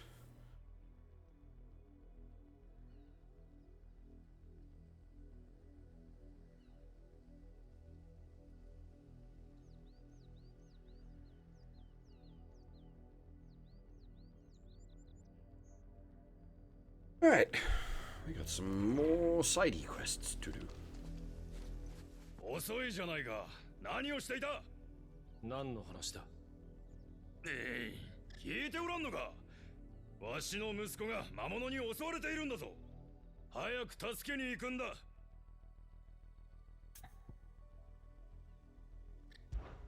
わかった。すぐに向かおう。場所はどこだ？おお、今度のベハラはなかなか度胸があるじゃないか。息子はこの辺りの海沿いだ。いいか、しっかり魔物を倒すんだぞ。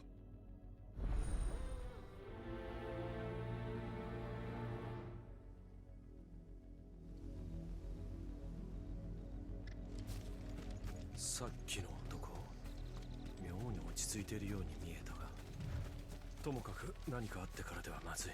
奴の息子を Yeah, 探さなければ。 smells like a trap for sure. 子供の声だ。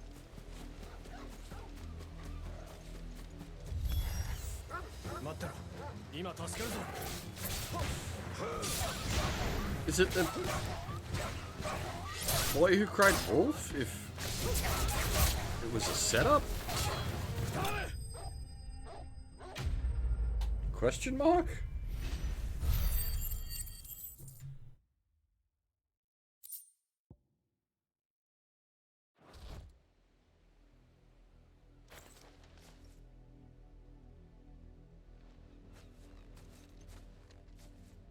Ah, 猟犬を倒しちゃうなんて。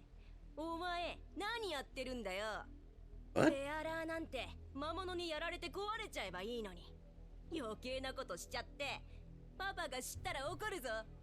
どういうことだ？魔物に襲われていたんじゃないのか？うわ、ベアラが喋った。僕はパパに言われてやっただけだもん。なんだと？また喋った。ベアラのくせに。パパに言いつけてやる。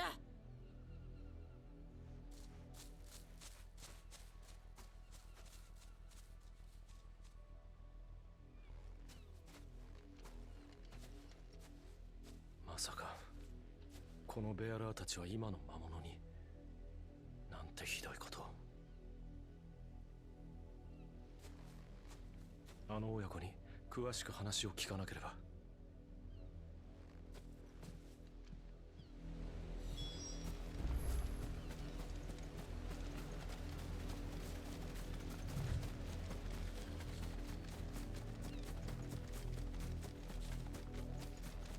Yeah, murder the father and son. Problem solved. おい、そこのベアラー、息子から聞いたぞ。せっかく手なずけた猟犬を殺したそうじゃないか。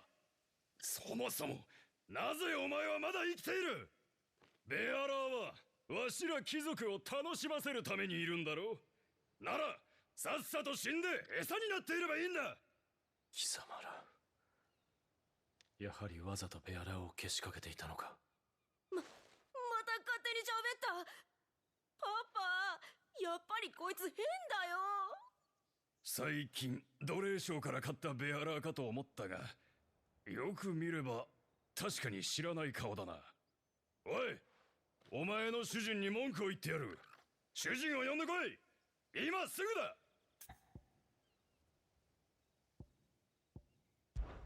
俺はノースリーチのマダムの用心棒だ。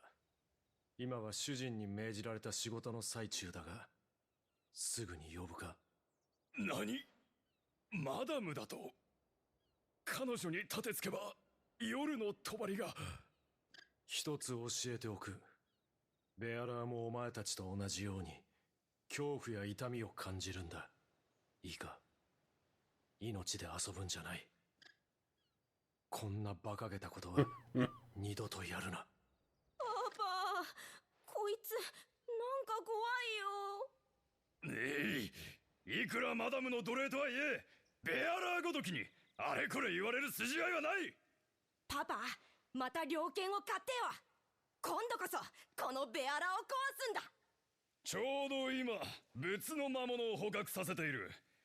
新しいやつが手に入ったらお前を殺してやるからな。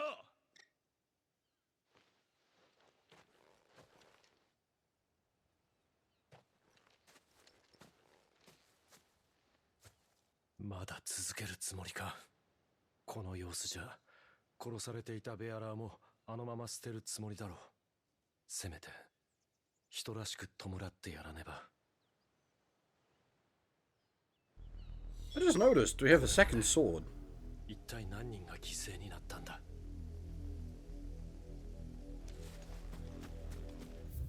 Have we ever wielded it?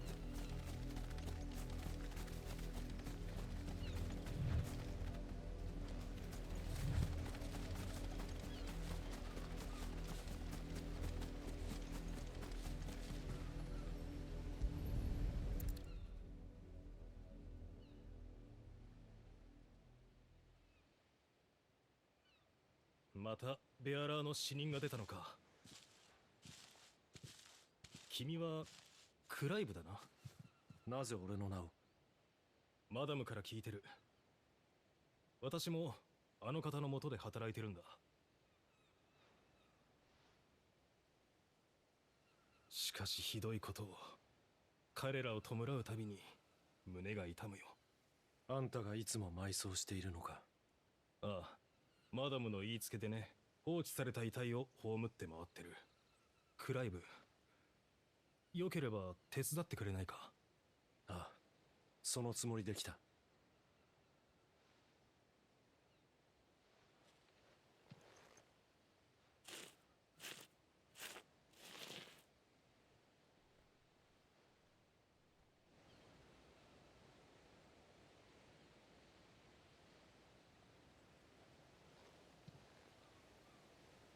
これでよしと。そうか、君が猟犬を始末してくれたんだな。だが奴らは新しい魔物を捕獲させているようだ。まだ続けるのだろう。ベアラーの命を何だと思ってる。なんとも思ってないさ。だからこんなに残酷なことができるんだ。金持ち貴族どもはベアラーを退屈しのぎに使い、死ねばゴミのように捨てる。だが少なくともあの貴族のくだらない遊びは終わるだろう。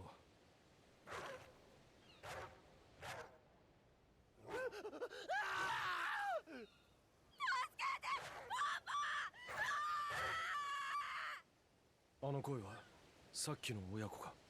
ほらな、野生の魔物がそう簡単に懐くものか。下手に近づけば殺されるのがオチさ。それはベアラーも同じ。いつか牙を剥かれた時、人様はどうするつもりなんだろうか。まあ結果はどうあれ、ベアラーが無駄に殺されることが減ったのはいいことだ。ありがとうクライブ。これは俺からの礼だよ。俺は何も。取っておいてくれ。また君の手を借りることもあるだろうから。それじゃまたな。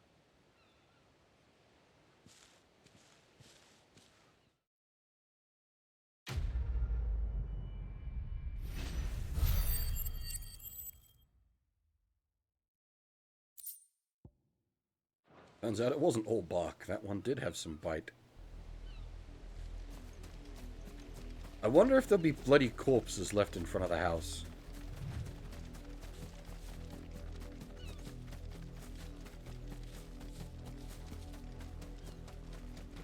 Well, that's good enough.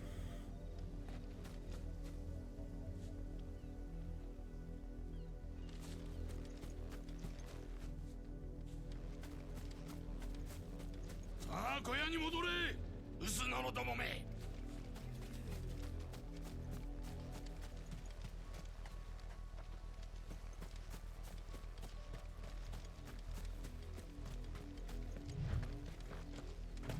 Be funny if there's a side quest later down the line. Maybe from, like, in the city, like... Man and son gone missing in the wilderness. ねえ、私のクロエを見なかった？うちで飼ってる子なんだけど、いつも一緒に遊んでたのにいなくなっちゃった。あなた、クロエを探してくれない？ What is Chloe? ああ、探してやろう。クロエはどんな見た目なんだ？白くて綺麗な毛で私のお気に入りなの。それにね、おとなしくてお利口な子よ。なのにずっと帰ってこなくって、きっと小麦畑で迷子になってるんだわ。今頃お腹を空かせてるはずよ。ご飯を食べさせてあげなきゃ。なら急ぐとしよう。きっと見つかるさ。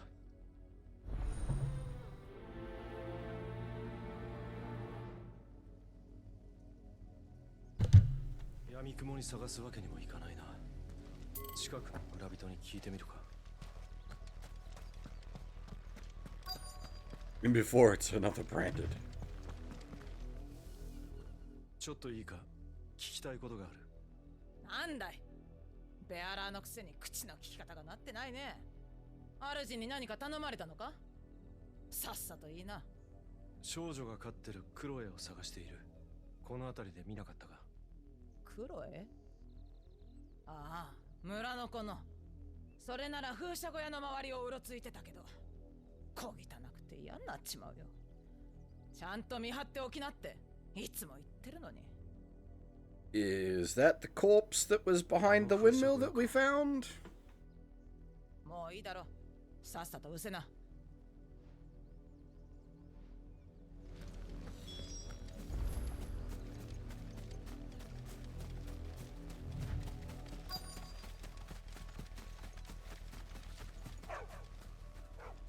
犬の声。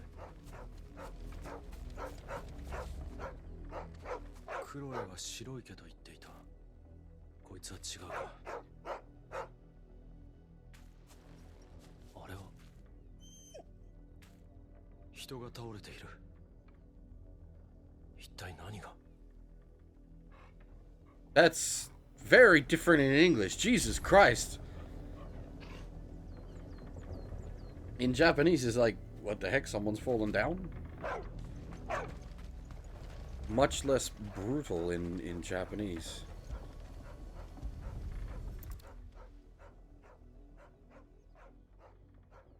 ベアラーの遺体か。あ、クロエ、こんなところにいたのね。何？いつまでも寝てないの？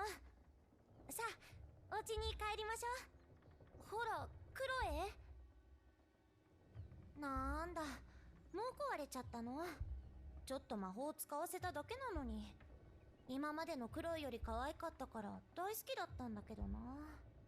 またお父さんが仕事で使わなくなったクロエをもらってこなきゃ。壊れたんじゃない。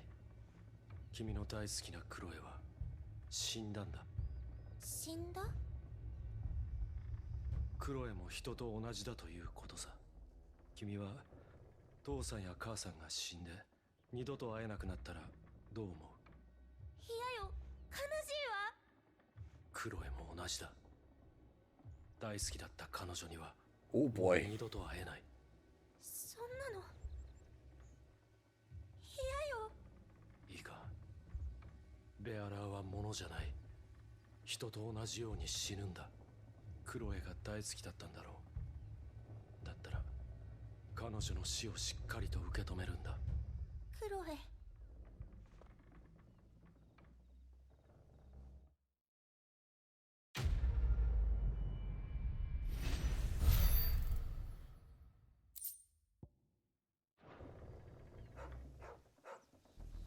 クロエ、起きてよ。クロエ。As I was saying earlier, it's definitely like a socialization thing on like all sides.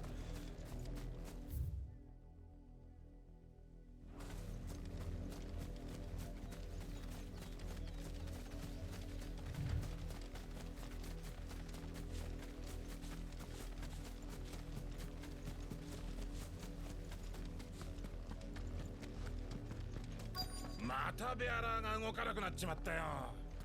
コートの役人に知らせて、ここはベアラーの扱いがひどいと言っていたが、彼女の仲間に話を聞いてみよう。Will the shopkeep even talk to us? すごいすごい。次は私に貸して。返せよ。父さんのクリスタルなんだぞ。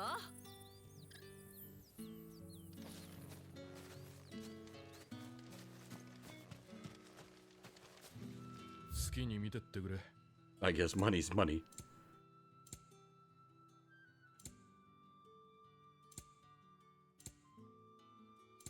Idle.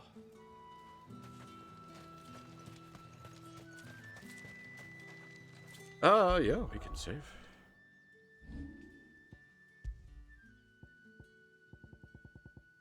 Start looping the saves now.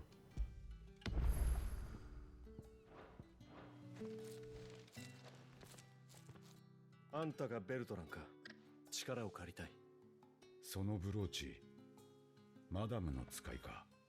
ひとまず要件を聞こう。マダムからの依頼で人を探している。この辺りで商いをしている行商人を知らないか。何人か心当たりがあるが、そういや最近ザンブレック兵と揉めていた奴がいたな。おそらくそいつだ。その行商人ならまだ村の中にいる。すぐに見つかるだろう。だが気をつけろ、印持ち。いくらマダムのブローチを持っていても、この村で目立つ行動は厳禁だ。助けるにも限度があるんでな。ああ、肝に銘じておく。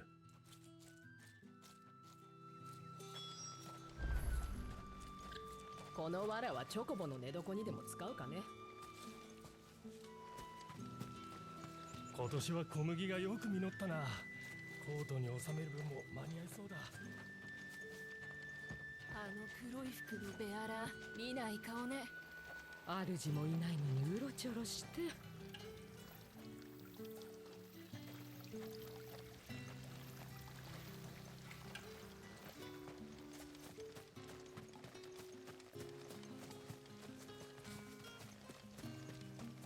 そのブローチ、あなたはマダムの協力者ですね。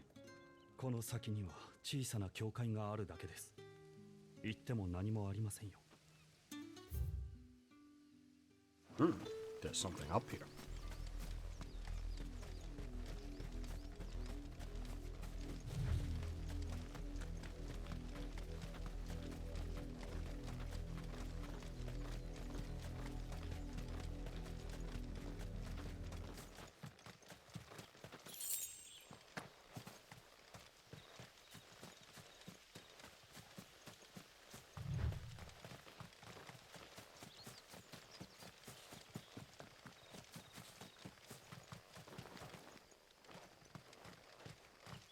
I'm going to guess the story sends us up here, because this feels, you wouldn't just put this here for no reason.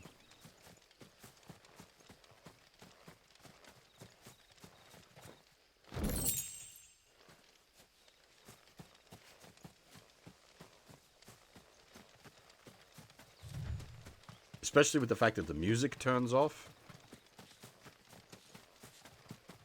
It feels like, yeah, this area is set up for story triggers.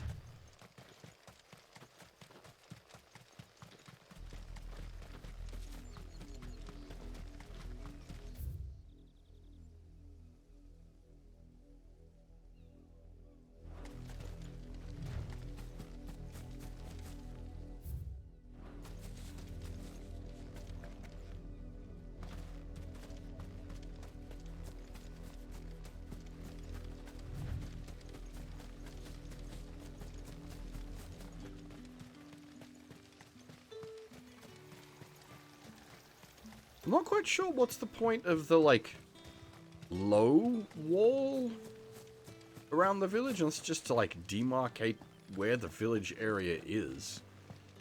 But, like, what would be the purpose of this wall otherwise? It's not going to keep anything out. Or anything in.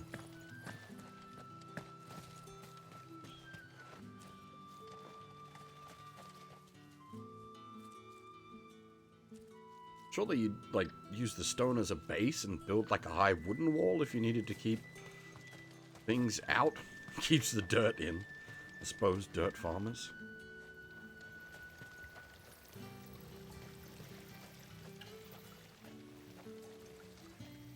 お前の主人はどこのドイツだ。一人で散歩させるとは主のしつけがなってねえな。ノースリーチのマダムの使いできた。あんたに教えてほしいことがある。マダムのなんだい、それならそうと早く言ってくれ。それで何が聞きたいんだ。ここに右目に傷のある兵士が訪ねてこなかったか。ああ、来た来た。小汚い櫛を持ってきて、これよりいいのを売ってくれってさ。なんでも好いた女に送るとか。あの野郎散々値切ってきやがって。一悶着あったからよく覚えてるよ。ま、最後はふっかけてやったがね。あんたから櫛を買った後、そいつはどこへ。確か待ち合わせをしてるとかで、近くの遺跡の方へ行ったんじゃなかったかな。助かった。向かってみよう。何、マダムの頼みだ。いいってことよ。それよりマダムにしっかり伝えてくれよ。俺が協力したってことをさ。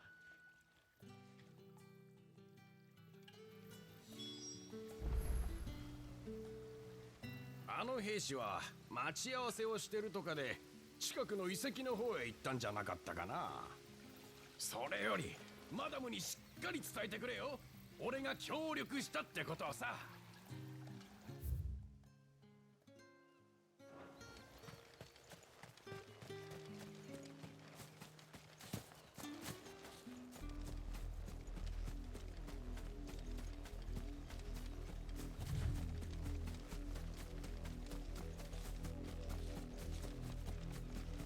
血の匂いだ。嫌な予感がする。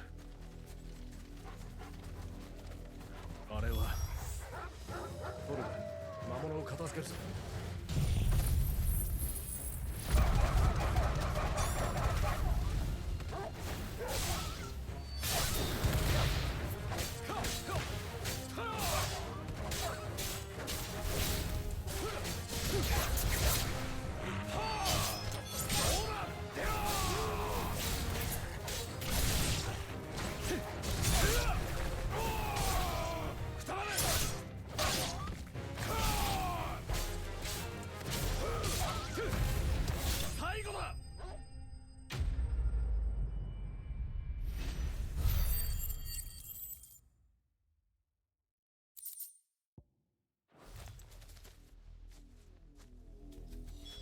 男女の死体だ。Well. 違うと思いたいが、念のため調べてみるか。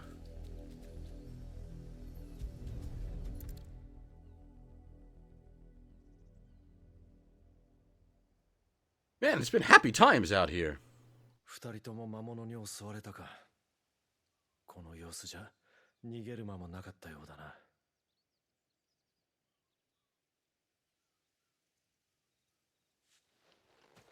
この櫛、立ち絵なのか。ああ、多分そうさ。ヤニックが入れ上げてた娼婦に違いない。そこに転がってる兵士がお前の探してたヤニックだ。まったくバカしやがって。あんたはノースリーチの訓練所でどうしてここに。お前が来た後、俺もこいつのことが気になってな、仲間たちと探してたんだ。そっちの目的は娼婦の方だったのか。ああ、マダムに頼まれてな。ヤニックはその女にえらく惚れ込んでた。女が大切にしてた櫛に、それを送った誰かにひどく嫉妬してたよ。彼女に新しいものを買い与えて自分だけのものにするんだってな。この櫛はマダムが送ったものだというのに。恋人がいると思い込んでたんだろう。それにしてもなんだってこんなところで。立ち絵の櫛を盗んで、それを餌に彼女を呼び出す。そこを魔物に狙われたというところか。あいつのことだ。もしかしたら強引に連れ去るつもりだったのかもしれない。何にせよ最悪の結末になっちまったがな。すまない、マダムに迷惑をかけた。ヤニックの死体はこっちで内々に処理する。女の方も後で夜の帳まで届けよう。いいのか？軍の不祥事だ。尻拭いぐらいするさ。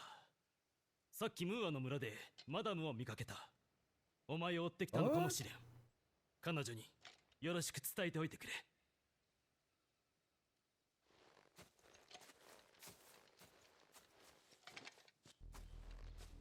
ムーアにイサベルがいると言っていたな。せめてこの櫛だけでも届けなければ。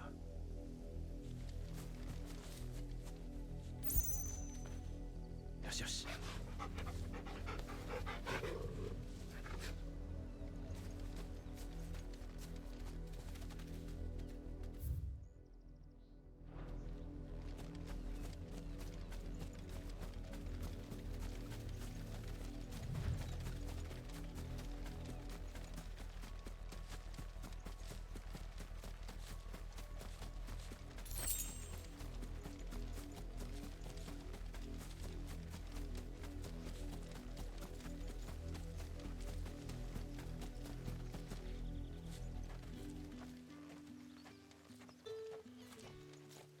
マダム、ご用でしたら伺いましたのに。いいのよ。彼と直接話したかったから。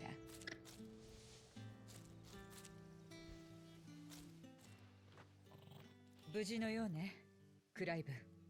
さっきうちの店にシドとお嬢さんが来たの。この先の教会に来るようあなたに伝えてくれ。I was right. わざわざそれを言いに。ありがとう、イサベル。それでタチエヌのことなんだが。あの子のこと何か分かったのね。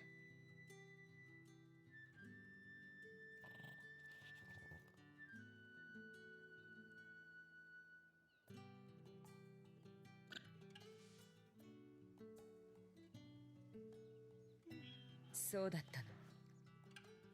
タチエヌはもう娼婦と兵士の仲がこじれるなんて本当によくある話よ。ただ二人を知る人の心に傷が残るだけ。この櫛が彼女のそばに落ちていた。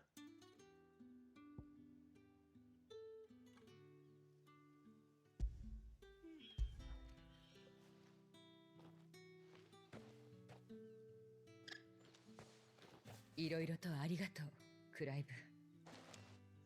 彼女の遺体が帰ってきたら一緒に弔っておくわ。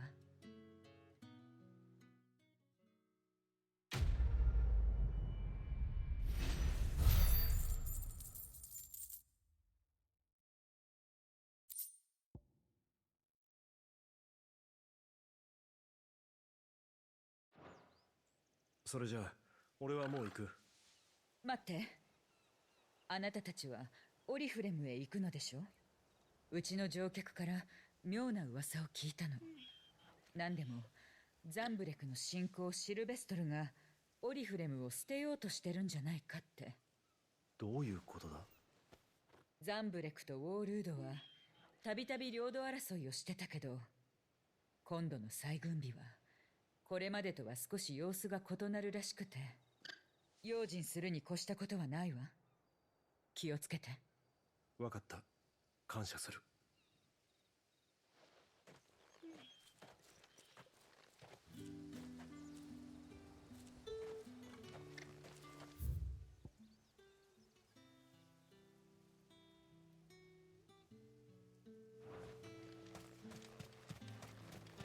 あの黒い服のベアラ、見ない顔ね。そのブローチ、あなたはマダムの協力者。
遅くなった。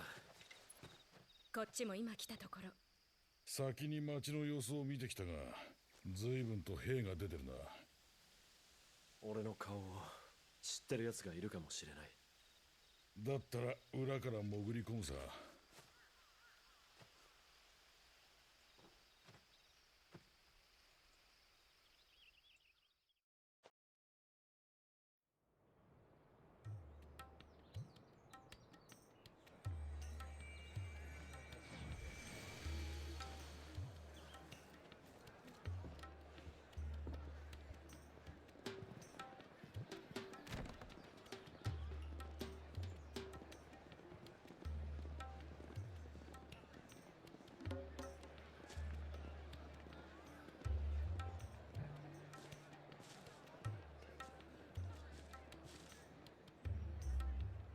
Not quite the red light district, it's the red brick district.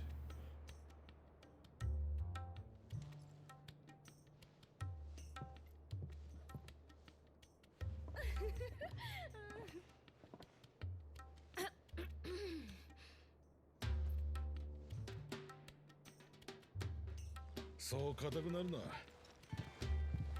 身を潜めるならこういったところの方が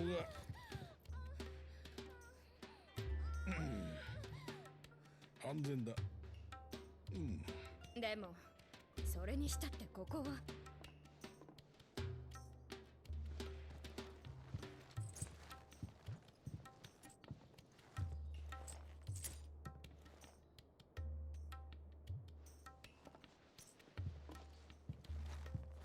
それでどうするつもりだ？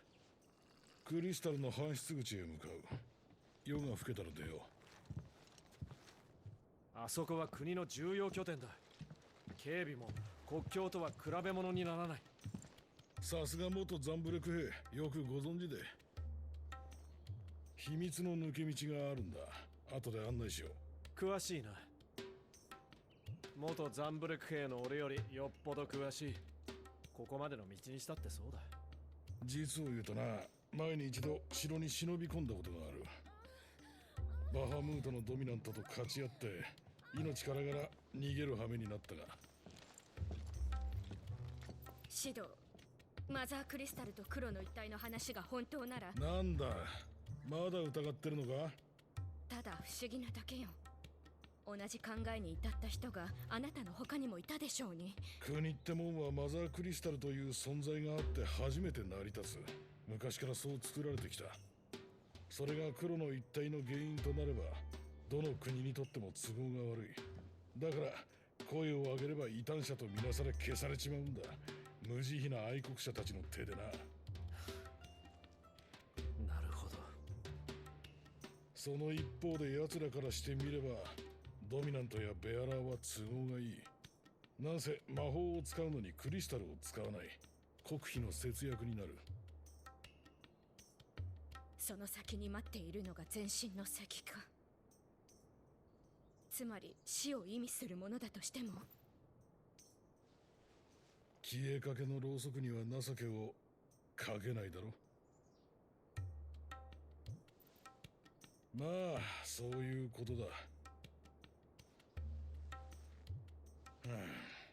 マザークリスタルと黒の一体、ドミナントとベアラー、この因果から抜け出すには人の意識を変えるしかない。だがあいにくとこの世界はそれほど成熟してはいないからな。無理にでも舵を切らなきゃどこへも行けやしないだろ。だがマザークリスタルの破壊は大罪だぞ。悪名が残ることになる。大悪党シド、いい響きだ。ずいぶん軽々しく罪を背負うのね。そう睨むなよジル。美人の怖い顔は箔がつきすぎる。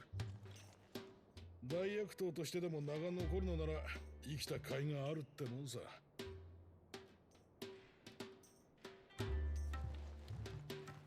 潜伏先は確保したが、ここから先は事をなすまで出てこられると思うな。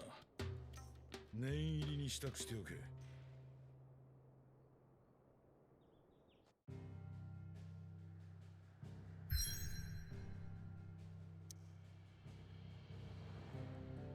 we've been down this story beat before.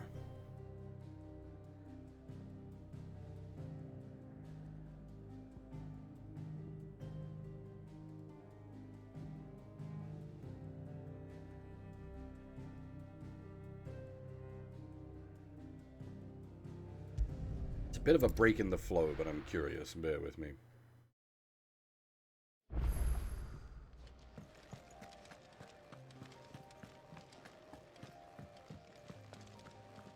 いらっしゃい。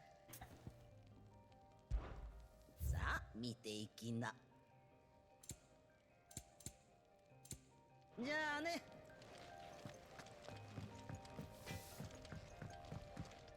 おう、どうした？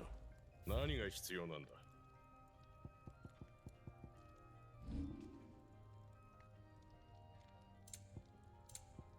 またな。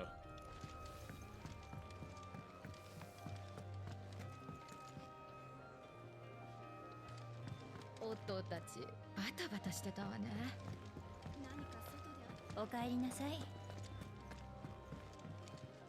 何か用かい？さあ見てくれ。頼んだぜ。 The game hasn't really done any like hidden quest drops or anything like that on us, but I'm just paranoid.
Oh boy, alrighty. That's the first time we've seen this kind of a message. Warning, shit is about to happen.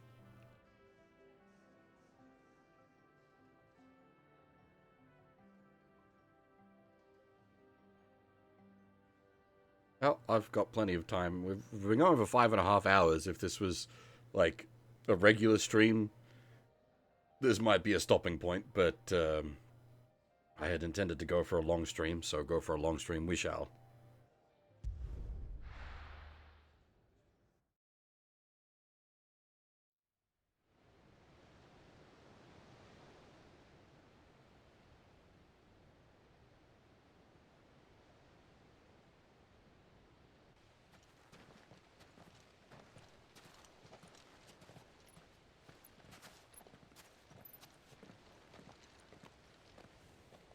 やけに警備が手薄だ。ウォールードとの戦で躍起になってここの兵士をいくらか回したか。何にせよ好都合だ。それにしてもさすがに勘ぐりすぎたか。おい、それはどういう意味だ？あんたの言う抜け道はいつも敵だらけだったからな。この長い人生にはちょっとした刺激が必要なんだよ。お前みたいな若造だってすぐに老け込んじまうんだぜ。余計なお世話だ。いいかクライブ、何かが変わるきっかけなんて些細な出来事や何気ない一言なのさ。よく見てよく聞きよく話す。人生を豊かにするにはそれが何よりも大切なんだ。面倒があれこれ増えることを豊かになるとは言わないだろう。どうした？なんでもない。それでこれからどうするんだった？マザークリスタルのコアを叩く。そいつを壊せば全体が崩壊するはずだ。なら行き先は一つか。そうだ、コアが祀られているクリスタル神殿を目指す。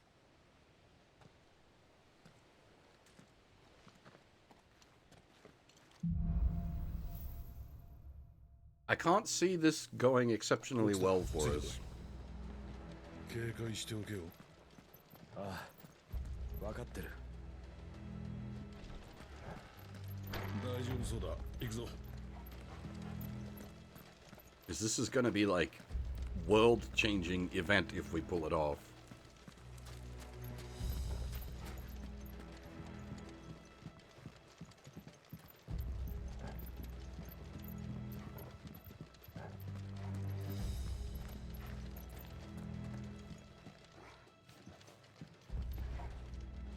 Think like Final Fantasy VII's bombing run, except that if they blew up all 8 reactors at once, instead of just 1 reactor at a time.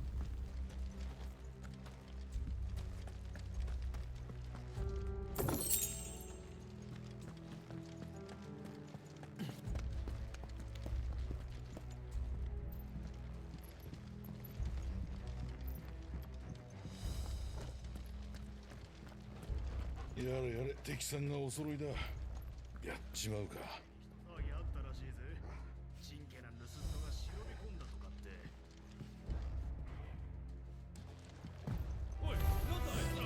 さあ、とっとと片付けるぜ。あんたの抜け道はいつもこうだ。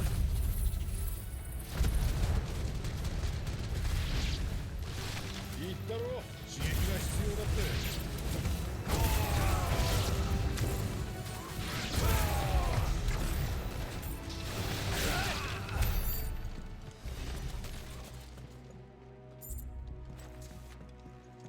We are 3 times force of nature. Things are going to have difficulty standing before us.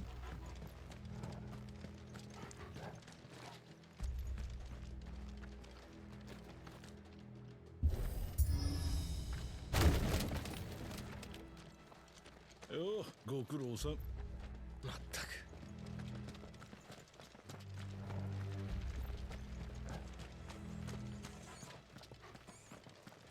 あれは警備が厳しいな。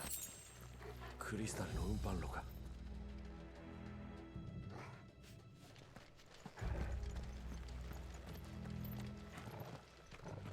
I'm assuming we're going to get a big lore dump once we get inside the Mother Crystal, because we're probably going to find out what is going on with these big fuckers.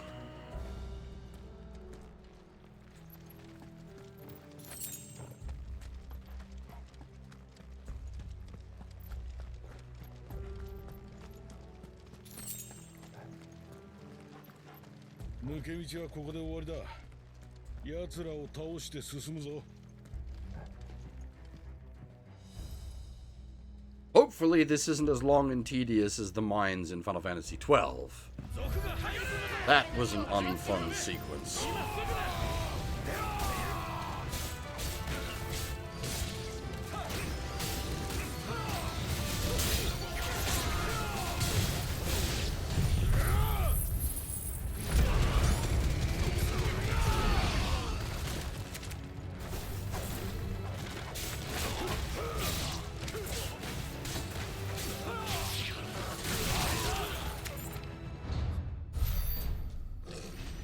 Oh!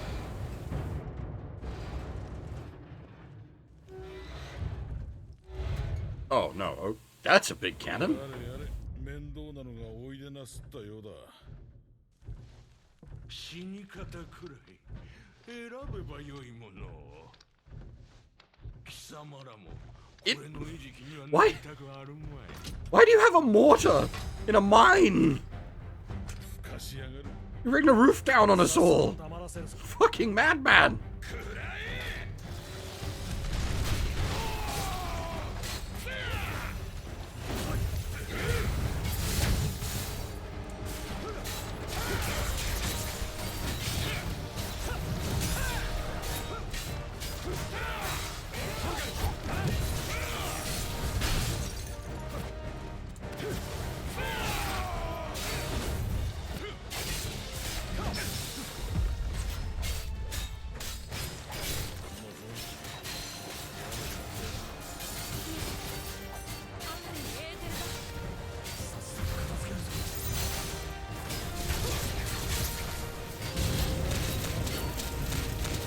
Ow, ow, ow, ow! Burning pain!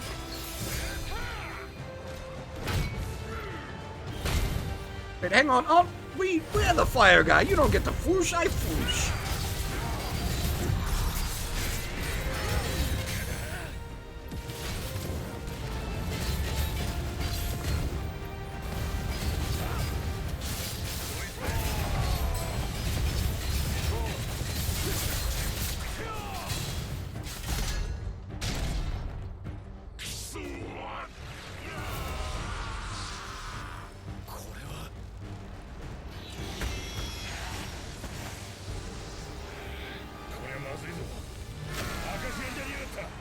He's gone, what? Akashic Buster? あなた闘争本能むき出しで襲ってくるぞ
Ow!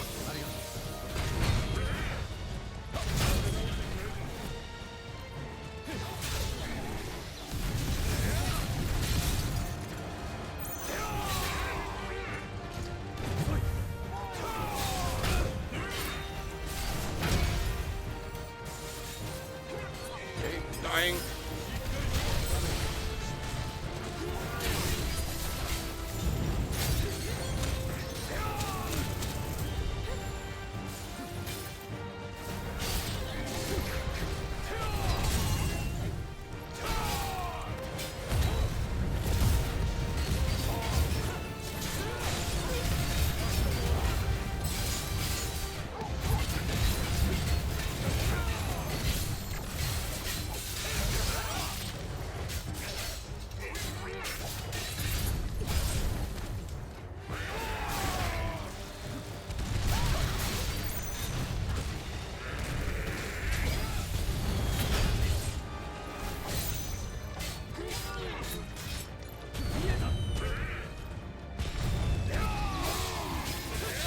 Oh, I thought that was a double, not triple.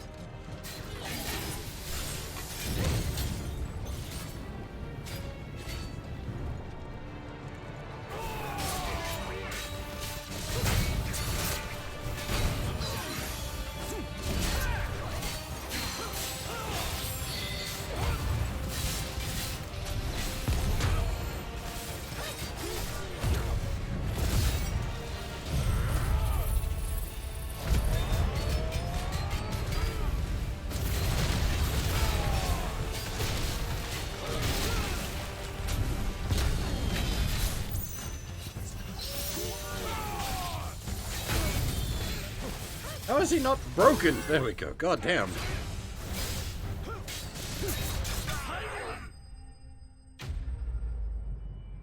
Down you go, sir.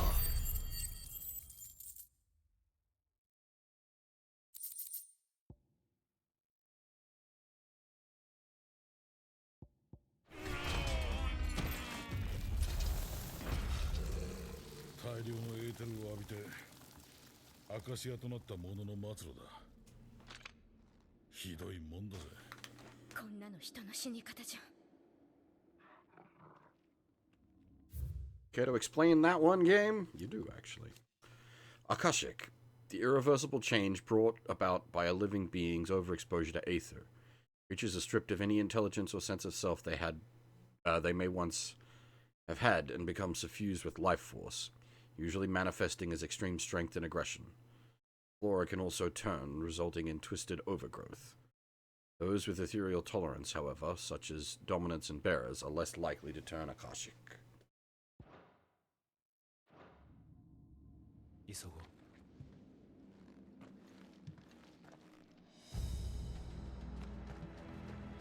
このエーテルは下の層から溢れてきてるな。まさか。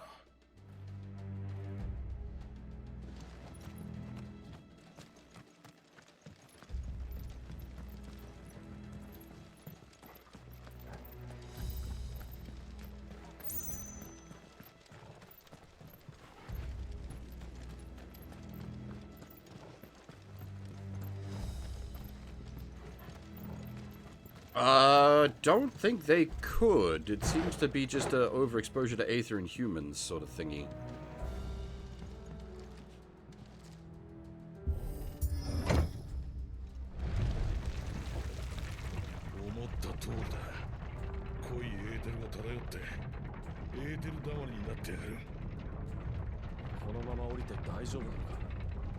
Is the dog going to be okay? 少しの間は耐えられる。あまり長いもしてられん。ここから地下採掘場だ。その先にマザークリスタルがある。ともかく急ぐとしよ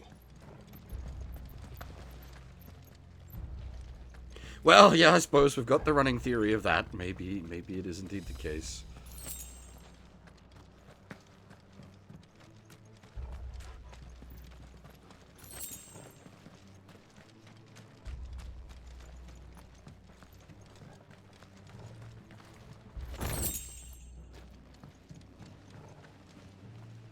Oh god, does that mean he is Inugami Korone?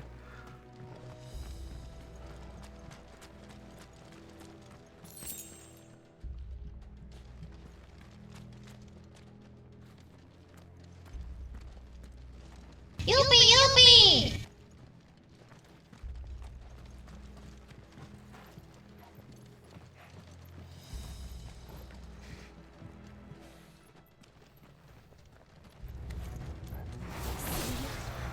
みんなアカシアになってる。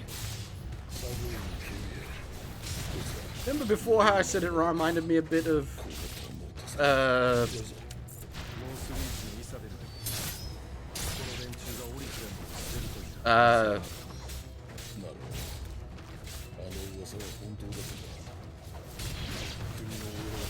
thingy. Oh, brain.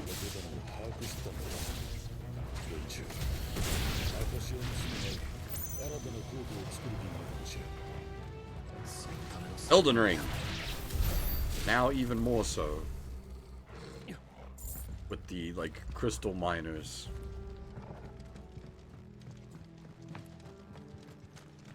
Sorry, I was trying to process what they were saying in English, Japanese, and form my own sentence. Brain was just like, nah, bruh, you ain't got that many threads. You a single core CPU.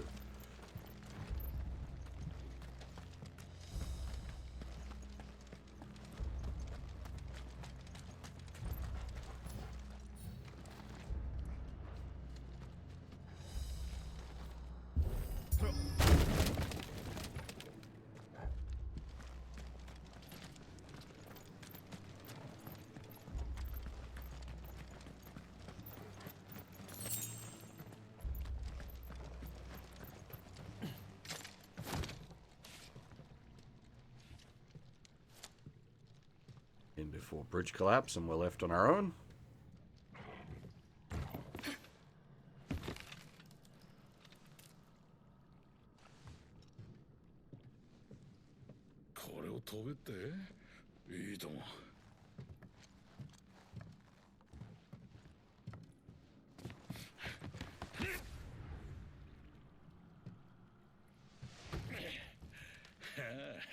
Crack.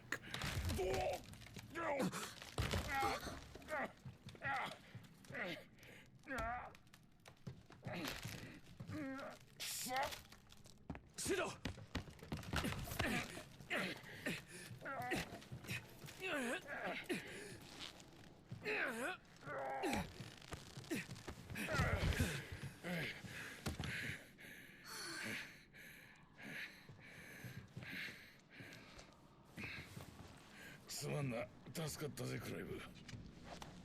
最後まで案内しろよ。分かってるさ。ご愛嬌ってやつだ。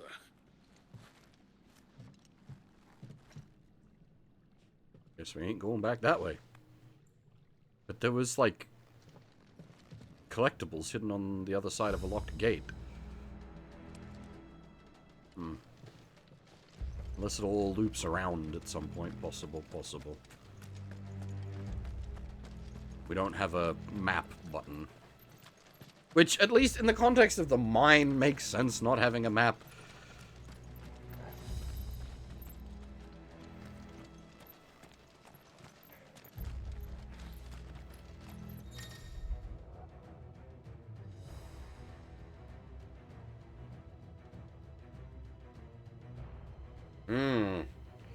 That's concerning. Also, Jill being just there has kind of been a thing for a while. It's a bit unfortunate. I do hope she contributes more.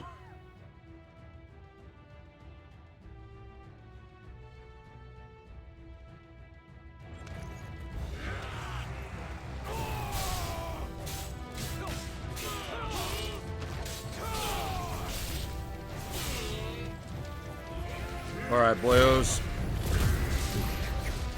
Fun!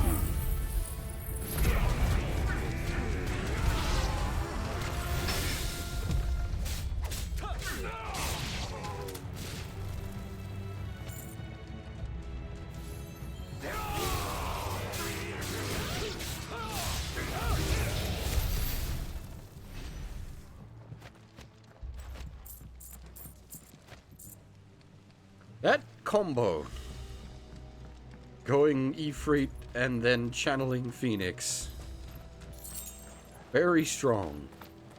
At least for area control. It's not a good boss killer. But in a situation like that, where there's just trash everywhere, incinerating the trash.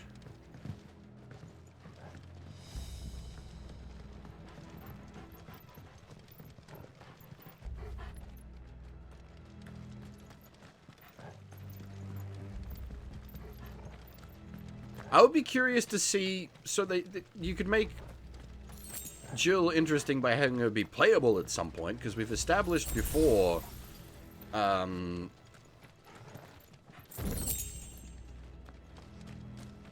they do, like, multiple playable character stuff with, the younger brother during the flashback, how do you call it, pre-roll, the, prologue, that's the word. Thought it was P. Got there eventually. So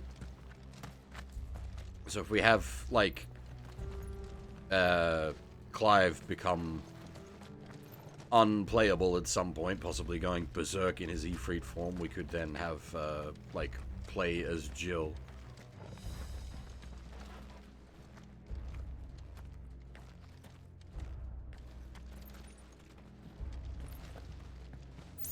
It's like, she's got all the combat animations already from being the, like,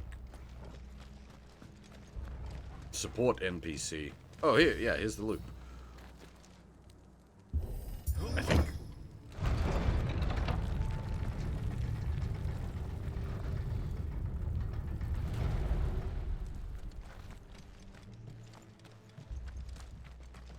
Oh, this is the way forward. Never mind.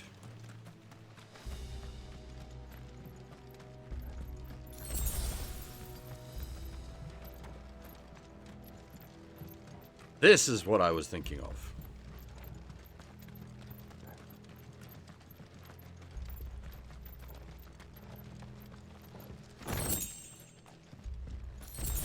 That was the gate with the shiny on the other side of it. That's where we started.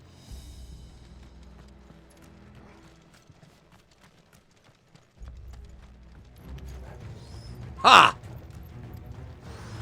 Well, boys, you're here to punish me. How's about I punish you?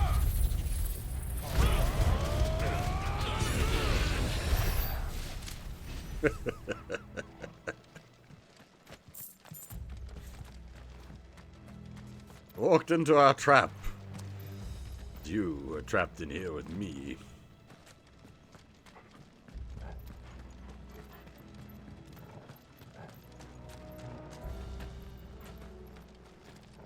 Alright, there's a big lad in there.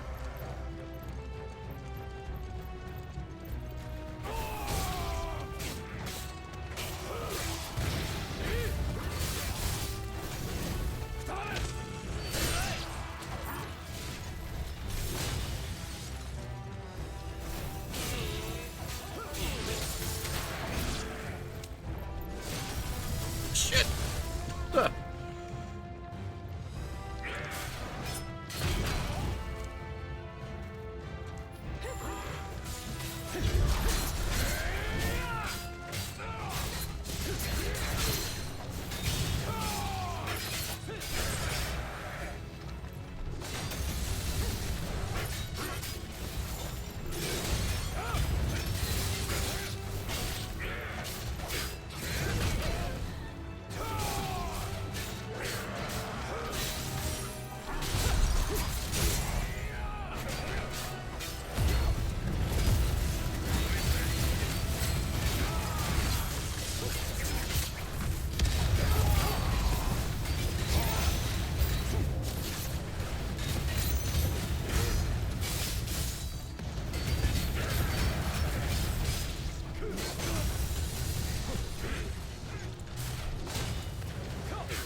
Oh, that's the wrong move.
この先だが、なんだこの鉄格子は。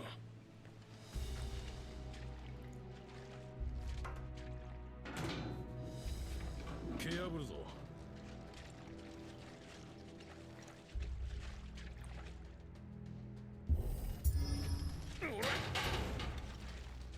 硬いな。次だ。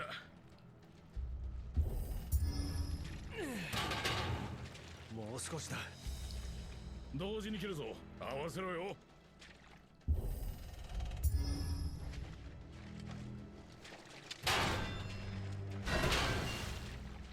面倒なもん作りやがって。Coral sword.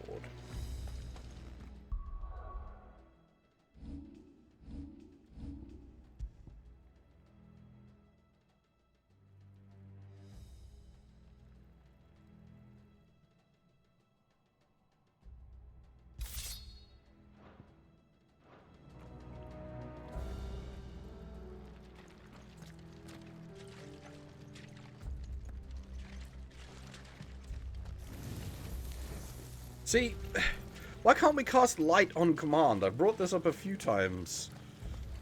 Be nice.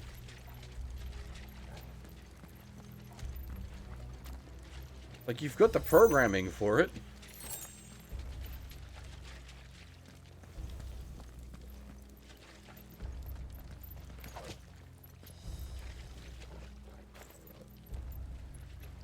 So 本当にこんなところから行けるの？ま、見てなって。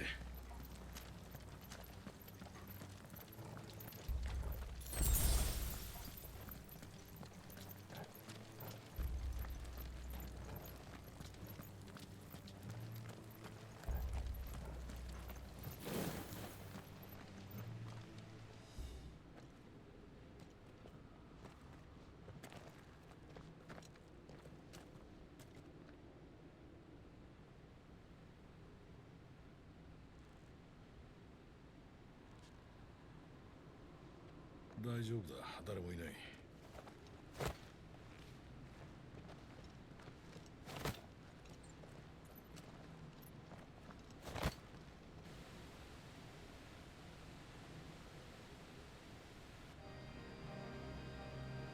ドレイクヘッド、なんて巨大なの。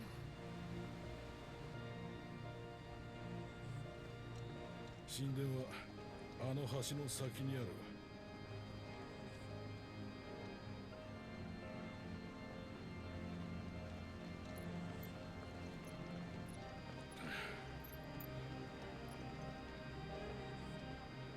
しかしろくな修復もされてないとは、よほど人手が足らんらしい。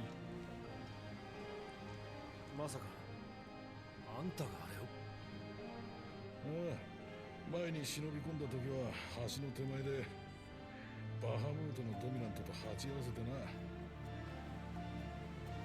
追いかけられて仕方なくだ。よく逃げ切れたもんだ。さっさと済ましちま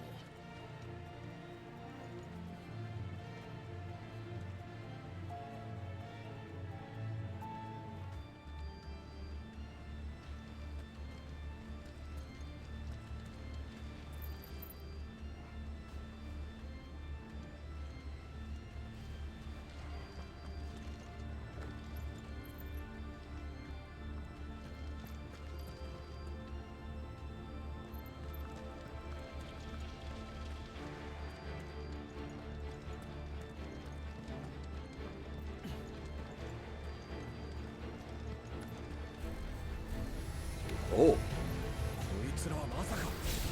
あの時の。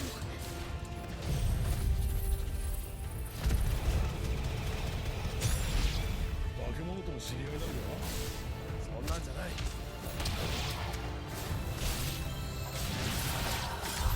フェニックスゲートにいた魔物がこんなところにも。この場所と何か関係があるのか。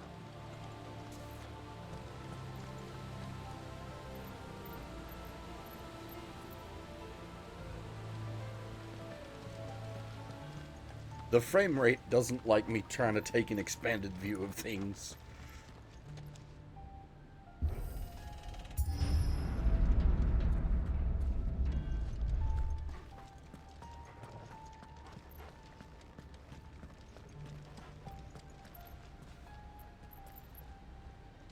Again, I'm reminded of Elden Ring. It's like the underground section with the ghosty boys.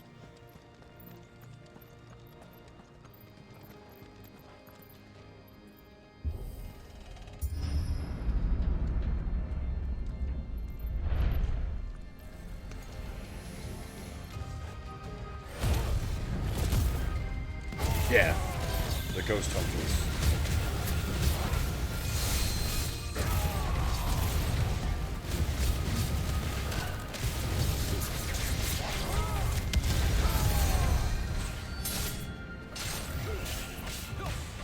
My bitrate's not too bad, but, like, is this going, like, unintelligible when I, like, hit Ifrit mode?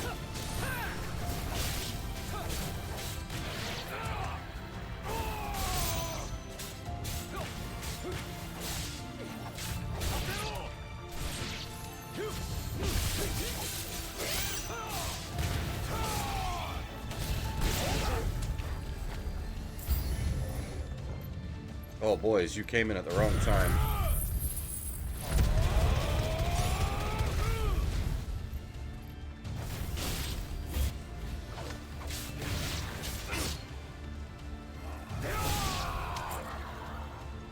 Unfortunately, I don't think I can do a higher bitrate. I think 6K is the max you can do on Twitch.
See you, girl.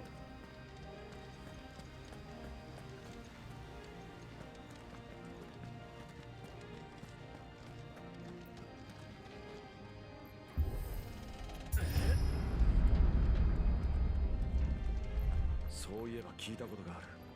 ドレイクヘッドのクリスタル神殿には聖域を守る番人がいると。前に俺が潜り込んだ時にはお目にかからなかったんだがな。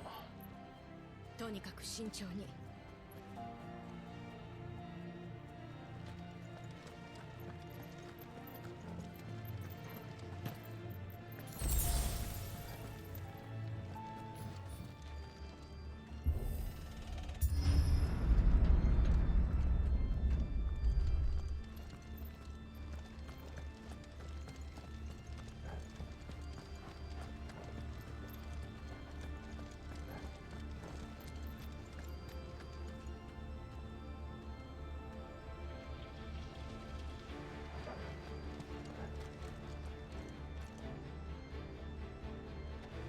Oh, that's interesting. There's a rumbling.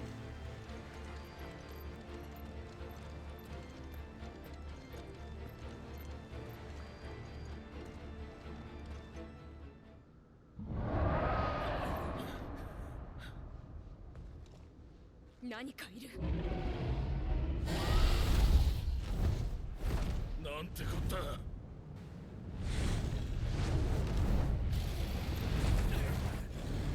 This is our first time facing a proper dragon, I think.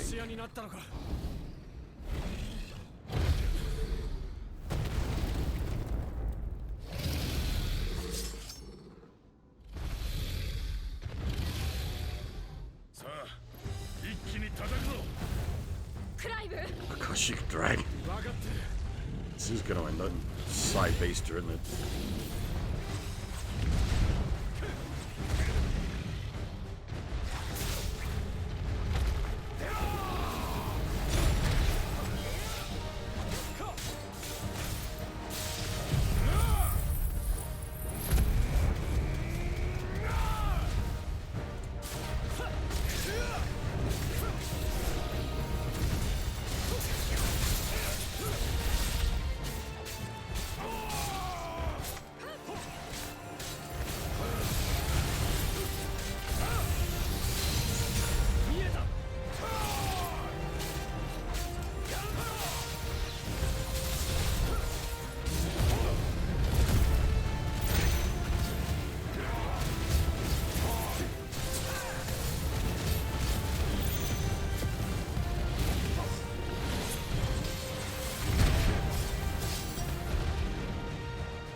bulk on is sort of fucking me up.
Okay, so, like, other things, like Flame of the Phoenix.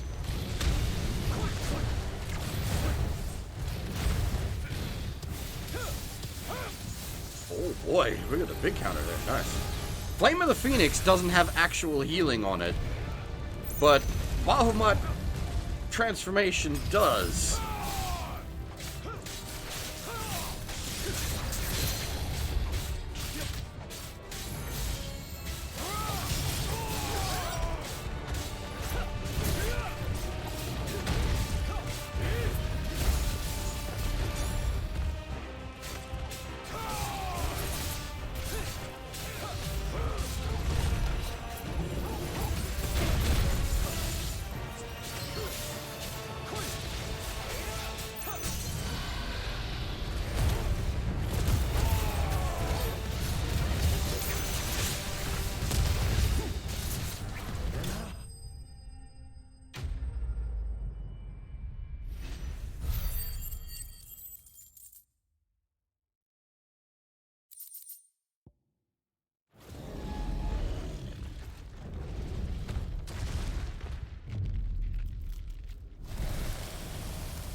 大丈夫か？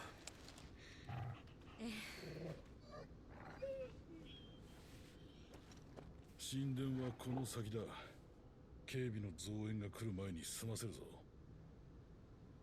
もっともこうエーテルだまりがあっちゃそう簡単には来れないだろうがな。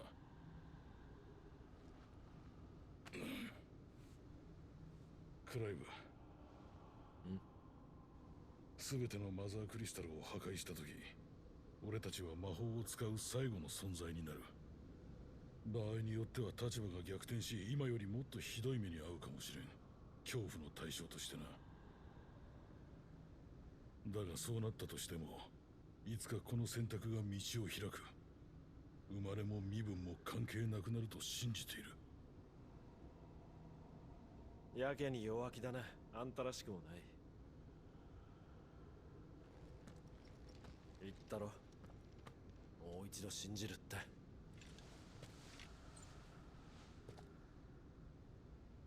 それじゃ行くとしよう。大悪党シド様の華麗な第一歩だ。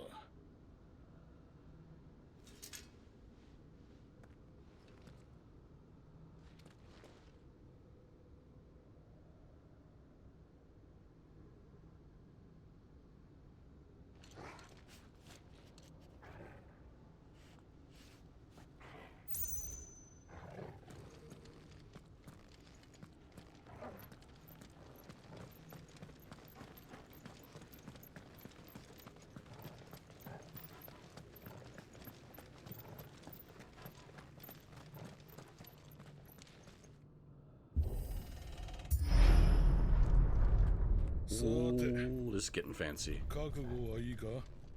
もちろんだ。ええ、見届けるわ。ありがとうよ。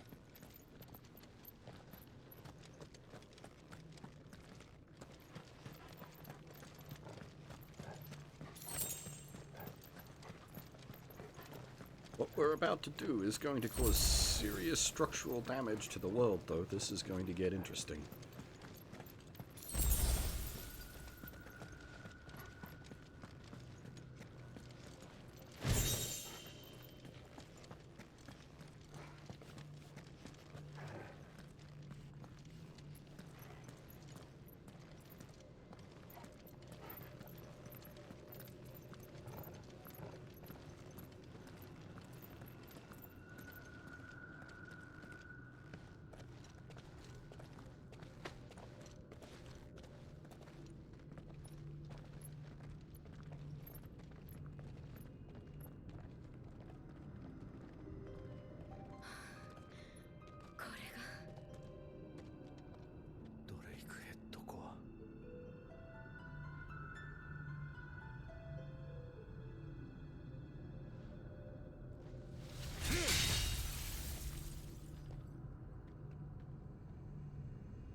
さて、どうする？ちょっとやそっとじゃ壊れそうにないぞ。手伝おう。はっ！こいつはそこらのクリスタルとは違うようだ。もっと大きな力じゃないと。I don't think Sid survives this. 胴体には応えるが、こいつばかりは仕方ねえか。下がってろ。ラムーに権限する。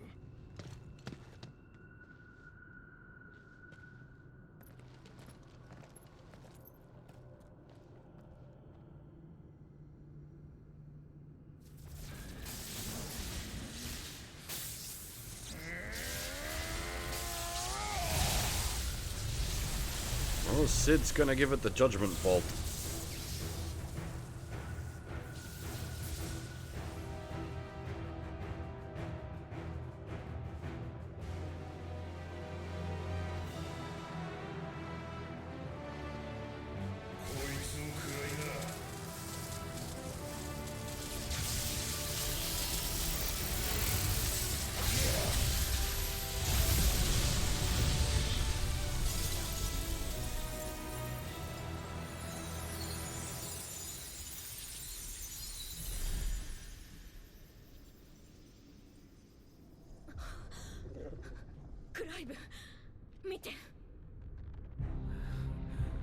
Interesting. A rent in reality.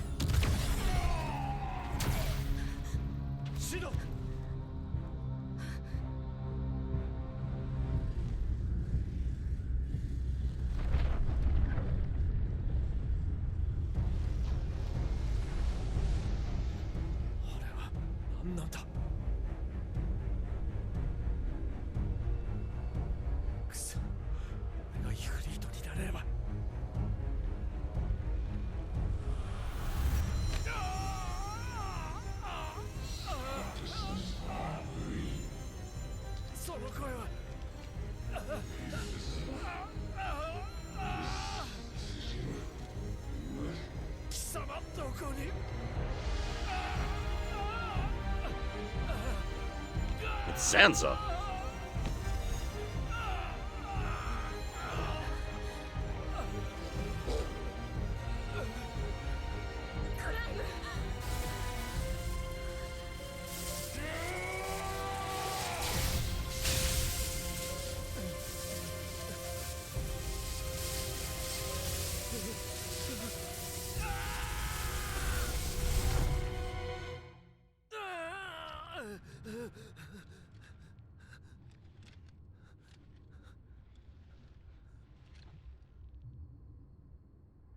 It really was Sansa? Turns out this is a Xeno game all along.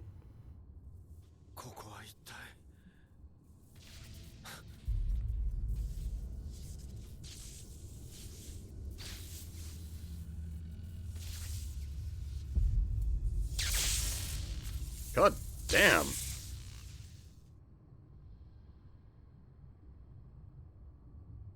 Actually impaled a god?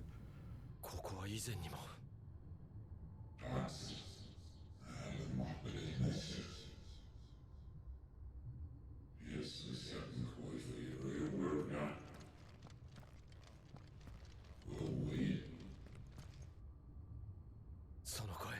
やはり貴様か。どこだ。姿を見せろ。あ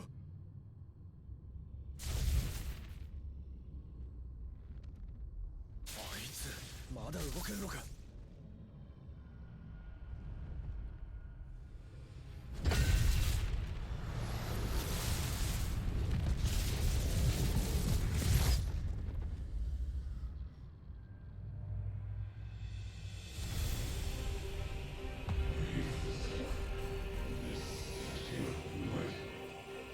Okay.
I was gonna say, does that cause friendly damage? It does seem to, so if we sort of draw the little shits. Oh no, maybe not.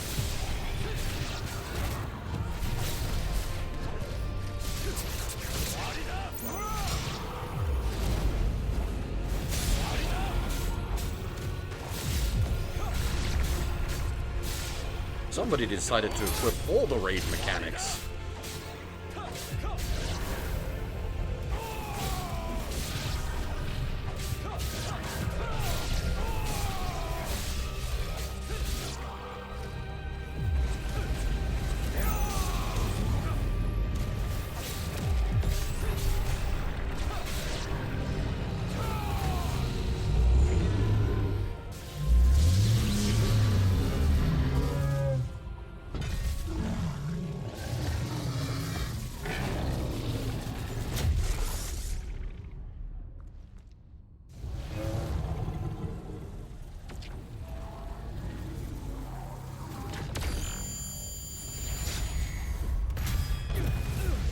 Been a while since we had one of those.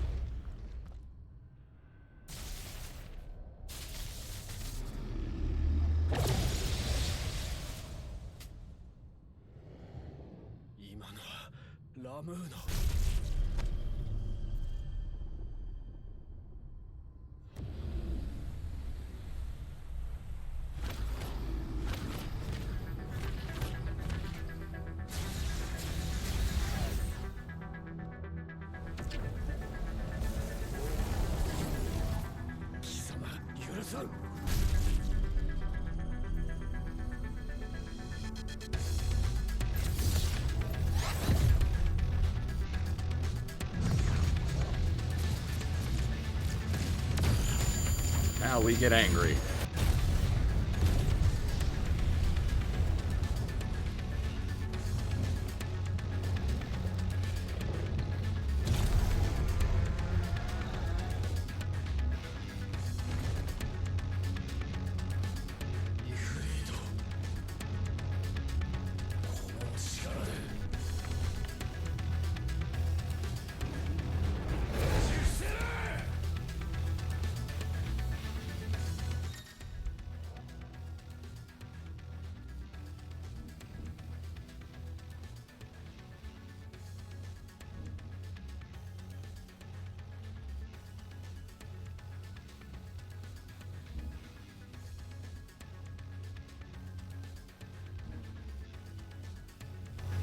Got more abilities.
Yes, I did kind of figure that game. I'm not retarded, despite what it may seem.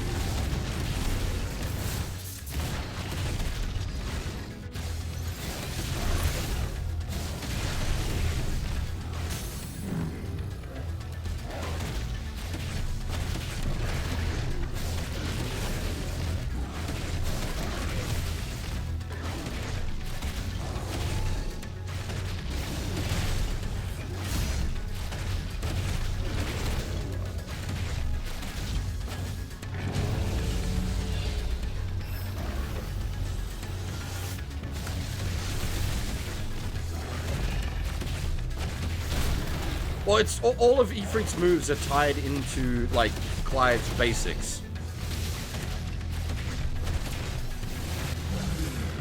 So if you've upgraded, like, all of Clive's basics, the upgrades carry over.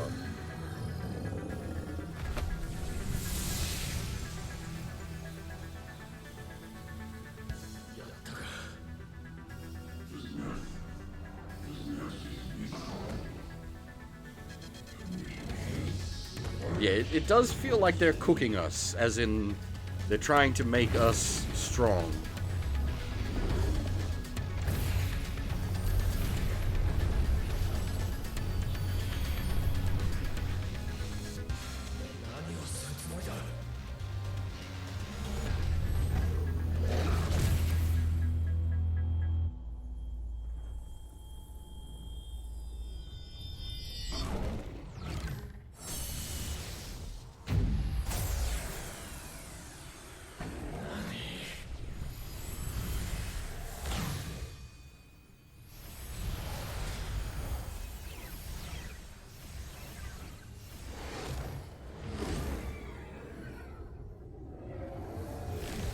Why split yourself and then reform a few seconds later?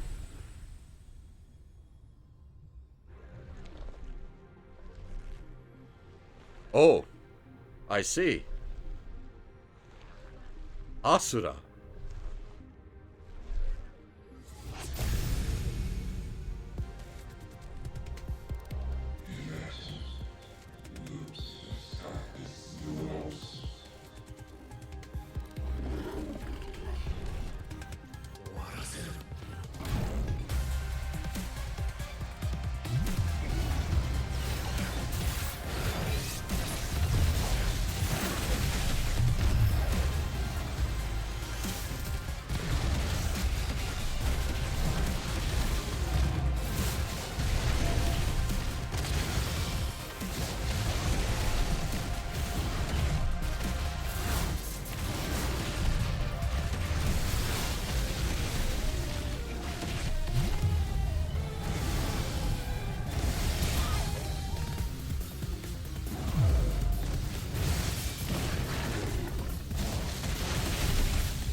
Demon Wall.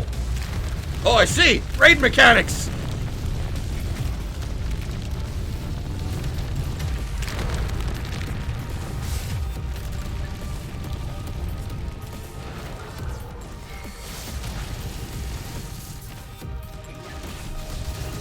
Oh, they come back!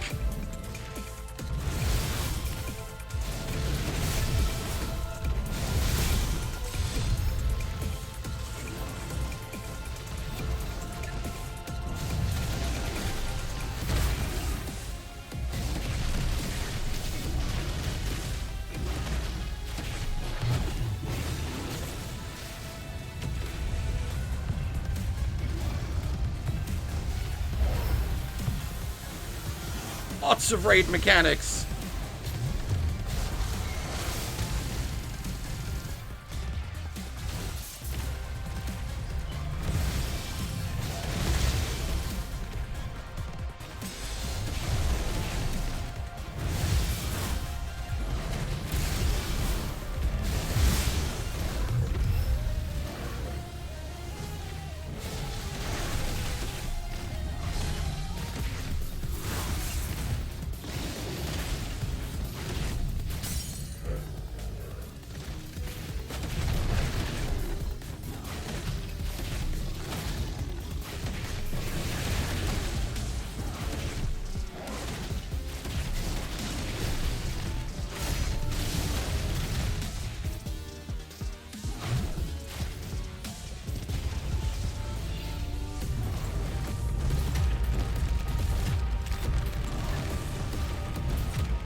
I think the music's a really good choice for something that's like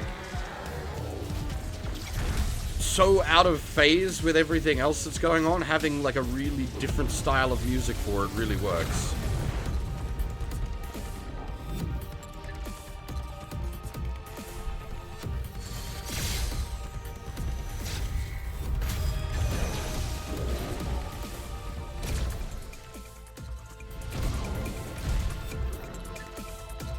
Is it like the spirit bomb? It's still sitting up there?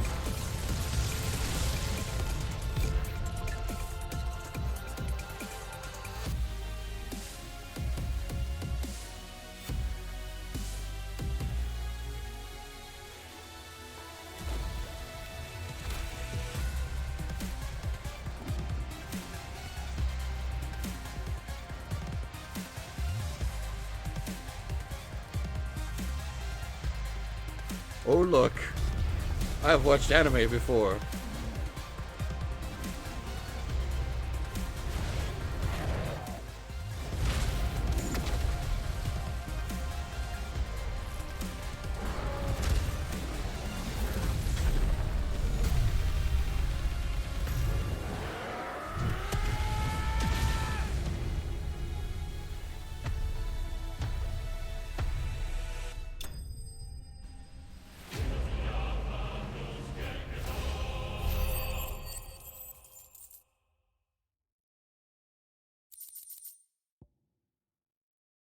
Holy shit! That's an accessory!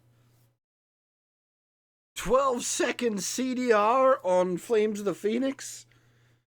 Holy balls!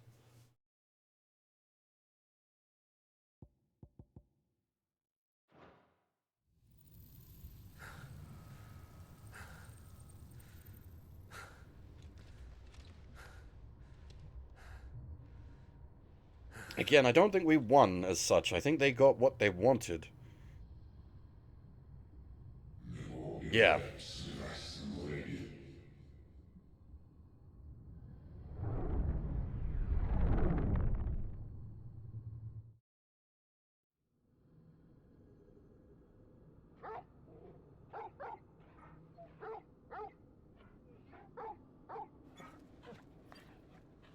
They want us turbocharged. For what purpose? Uncertain. クライブ。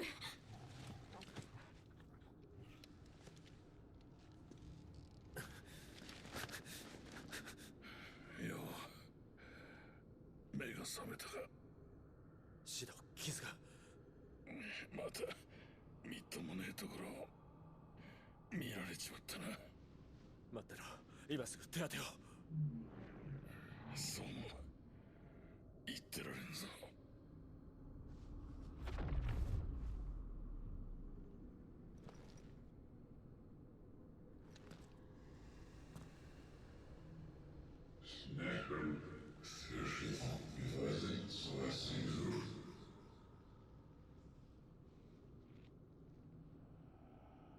ようやく分かったぜ。お前が奴を狂わせたのか。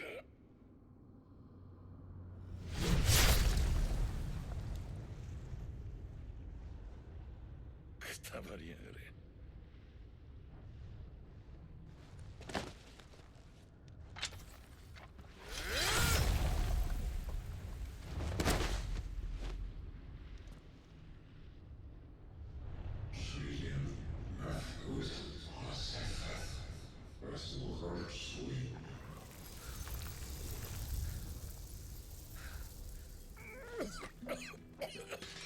シド。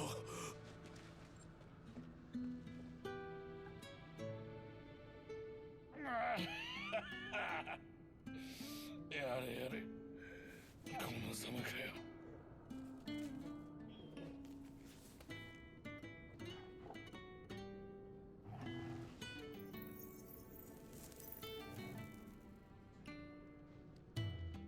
しっかりしろ。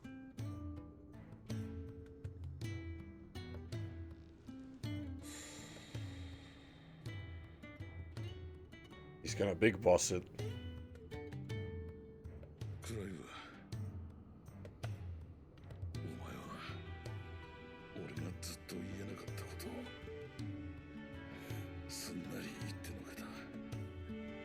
人が人として生きられる場所を作ることなんだと。俺が本当に欲しかったのは、そう誰もが自分の意志で生きられる場所だ。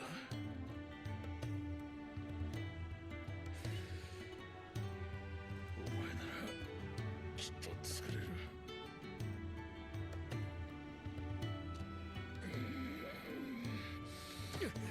Yep. や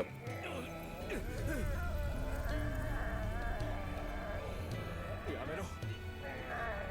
ダメだ。あ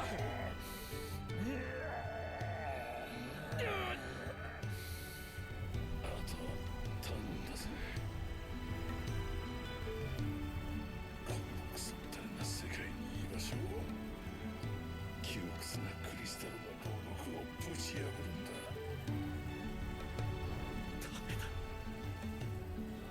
シド。いい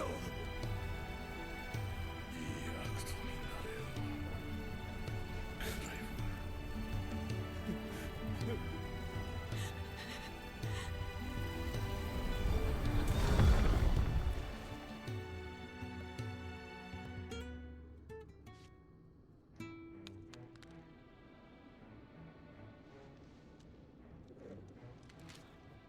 シド。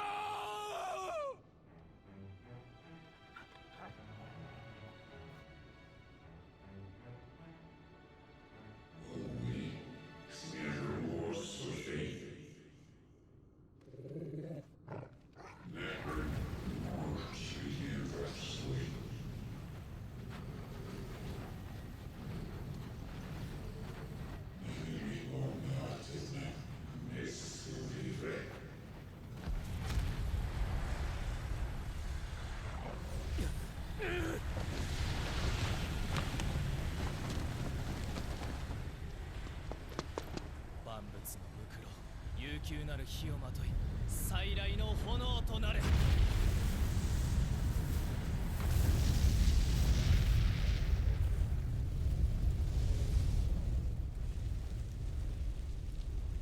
Saved by Brother Roxas?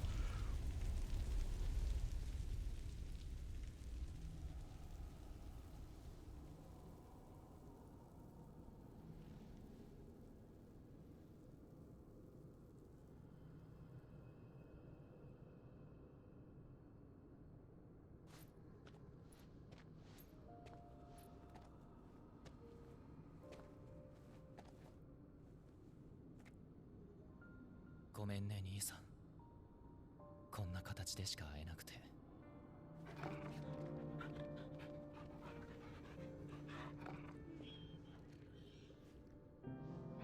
僕がわかるのかい？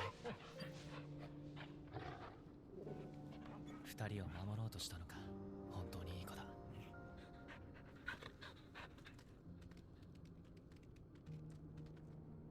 そこにいるのだろう、アルテマ。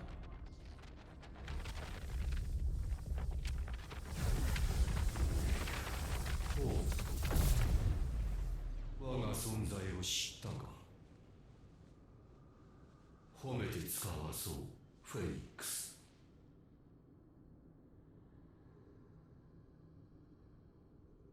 お前のことを探るために随分と旅をした。僕たち兄弟が引き裂かれてからずっとね。お前の狙いが兄さんだということはもう分かっている。だが兄さんはこの僕が守る。ならば古の力秘めたる神々の息を、不浄なることの葉を払え。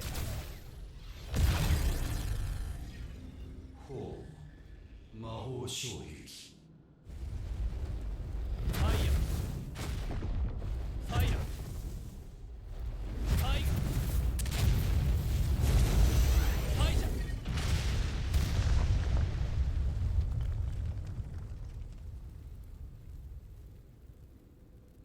拉致が開かないな。もうよい。戯れはやめよ、フェニックス。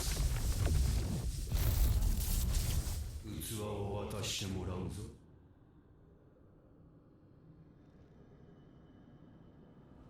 させないよ、絶対。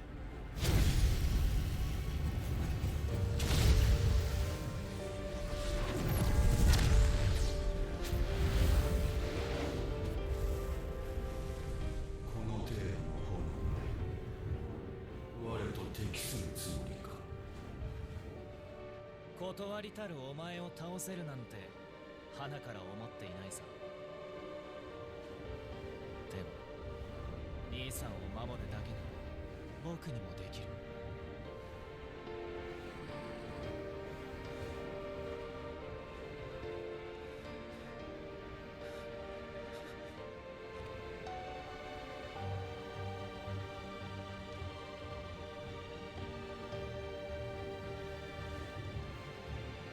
ジョシュ。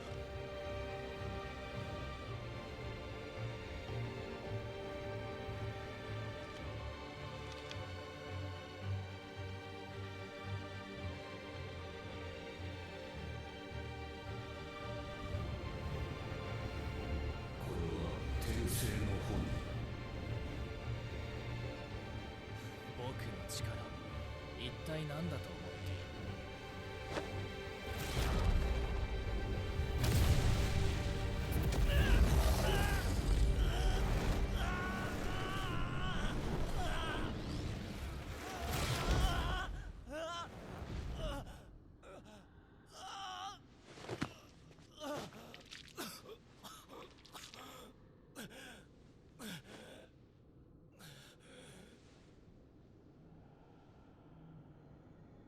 ここなら兄さんには手を出せないだろう。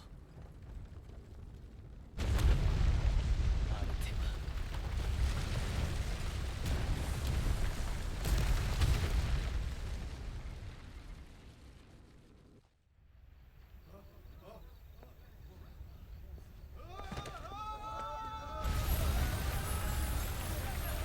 Oh yeah, world-altering act that we committed.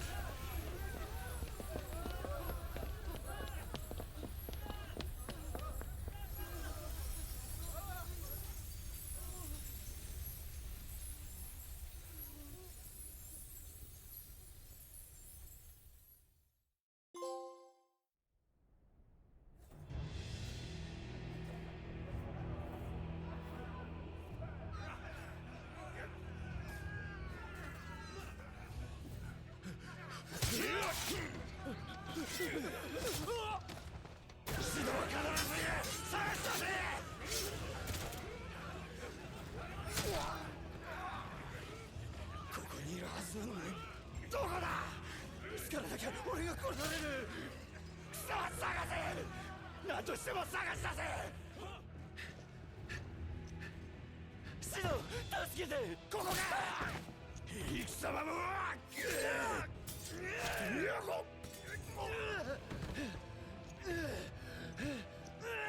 クソが。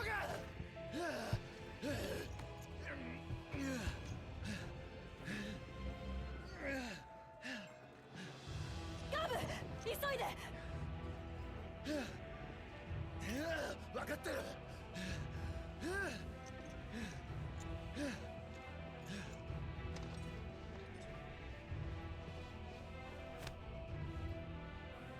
ここにシドはいないようです。クブカ様に報告を。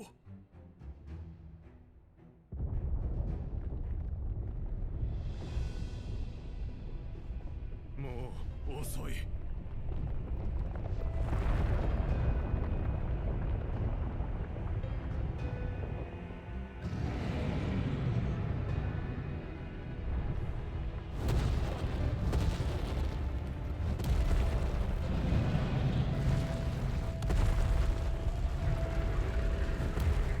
なんだってんだ。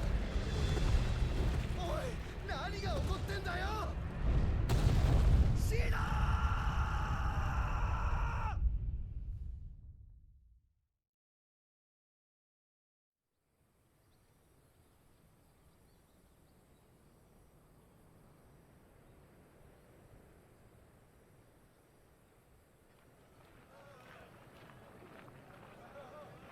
That's gonna make running the rebellion a little harder. どうだい、触っていかないかい。ほら、チョコボの肉はどうだい。うちのはそこいらの店とは違って美味しいよ。ぜひ味見してってくれよ旦那。さあ一口。さあいらっしゃいいらっしゃい。朝取れたばかりの新鮮な野菜だ。何でも揃ってるよ。お薬はいかがですか？飲み薬、塗り薬、貼り薬。どれもどれだって新鮮お薬はいかがですか？飲み薬、塗り薬、貼り薬。いろいろ取り揃えていますよ。飲み薬、塗り薬、貼り薬。旅の方、お薬はいかがです？血止めや足の疲れに効くハーブもありますよ。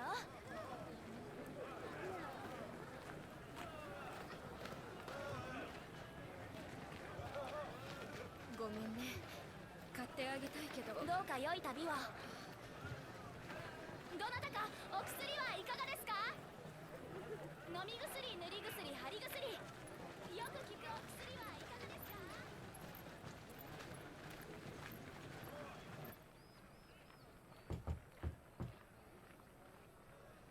Oh!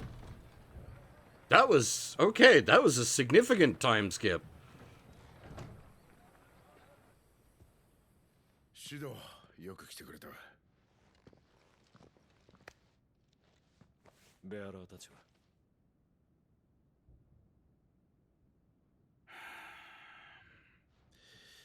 町外れの議事堂跡に囚われてる。風国プカの紙幣どもが見張っていて手が出せん。また奴らの仕業か。そうだ。あんたをおびき出すための罠だよ。またなの？これじゃまるで見せしめね。これから議事堂跡へ向かう。おい、待ってくれ。これまでにあんたや組織を守るためにどれだけ犠牲になったと思ってるんだ。救える命を見捨てろと。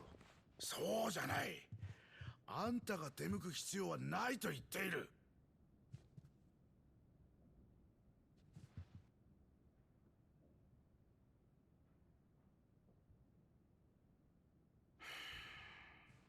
まったく頑固なところは先代にそっくりだな。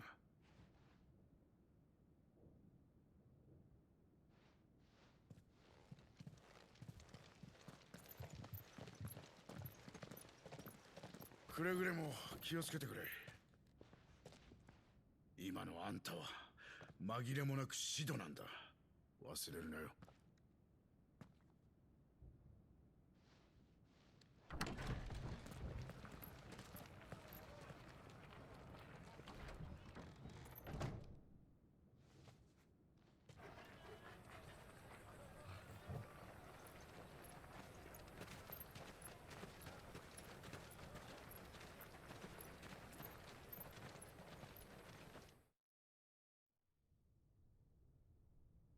どうか見逃してください。俺たちは逆らう気なんてこれっぽっちもないんです。ここの家畜は喋るのか？私たちを主人のもとへ返してください。黙ってろジジイ。フーゴの姿はないか。そもそもシド本人が顔を出すとは思ってないんでしょう。ああ、だろうな。お願いです。命ばかりは。黙れと言っているのがわからんのか。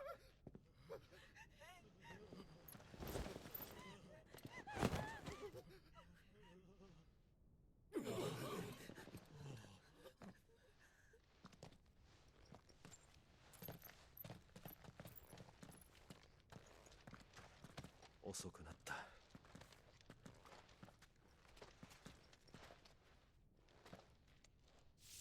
この雷に打たれるドイツだ。まさか本物シドだ。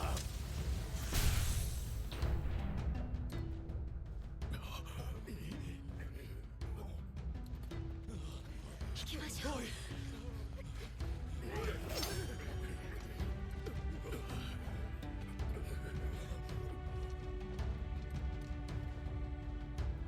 全員呼び戻せ。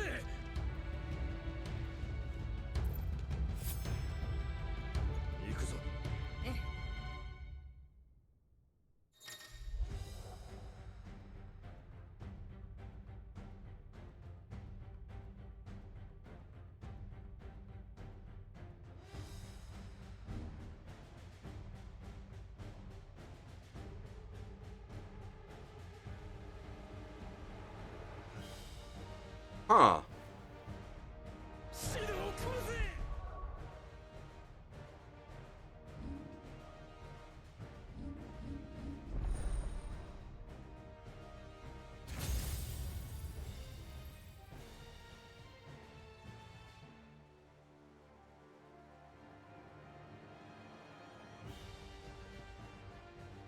So we've got Titan, Bahamut, Odin, question mark?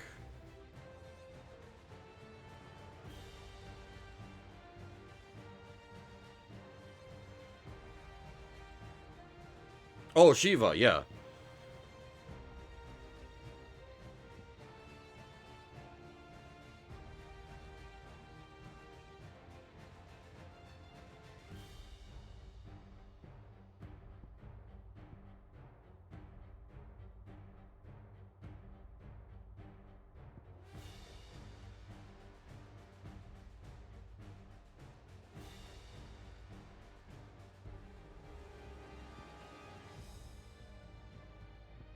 Atmos is usually played for yucks.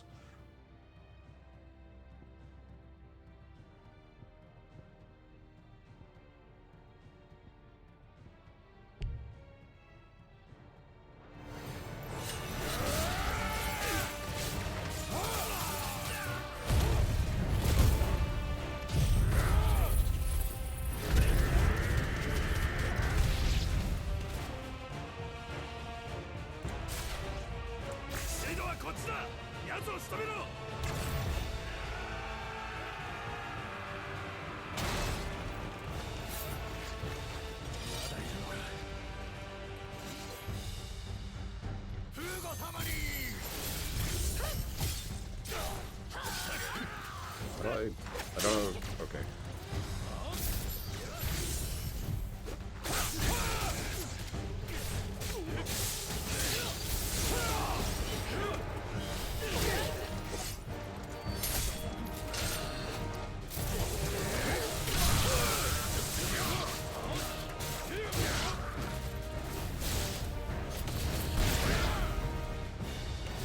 The problem with doing a 5-year time gap is you had to sort of like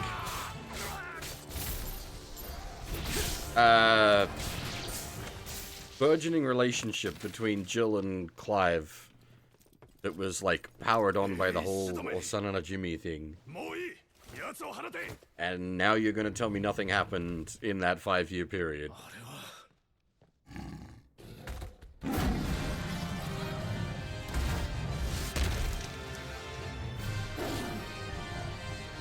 If it's a coral, when you turn the lightning off.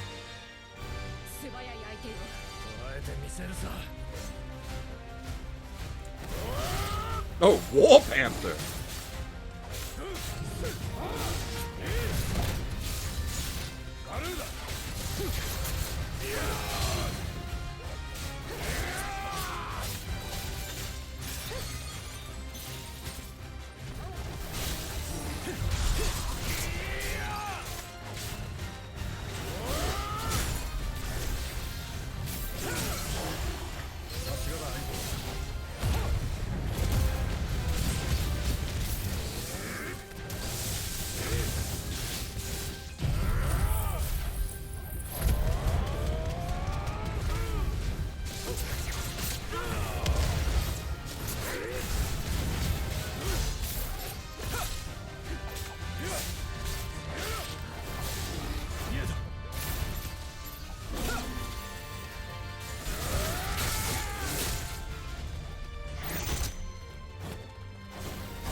Did she just cast a buff on me?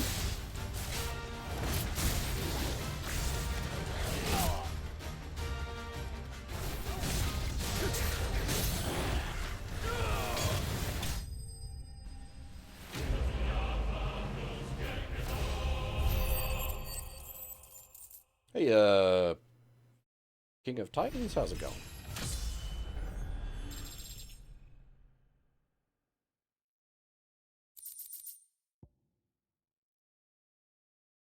Hmm.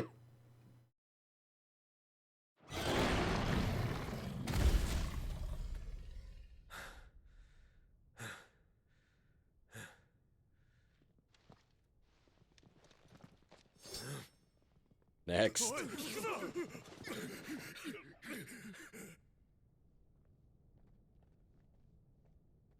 追わないの？奴らも風語に怯えているだけだ。次に見かけたら容赦はしない。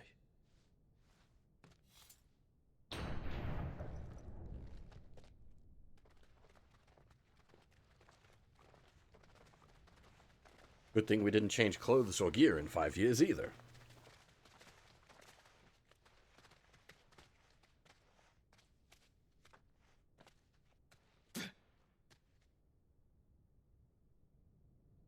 お前のせいでこれまで何人の仲間が死んだと思ってる。わかるか？餌だぞ、餌。関係のない俺たちが餌に使われたんだ。お前をおびき寄せるためだけに。どういうつもりなのよ。私たちは奴隷なりに静かに暮らしてきた。それをあんたたちがちょっかい出すせいで。そうよ。この5年間私たちが何もしなかったとでも思ってるの？誰もが等しく人として暮らせるよう必死にやってきたわ。誰がそれを望んだんだ。危険にさらされるのは当の俺たちじゃないか。その通りだ。すまなかった。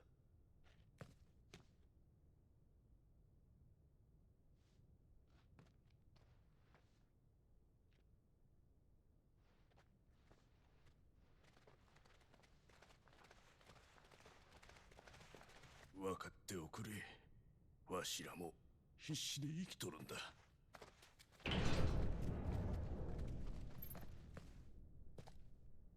シドの意志を継いだ時からこれくらい覚悟してる。クライブ。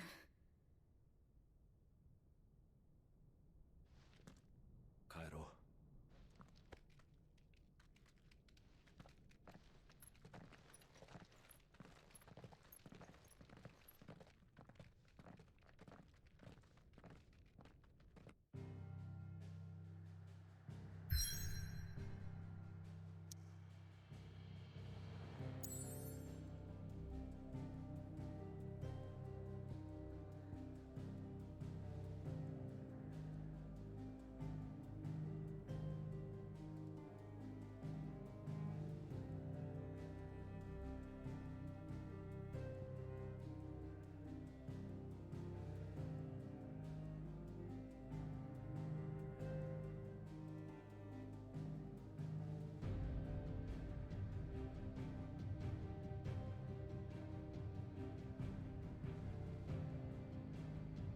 I'm just tossing up.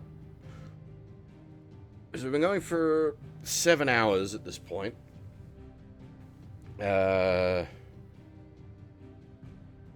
did I last take a break? I don't even remember. Shit. That's a bit of a worry. What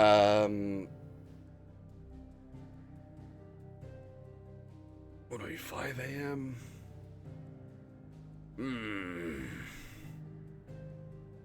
It's a matter of, do I take a break and go for another couple of hours, or do I stop now?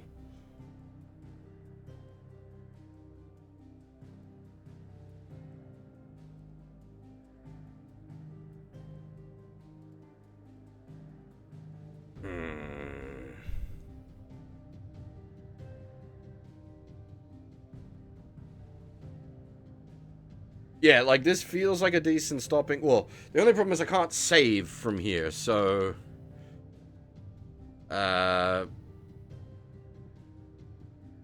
it depends on how much plot it's going to dump when we enter the hideaway.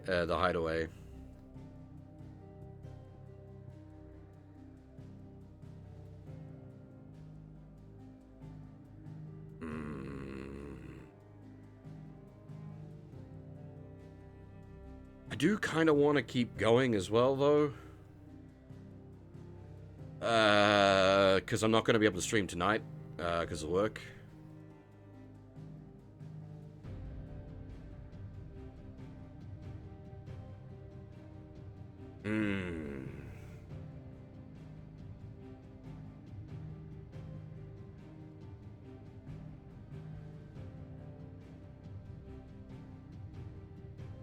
I think, yeah, I will definitely take a short break here. I can't guarantee that I'm going to go for another 2 hours.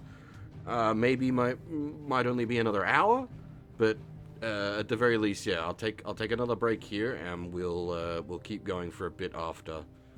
I can feel the tiredness setting in, but I do also want to keep going. And as I said, I'm not sure what it's going to do when we step in the next area. I feel like it's going to story dump us for a while before I'm going to have a chance to save. So yeah, I'm gonna take a brief break here. I'll be back in a few minutes, and then we'll go on for another, as I said, hour or two. Depends on how long my energy holds up. So, be back shortly.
Alrighty.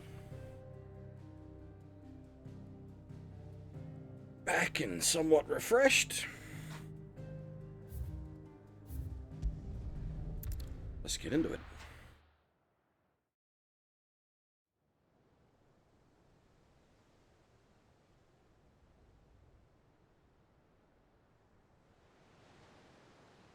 世界を黒の一体から救うためとはいえ、俺たちがやったことはマザークリスタルの破壊だ。暮らしを脅かしてる。Ah, it's the opening to Final Fantasy IX. レアラーを救うにしたって、その一方で彼らを苦しめてる。彼らも非難の目を向けずにはいられないさ。仕方のないことだって分かってはいるけど。だがシドはこう言ってたよ。クリスタルの牢獄をぶち破れと。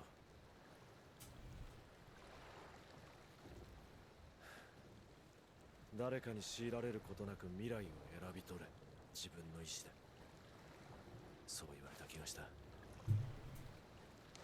彼らしい。人が人として生きられる場所、仲間と共に。そんな場所を作るため、俺はシドの名を継いだ。俺たちは彼に思いを託されたんだ。だから何が起きても俺は意志を貫く。ほら着いたぜお二人さん。愛しの我が家だ。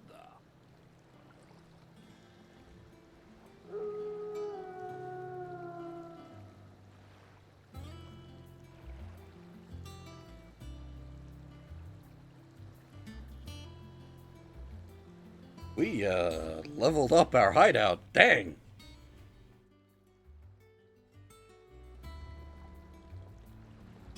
Oh, this is gonna turn into an airship, isn't it?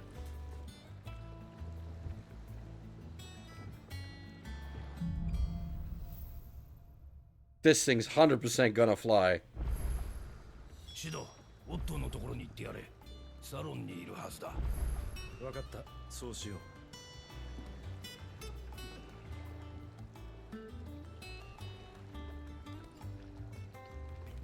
シド、オットーのところに行ってやれ。サロンにいるはずだ。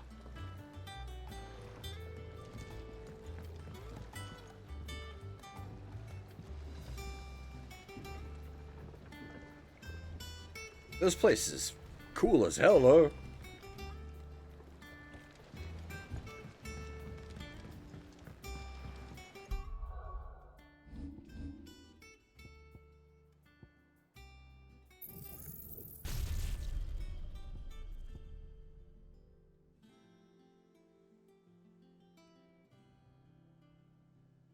Okay, so the Ramu stuff seems to be pretty good for, like, area control, which we haven't really had a lot of access to, like AoE.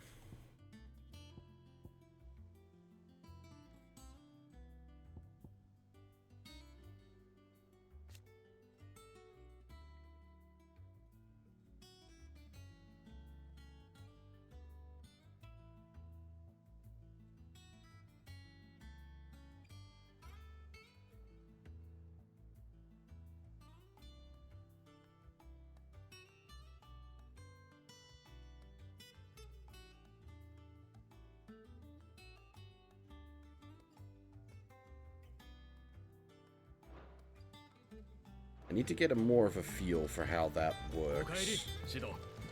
そいつを切ったら飯にするか。へい、親方。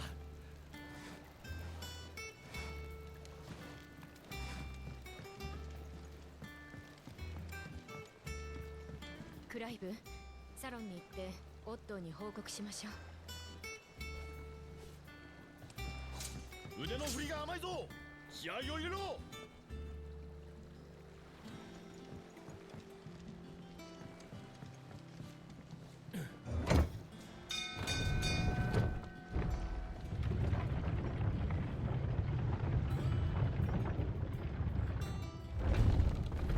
This is what you can do with a 5-year time gap. Advance the world state in a significant way. Hopefully they've done some of that with other areas as well.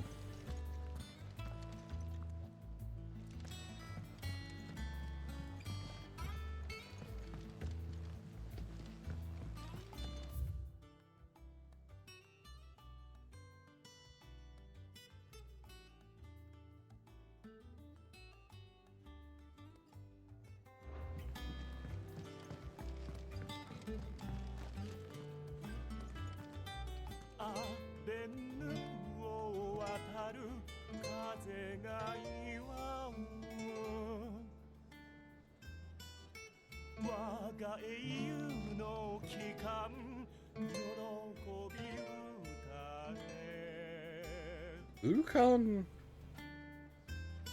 That's the sage from Final Fantasy 1. チョコボ肉のパイ、評判いいみたいだね。モリーさんの自信作なんだ。次は多めに作ってもらうか。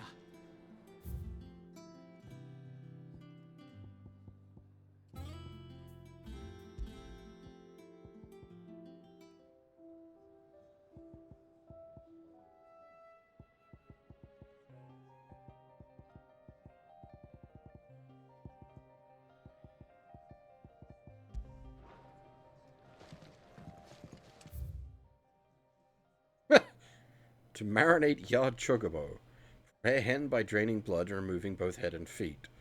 Offal, particularly the heart and liver, should be set aside for later use. Stir into a deep bowl watered wine, preferably of red variety, honey, salt, pepper, nutmeg, and any other seasonal savory herbs if you so desire. Add to the bowl the dressed bird and let lay in a dark room for a single turn of the sun. Break the breastbone and ready your forced meat thusly. Chop together the heart and liver of the chocobo and mix it in with the crumb of a stale balm and pepio or kupo nuts soaked in boiled cream. Beaten mace as much time as will lie on gilpenny and fill the bird, but not overly so.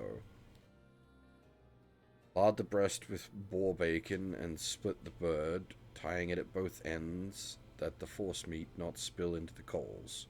Roast until skin is golden brown, taking care to baste regularly with drippings.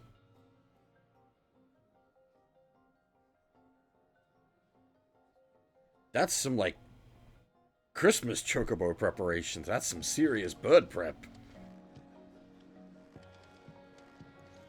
飲み終わったらもう一働きするかな。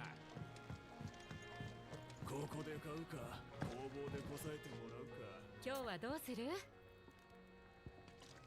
Well, that's different. 私はこの隠れ家の憩いの場、パブタブ&クラウンの店主よ。とは言っても、ボリーの厨房に間借りしてるんだけど、その分美味しいお酒を楽しませてあげるわ。シドも一息つきたいときはいつでも顔を出してね。Oh, hey, how's it going? ほら、もういいの？ Also, I did notice in the transition our tattoo has been scarred off.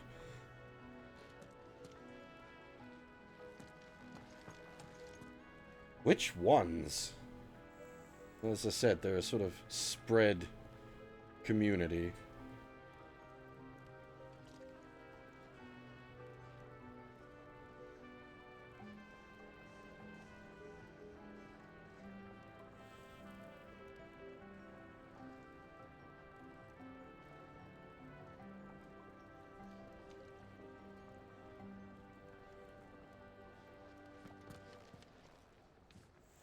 Oh, Sharon survived. なんだい。ああ。どうだい。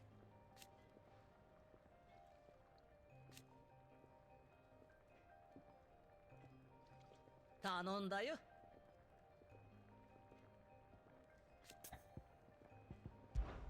まったく。I meant which, unless you went to them individually.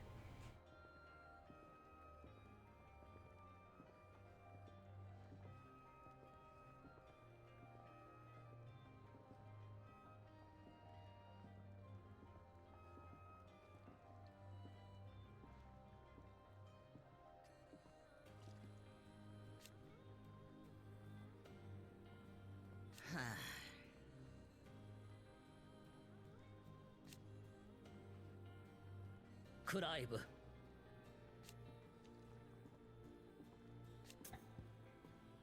do you got 何 for が欲 us? しいんだい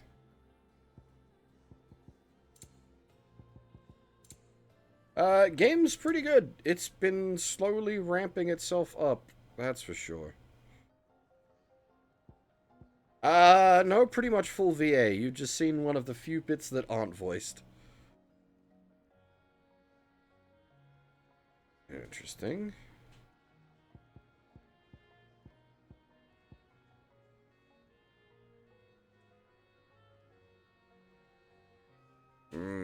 Smells like a cheaty item, that one.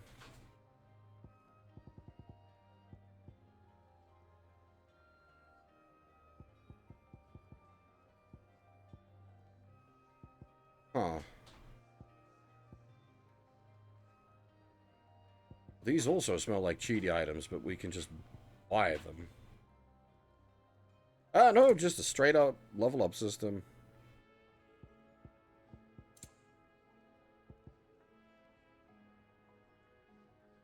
Elixirs are new as well. You've come in at a very odd time. We've just finished a massive story segment and had a 5-year time jump. 確かに引き取ったよ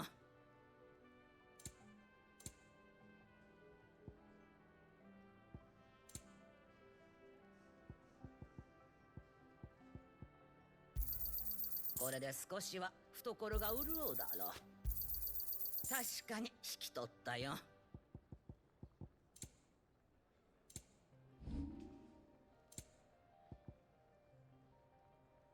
Ooh, boy, they're expensive. じゃあねこりゃドリス隊長の剣より高そうだクライブ、お帰りなさい。装備や薬で困ってないかい？こんな湖の真ん中まで品物を運び入れたんだ。せっかくだし、いろいろ買っていってよ。Goat has survived.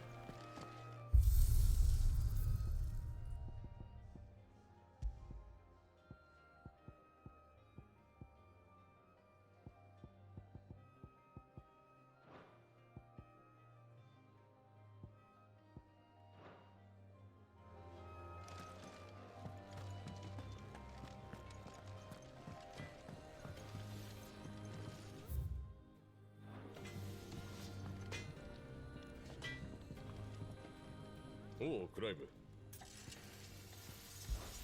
ここか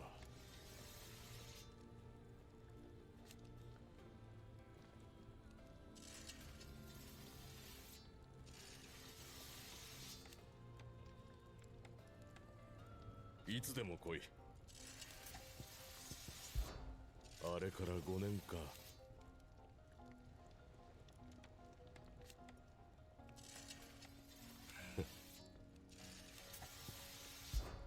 何を作る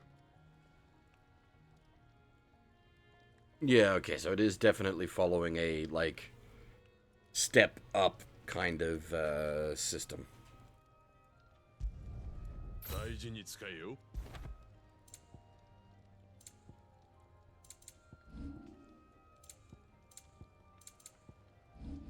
じゃあなうちの火事場は最高だぜなんせ魔法を使わずに火事ができるんだからなそれもすべてあのロとフイゴのおかげ本当にすごい発明だよ As for the blacksmith being nice now, I mean, technically we are the boss now.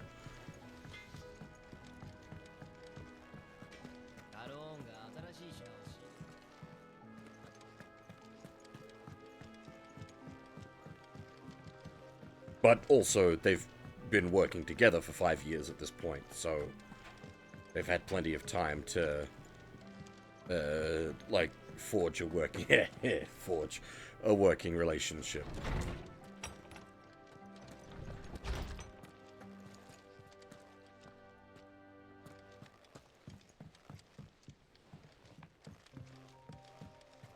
All of memories. The hell?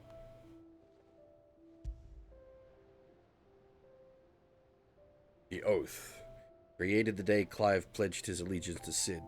This crystal shard transfixed with twin daggers is a powerful reminder of a promise made, a friendship forged, and a legacy inherited.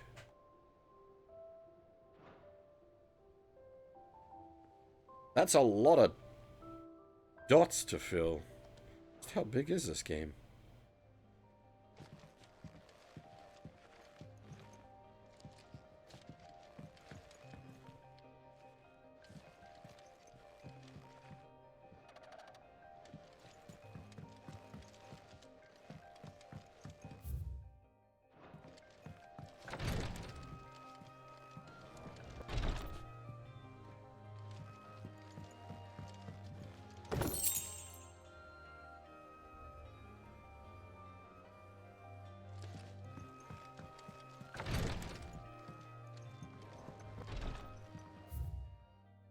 It reminds me a bit of the,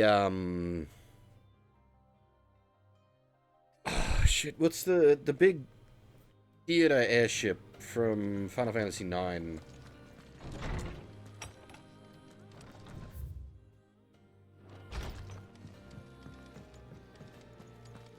Just for the way it's laid out and the feel of the thing. ショコは今片付け中なんだってさ。あとちょっとで終わるってさ。待つしかないか。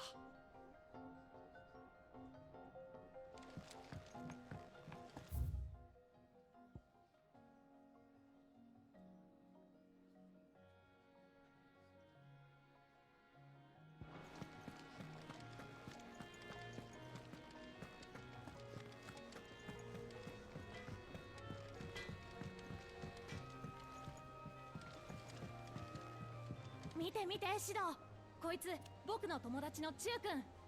積み荷から出てきたのを捕まえたんだ。可愛いよね。Strange hat.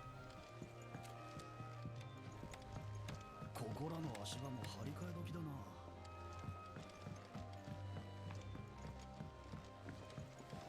Oh dear, excuse me.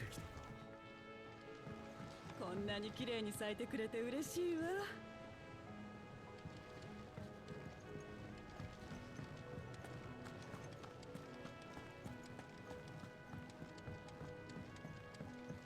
Ah, did our botanist friends have some success over the last 5 years? 植物を育てられるのも綺麗な水があるおかげね。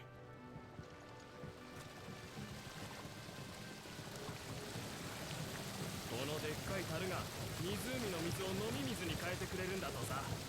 綺麗な水が湧いてくるんだ。仕組みはよくわからんが大したもんだよ。Got some sort of water purification system. Nice.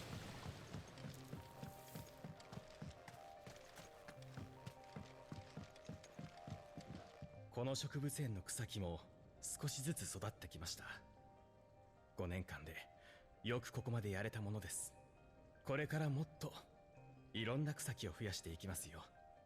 死んでいった仲間たちに誇れるくらいにね。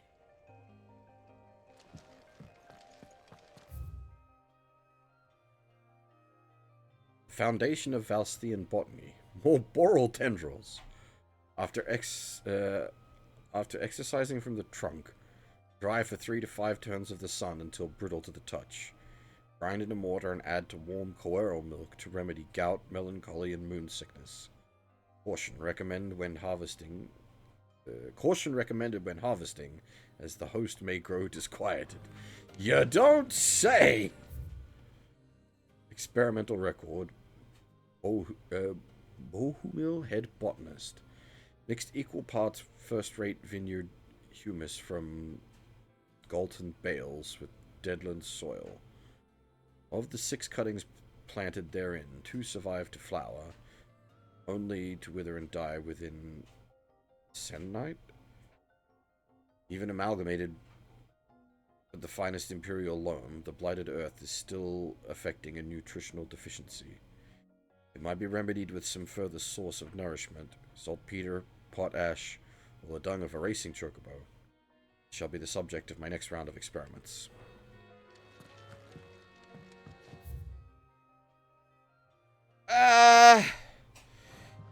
It gets pretty edgy in places. It's not as... It was kind of grim derp for the first few hours. It sort of let off on that a bit and then has been bringing it back in, but... I think it's been doing a pretty good job of things.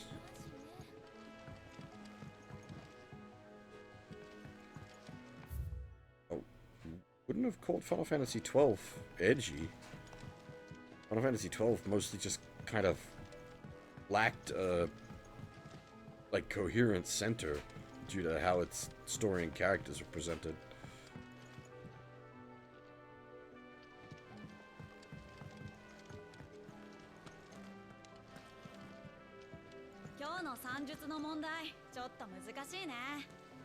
私ちょっと分かってきたよ。次の問題は正解しちゃうんだから。I wouldn't have even called 13 that edgy. 13 just was crap. あら、お帰りなさい。シドも私の授業受けていく？読み書き算術ならシャーリー先生にお任せあれってね。子供たちには評判いいのよ。I would say, even without having finished it, this is better than 13 and 15. But I don't want to like pass proper judgment on the game until I complete it. よー、シド。たまには休憩しろよ。昼寝なら屋上が一番だぜ。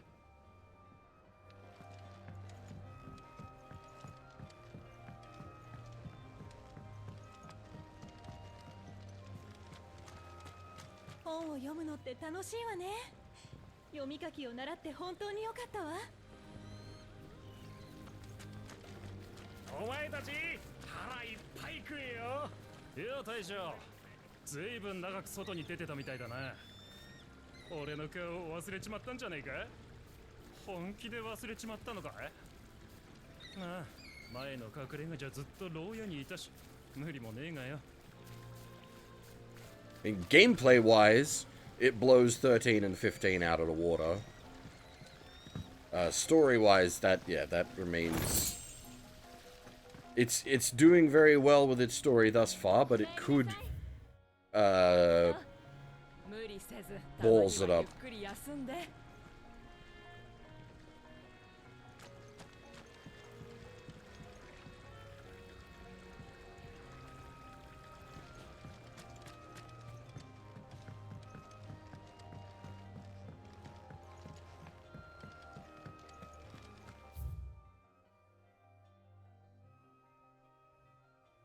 I just noticed the lore keeper is missing.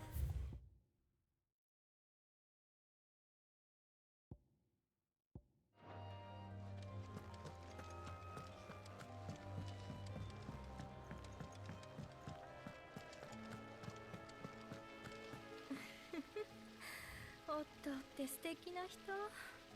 仕事熱心で物静かで仲間思いで、あんなにいい人、この世のどこを探したっていないわ。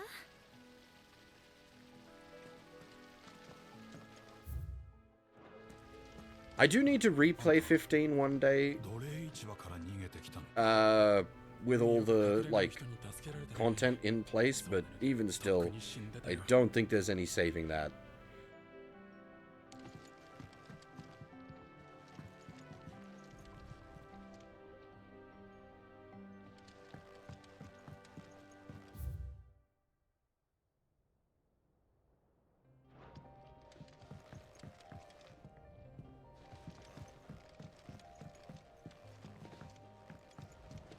'15 is, like, even with all its story DLC and whatnot in place, it is highly disjointed still. タルヤに用事かな。彼女は今大事な施術をしてるんだ。終わったらクライブに声をかけるよう伝えておくよ。 The fact that you basically need, well, not basically, you really need to have seen Kingsglaive and Brotherhood to even get started on understanding that game. Ooh. Mokurin.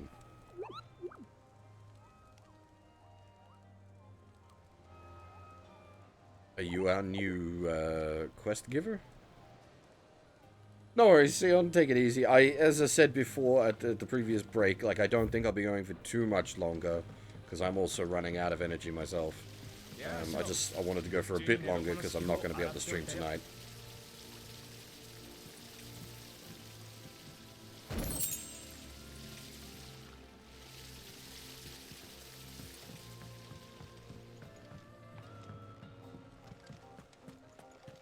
Next 各自待機だ。了解です、ドリス隊長。いつでもご用命を。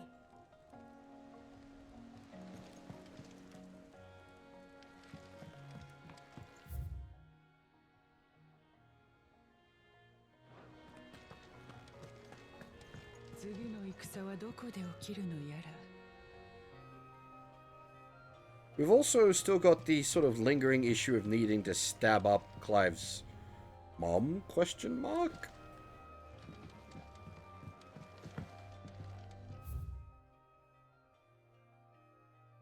A history of Valstian jurisprudence? Continental Accord. The signing of the Continental Accord marks the beginning of the modern era of Valstia. The realm had once been riven by hatred and mistrust. The Accord built bridges, affecting many of the areas of realm-wide cooperation that persist to this day. Shared currency, shared calendar, and common system of bearer ownership, chief amongst its epoch-making achievements. Alas, in the years since the Accord signing, many of these old rifts have reopened. For us to follow in the steps of our forebears and wholeheartedly endeavor to usher in a new age of peace and unity. Well, surely he's, like, still pretty fucking motivated to stab her up, since, like, she was part of the reason that, like, the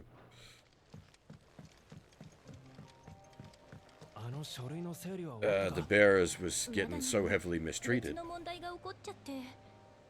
そりゃまずいな。オットーさんに急いで整理しとけって言われてるのに。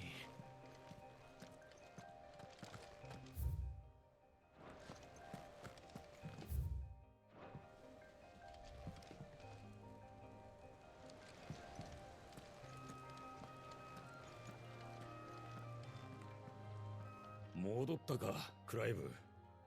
ビクトルがストラスを飛ばしてきた。状況は分かってるよ。今回も災難だったな。巷ではシドは滞在人だ。その上、風国プカにまで目をつけられてる。誰だって関わりたくはないだろう。それで留守中に変わったことは？ダルメキア共和国軍を調べるためにガブを向かわせた。どうにも奴らの動きが引っかかってな。今は帰りを待ってるところだ。Oh, is he gonna be cool eye patch? Because he lost his fucking eye. 彼女と各国の情勢をさらっておくとしよう。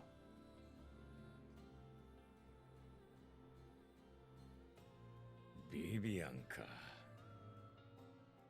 戦の研究さえできれば場所は問わんと言ってたが、こんなところでもお勉強とは変わった先生だよ。変わり者だから協力してくれるのさ。何かあれば呼んでくれ。Okay, so we do just straight up know it is an ancient airship.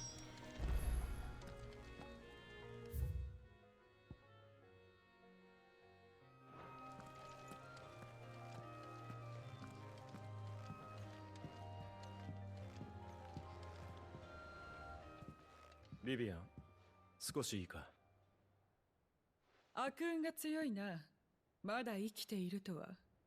お前にだけは言われたくない。何度か暗殺されかかっただけじゃないか。騒ぐほどのことでもなかろう。さて、要件は何かな？この偉大なる軍事学者、ビビアン・ナインテールズが答えよう。各国の情勢を把握しておきたい。 Speak with a 今日も今日と strange て accent. バリスゼアは知事に乱れたまま、史上最悪の大罪に、シドの登場に、黒の一体の侵食による世界の荒廃。だが、世界を揺るがす風はそれだけじゃない。ザンブレク公国という嵐の存在だ。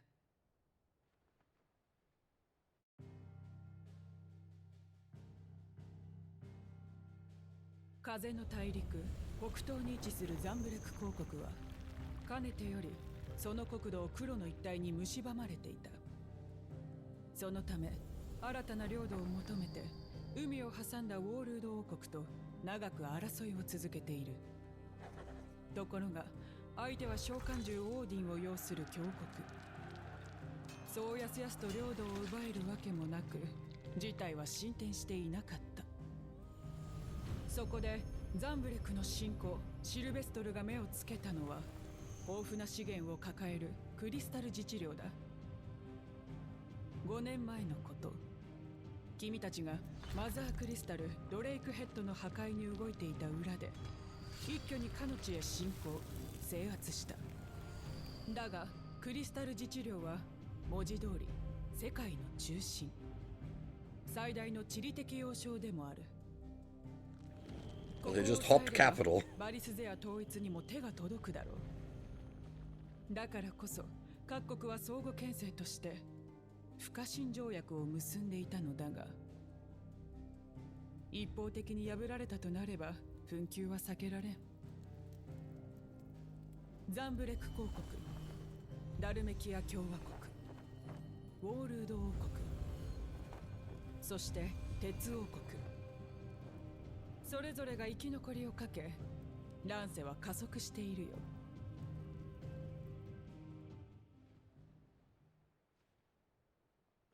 なるほど。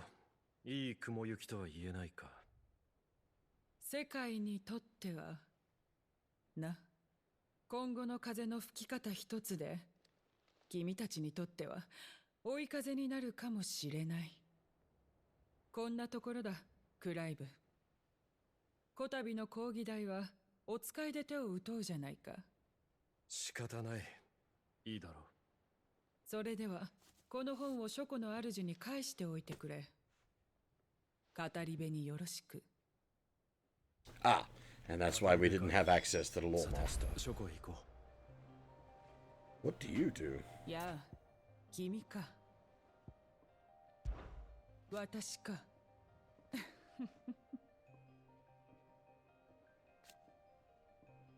よかろう。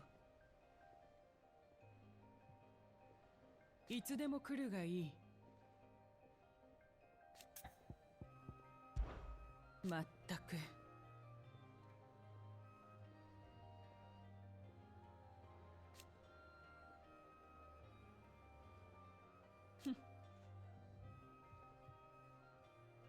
そんなある日だ。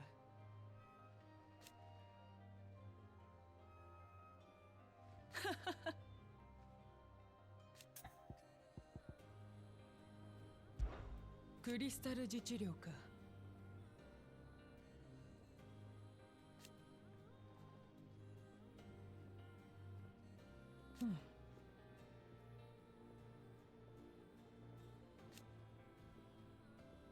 理解しがたいね。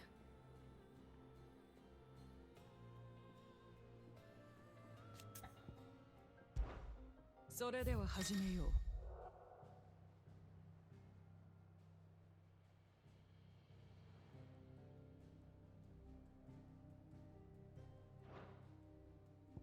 What?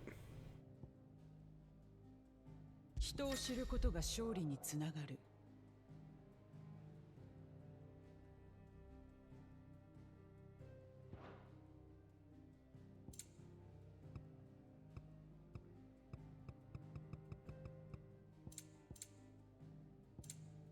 Huh.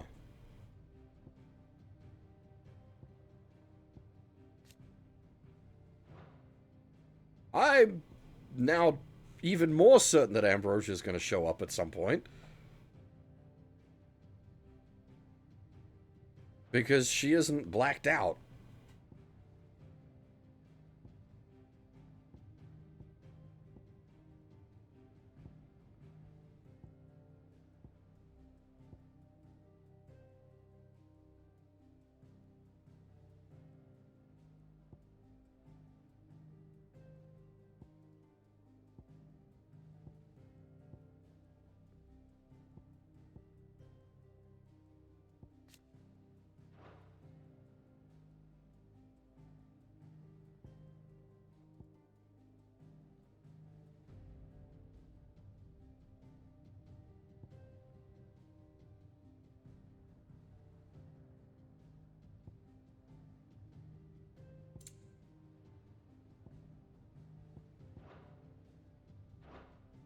世界を俯瞰してみようじゃないか。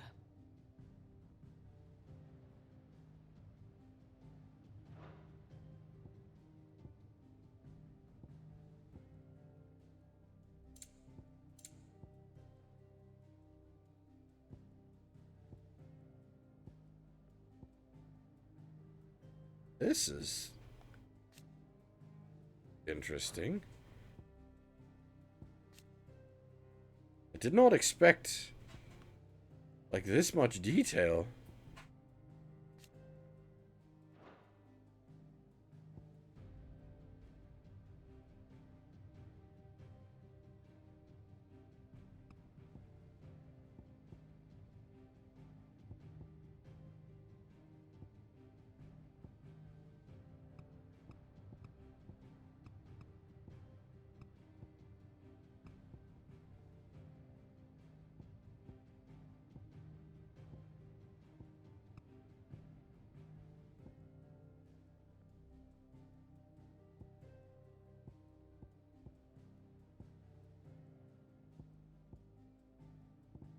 All right, this is this is technically where the game started.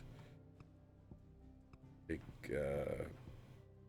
battle, the opening.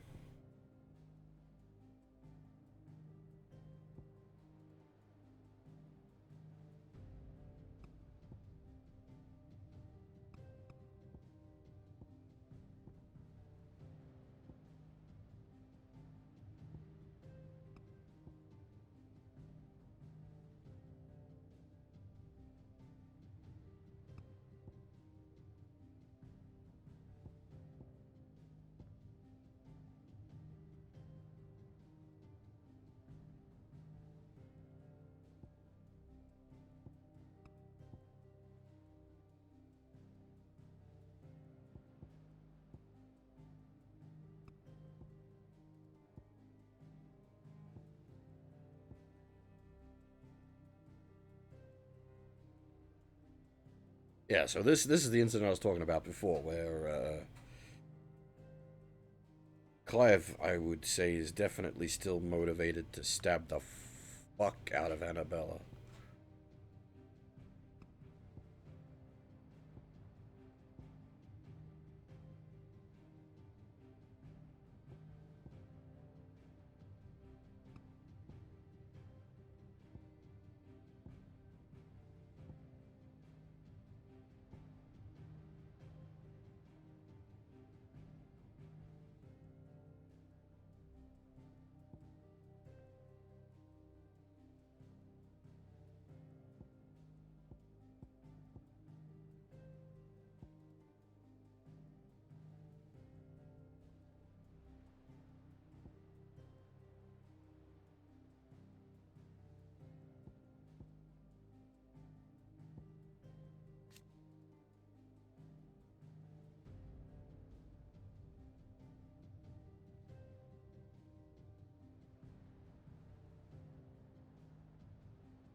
Hmm.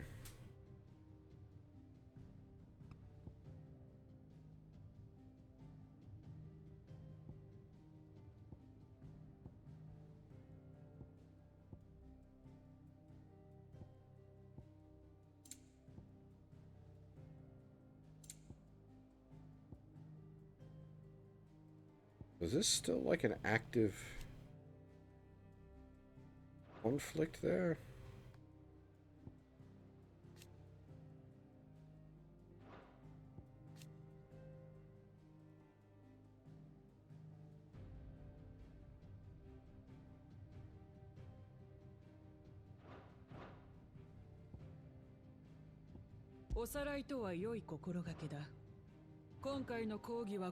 I'm honestly surprised at how much, like, lore detail they allow you access to. I suppose they would have had to have, like, written it all out when making the game, so why not make it accessible?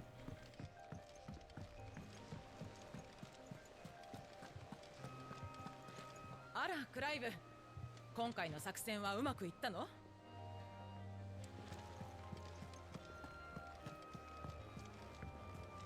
隠れ家のみんなの顔を見るとホッとするわ。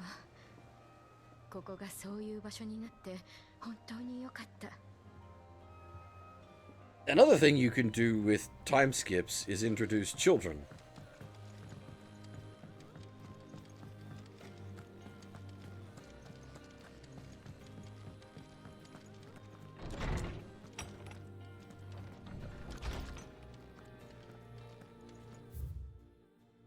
Mithril, a mineral most mighty. Mithril is a material of both passing hardness and luster, and it is these two qualities for which it is valued by the weapon and armor smiths of the realm. However, there's a third quality of mithril that sets it apart from steel or shell.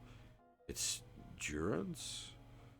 While even the finest steel may be melted by dragon's fire, become brittle in frigid climates, or turn to rust if not regularly and rightly oiled, mithril is, once made, eternally unchanging. In this volume, I will explain how one might go about making, shaping, and employing mithril in one's work. この隠れ家は飛空艇だったんだよ。今は飛ばないけど、インビンシブルって名前なんだよ。意味は知らないけど。Huh. That is certainly an airship.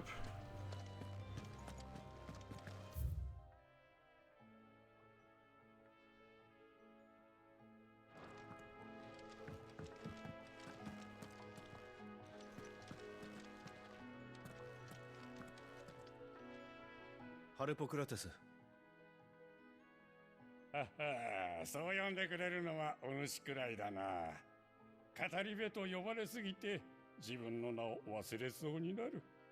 クライブ、無事に戻って何よりだ。ビビアンから本を預かった。これをあんたに返してくれと。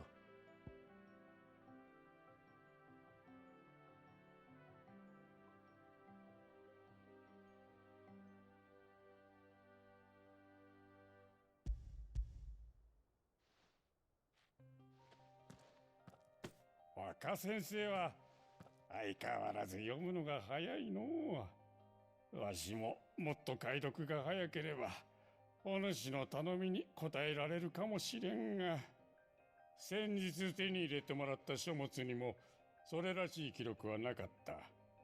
お主が5年前にドレイクヘッドで出会ったという謎の存在、その正体にたどり着くにはまだまだ時間がかかりそうだ。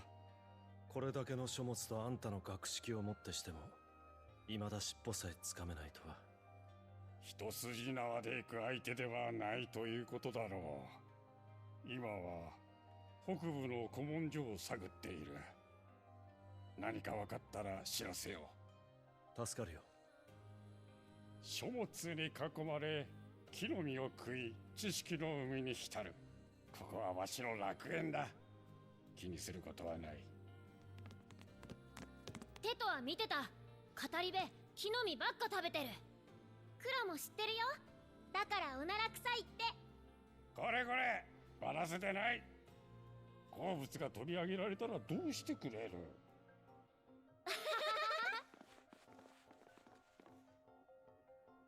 テトとクロは相変わらずか。書庫で預かってからというもの、毎日元気にしておるよ。ただ時折親が恋しいとぐずるのだ。あの子らが哀れでならん。前の隠れ家が襲われた時、二人の親を含め多くの仲間が殺された。5年前の出来事は生き残った者たちに深い傷となって残ったな。その傷を癒すにもまだまだ時間が必要だ。話が長くなった。疲れたろ。少しは休むといい。ありがとう、ハルポクラテス。ガブが戻る。Quite a mouthful of a name on 部屋 him. で休むとするか。As for like super famous VAs, there's like most of the cast are like relatively well versed, but there's no one that's like jumps out at me as like big time. 知りたいことはあるかね。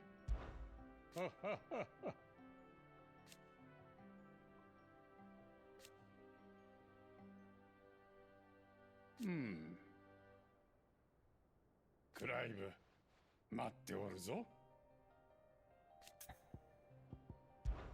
あれから5年か。そんな時だ。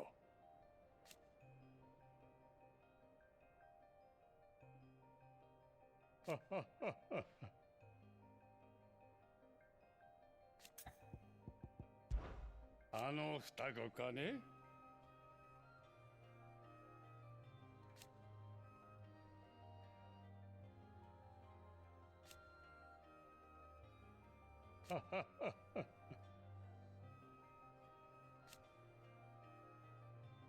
そうだな。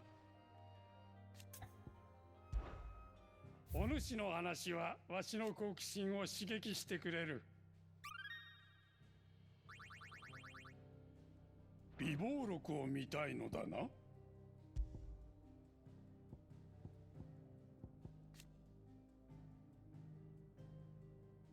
Heart of the Mother Crystal. A brightly shining convolution of shards that sits at the center of each Mother Crystal. When a heart shatters, so too does the mountain around it. Since time immemorial, sanctuaries have been built around the hearts for the worship and protection of those irreplaceable treasures.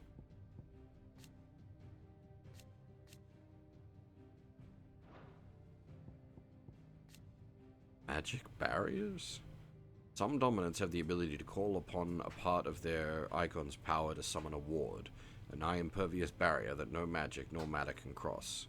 However, its maintenance requires a continuous channeling of aether through the summoner's flesh, taking a heavy toll upon them. The larger the barrier, the greater the burden.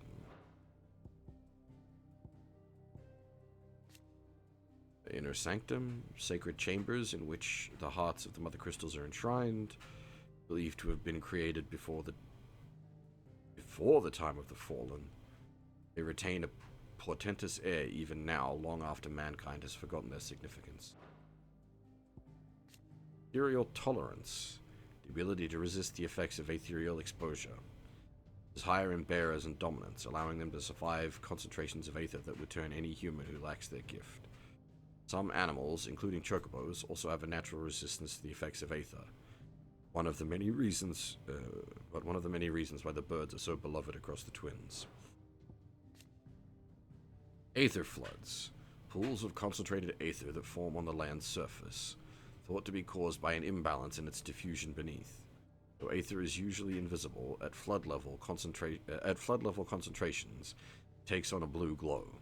Those with a natural ethereal tolerance can survive exposure to a flood, at least for a short time. But most living things will eventually succumb to its effects, losing their mind, turning akashic.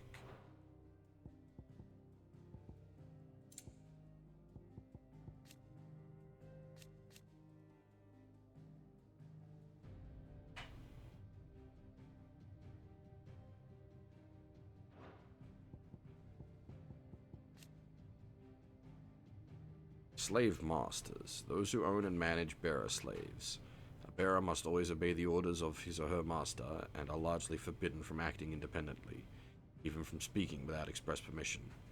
When it is necessary to relinquish supervision of a bearer, such as when dispatching on an errand, masters will often affix the emblem of their house or business to the slave's clothing, that they are not mistaken for an escapee.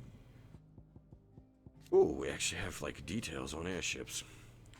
Legend has it that the people of the Fallen once sailed through the skies in the bellies of these ships, though all now lie shattered and silent on the surface below. Men and women of the present day are wont to repurpose these ruins for their own uses. Both the village of Lostwing and Clive's hideaway in Benyamur being built around the wreckage of a fallen airship.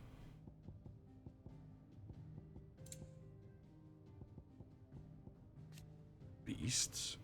Animals whose evolution has been warped by exposure to aether, some gaining the ability to cast magics. Unlike bearers, however, they seem to have developed little ethereal tolerance, so it's not uncommon to encounter akashic beasts in the vicinity of aether floods. Wild beasts are sometimes tamed by humans for use in warfare, soldiers of Sanbreek having a particular fondness for those descendants of the ancient dragons.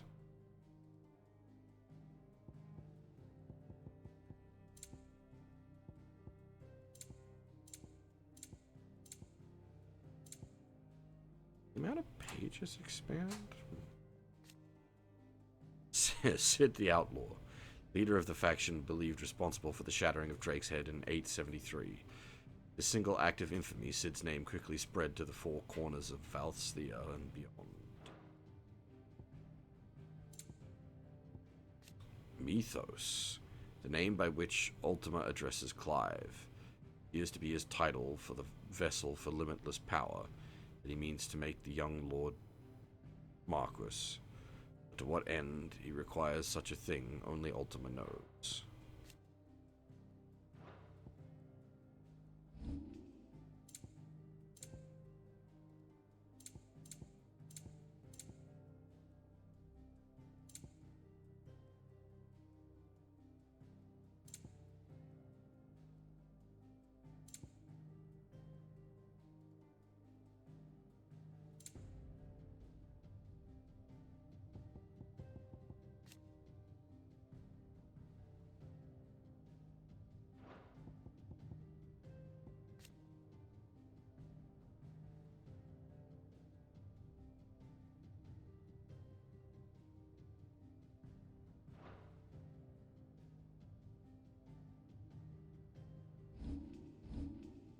What now?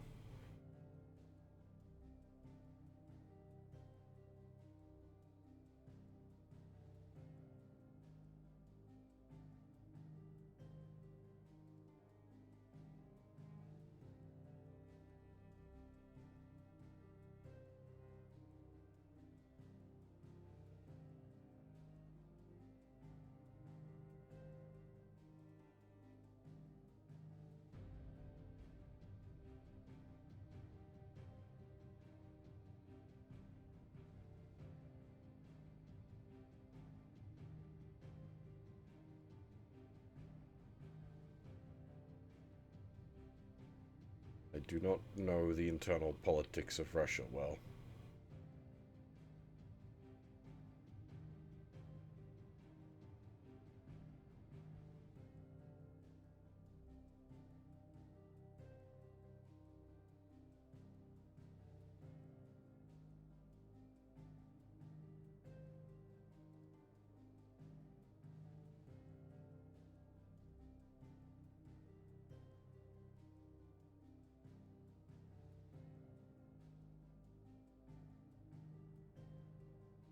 Oh, yeah, I just saw. Russia FSB investigating Wagner Group founder Yevgeny Prigozhin for incitement of armed rebellion.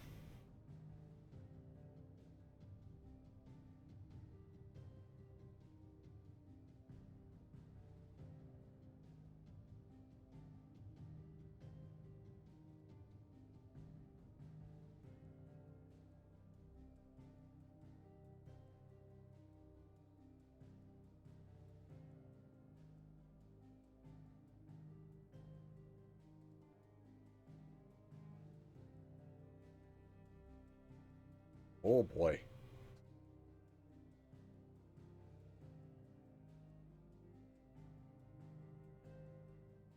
Shit getting spicy out there.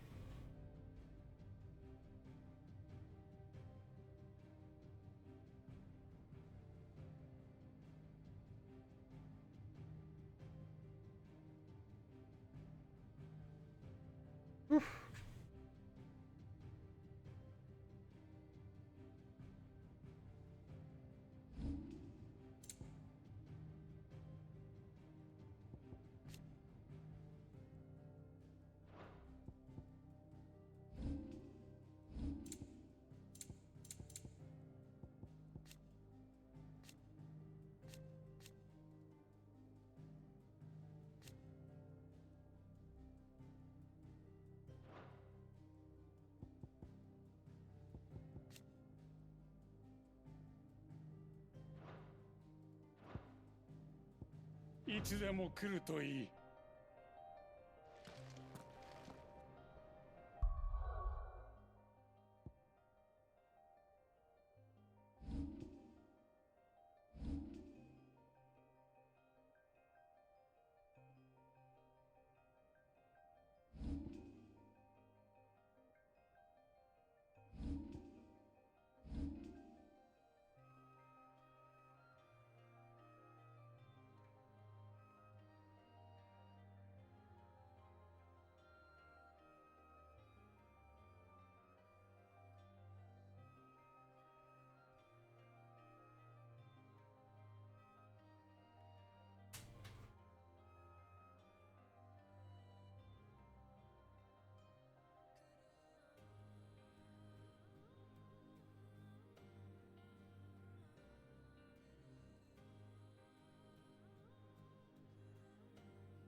おかえりクライブ。帰ってくるなりバタバタしてるわね。その顔も見慣れたわ。今じゃただの不愛想な傭兵って感じ。刻印がないというだけで外では人として扱われる。お前の施術のおかげで随分活動の幅が広がった。感謝してるよ。そりゃどうも。オットーから伝言よ。ガブから手紙が来たらしいわ。あんたの部屋に置いてあるからって。ガブから？分かった、すぐに確認する。じゃあまた後で。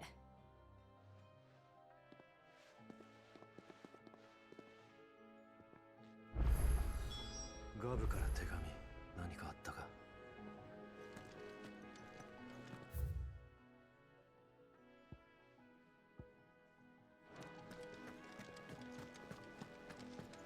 ラウンジで飲もうぜ。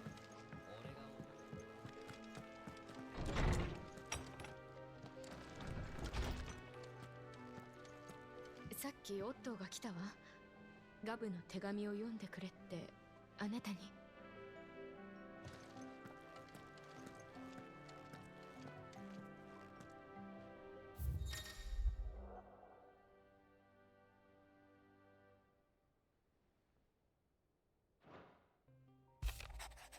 Republic's play.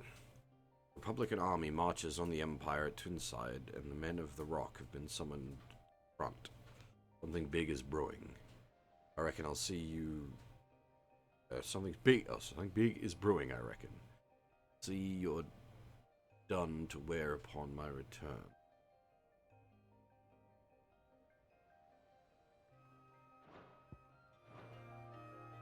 Gabuはなんて？ダルメキアが軍を動かした。フーゴ・クプカも関わっているようだ。これで奴の紙幣はしばらくの間ベアラーを襲うことはない。そう、よかった。この戦は俺たちにも好機だ。後でガブと話そう。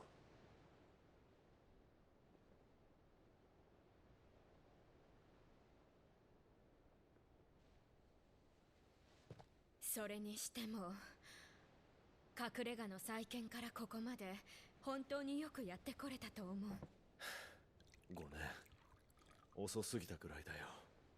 俺がイフリートの力を使いこなせていればもっとうまくやれてたはず。なのにいつも何かがあの力をせき止めているんだ。召喚獣になると大きな負担がかかるもの。あなたの体の方が分かっているのよ。良くないことから守っているんだわ。君にばかり負担をかけてるな。これまでたくさんの場所を巡ってきて、私にもようやく分かったの。マザークリスタルは人を幸福にしない。恩恵が大きければ大きいほど、それ以上の争いや差別、痛みや苦しみを生み続けてる。それも黒の一帯を大地に広げて、人から生きる場所を奪いながら。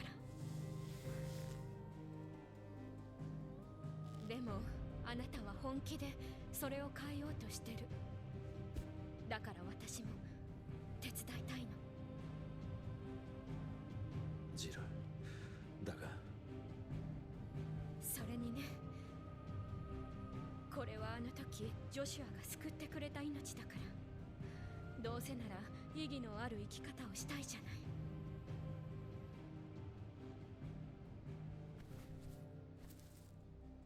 ジョシュアは確かにいた。見間違いなんかじゃない。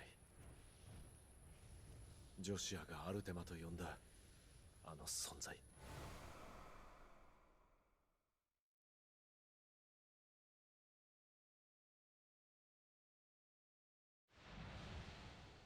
Problem is Joshua ate ジョシュア Ultima. は奴を追っているんだろう。今この時も。また会える日が来るかしら。それを信じてできることをやるだけだ。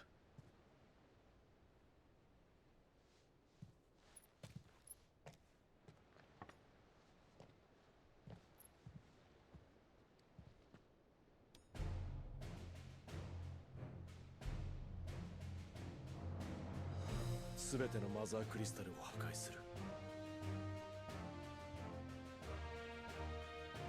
シドニ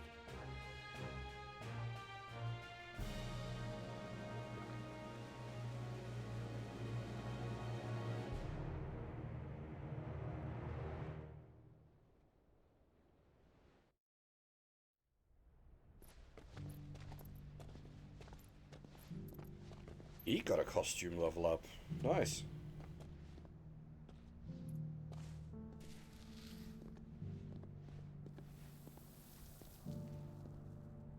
北部は黒に染まったか。この数年で黒の一帯は広がりよう。しかしひどいものですね。エーテルが枯れ果てたとはいえ。いずれ大陸全土が染まるだろう。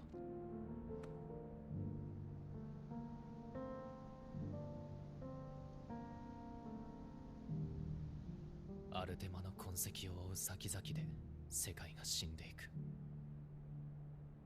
ねえ兄さん、僕らに何ができる？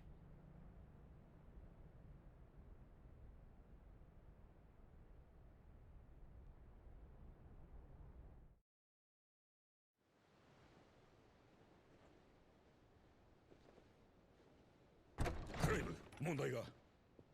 ああ、すまない。邪魔するつもりはなかったんだが。気にしないで。打ち合わせをしていただけよ。どうしたオット？協力者のマーサが消息を絶った。すまんがちょっとサロンまで来てくれ。わかった。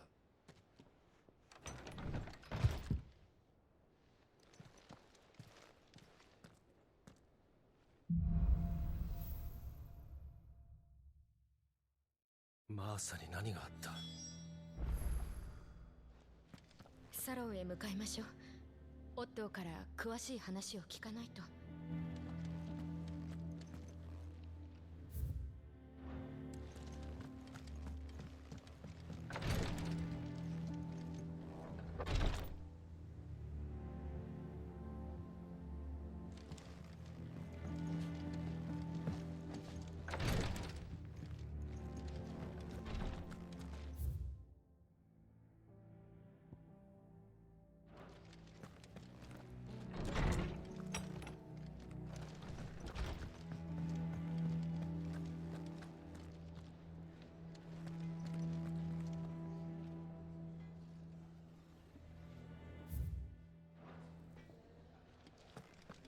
こりゃドリス隊長の剣。チョコボ肉のパイ評判いいみたいだね。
おっと、詳しい話を。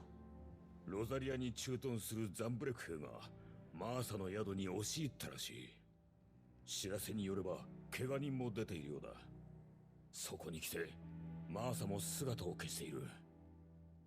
面倒なことに巻き込まれたのかもしれん。なぜ奴らはそこまでの行動に。イーストプールの一件は覚えているな。あれを皮切りにロザリアでは駐屯兵が過激化した。ロザリアを治める俗領総督府の名の下でベアラーをかくまう者たちを対抗派と称して虐殺。今やその手はベアラーそのものに向けられている。その影響で彼らの保護に支障が出ているとマーサから相談されてたんだが。総督府に目をつけられたか。マーサは大切な協力者だ。失うわけにはいかない。クライブ、マーサの宿へ行ってくれ。現地に石の剣を派遣してやる。連中と合流して彼女を見つけ出すんだ。ああ、すぐに出る。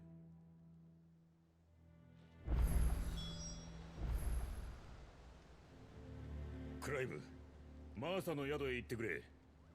現地に石の剣を派遣してやる。連中と合流して彼女を見つけ出すんだ。マーサさん、大丈夫かしら。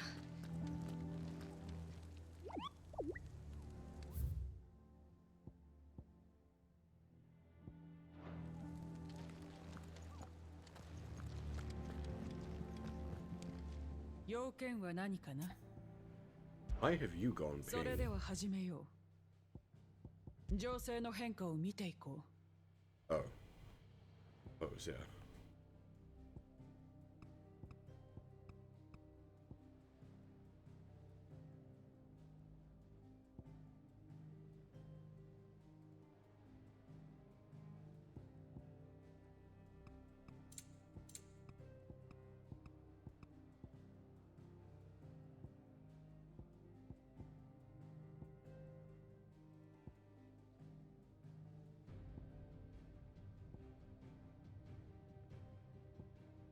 I wonder, are they gonna get, like, double pincered?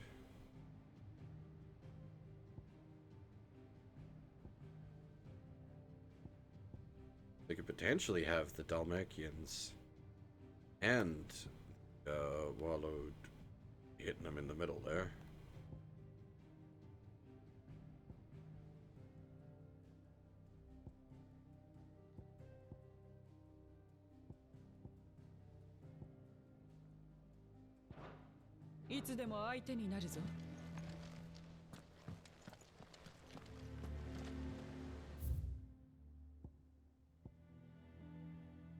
Alright, I think I may pack things up here. For about 8.5 hours, not a bad run. I'm starting to get a little bit fuzzy around the eyes, a little bit difficult to focus. Unfortunately, as I said, I won't be able to stream tonight because of work. Work's almost certainly going to run late tonight, and then I've got work again in the morning. Well, not quite in the morning, but early the next day as well. So I won't be able to stream tonight. But we should be back. What'll be the end of Sunday night for me.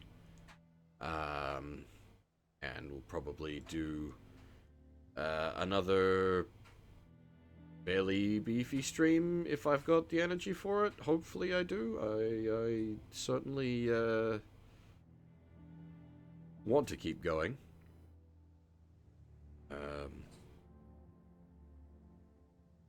Yeah, I don't think I'd have the time or the energy to be able to get a short stream in tomorrow night, unfortunately, much as I'd like to.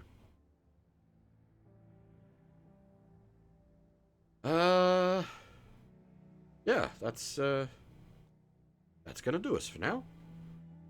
Thanks for watching, everyone, and hopefully I'll see you all next time.